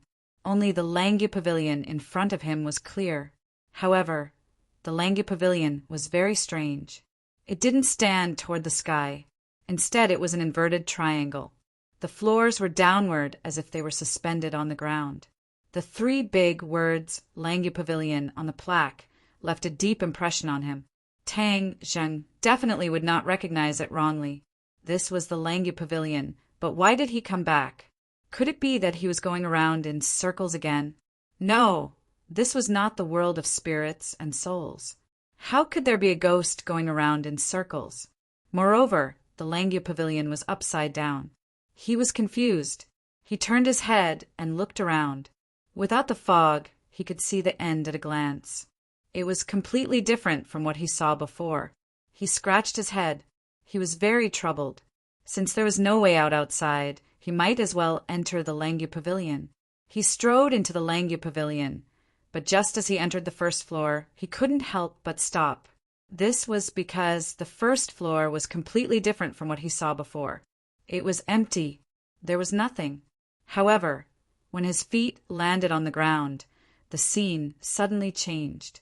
There was an earth-shattering change. It was not empty.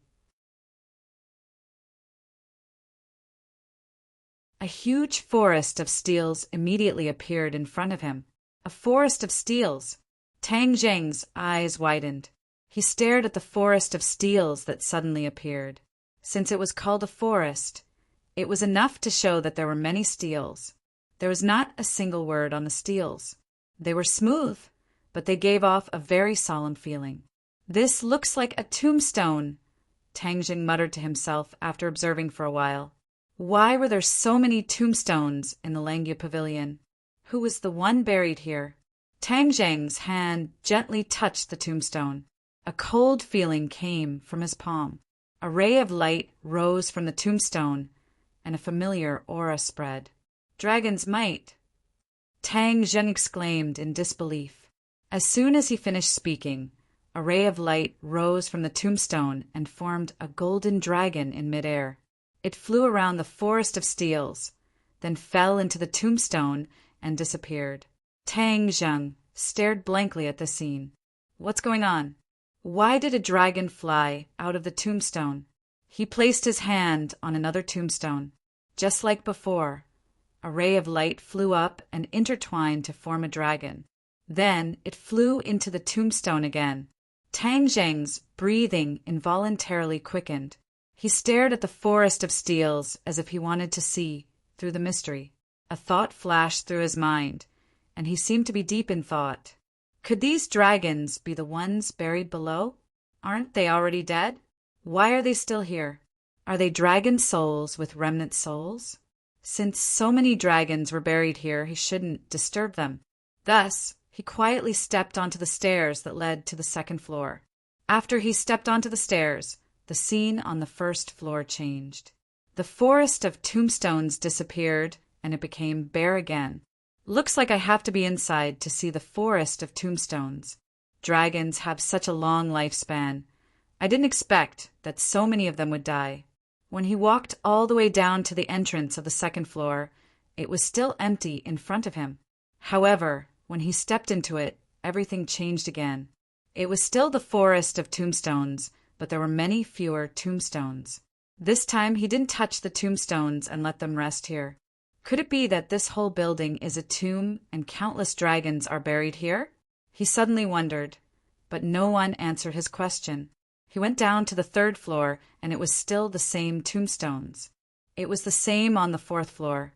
When he walked to the fifth floor, he finally found a special feature. The lower he went, the fewer tombstones there were. Especially when he reached the fifth floor, there were only about 100 tombstones. He stopped and looked at so many tombstones and sank into deep thought.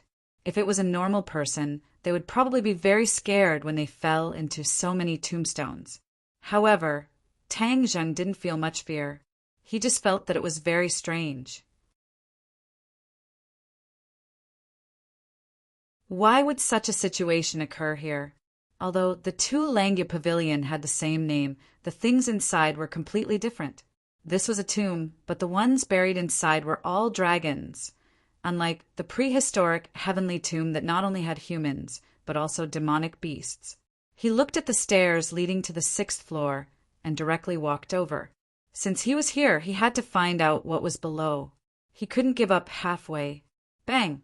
However, when he walked to the front of the stairs and was about to step on it, he was bounced back by a strong force and staggered back. He quickly stabilized his body and looked at the Langu Pavilion in bewilderment. Could it be that this is the same as the Langu Pavilion? If the Dragon God method doesn't reach the corresponding level, it won't be able to reach the corresponding floor? Please, this is just a tomb.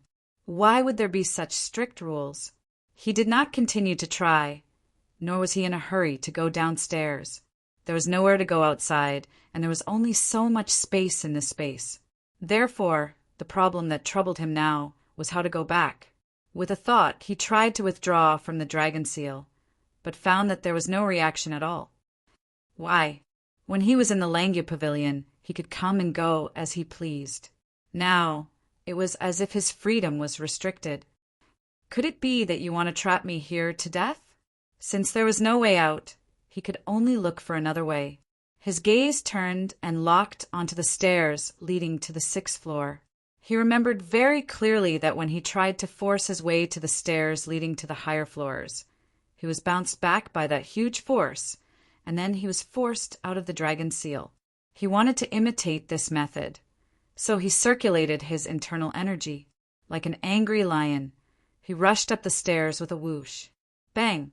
He was once again bounced back and fiercely crashed into the wall. His bones seemed to be about to fall apart, but he still did not retreat. He didn't know whether to laugh or cry. What was going on? Why didn't this method work? Could it be that it could only be done in that Langia Pavilion? He rolled his eyes speechlessly, but now that he couldn't leave, could it be that he was trapped here to death? No! Every time I come to the Langia Pavilion, there is a time limit. As long as the time is up, I can definitely leave automatically. He had a flash of inspiration and finally thought of this. Therefore, he was not in a hurry. He simply sat down, glanced at the tombstone, and then began to cultivate without any distractions. Cultivating in the Langia Pavilion was twice the result with half the effort, so he could not let go of this good opportunity. Moreover, waiting was very boring. He silently circulated his power, especially the Dragon God method, which was circulating on its own. The 5-clawed golden dragon in his glabella began to dance. You're tuning in to the Thunder Spear YouTube channel. Don't forget to subscribe and join us on this journey to catch the most captivating stories.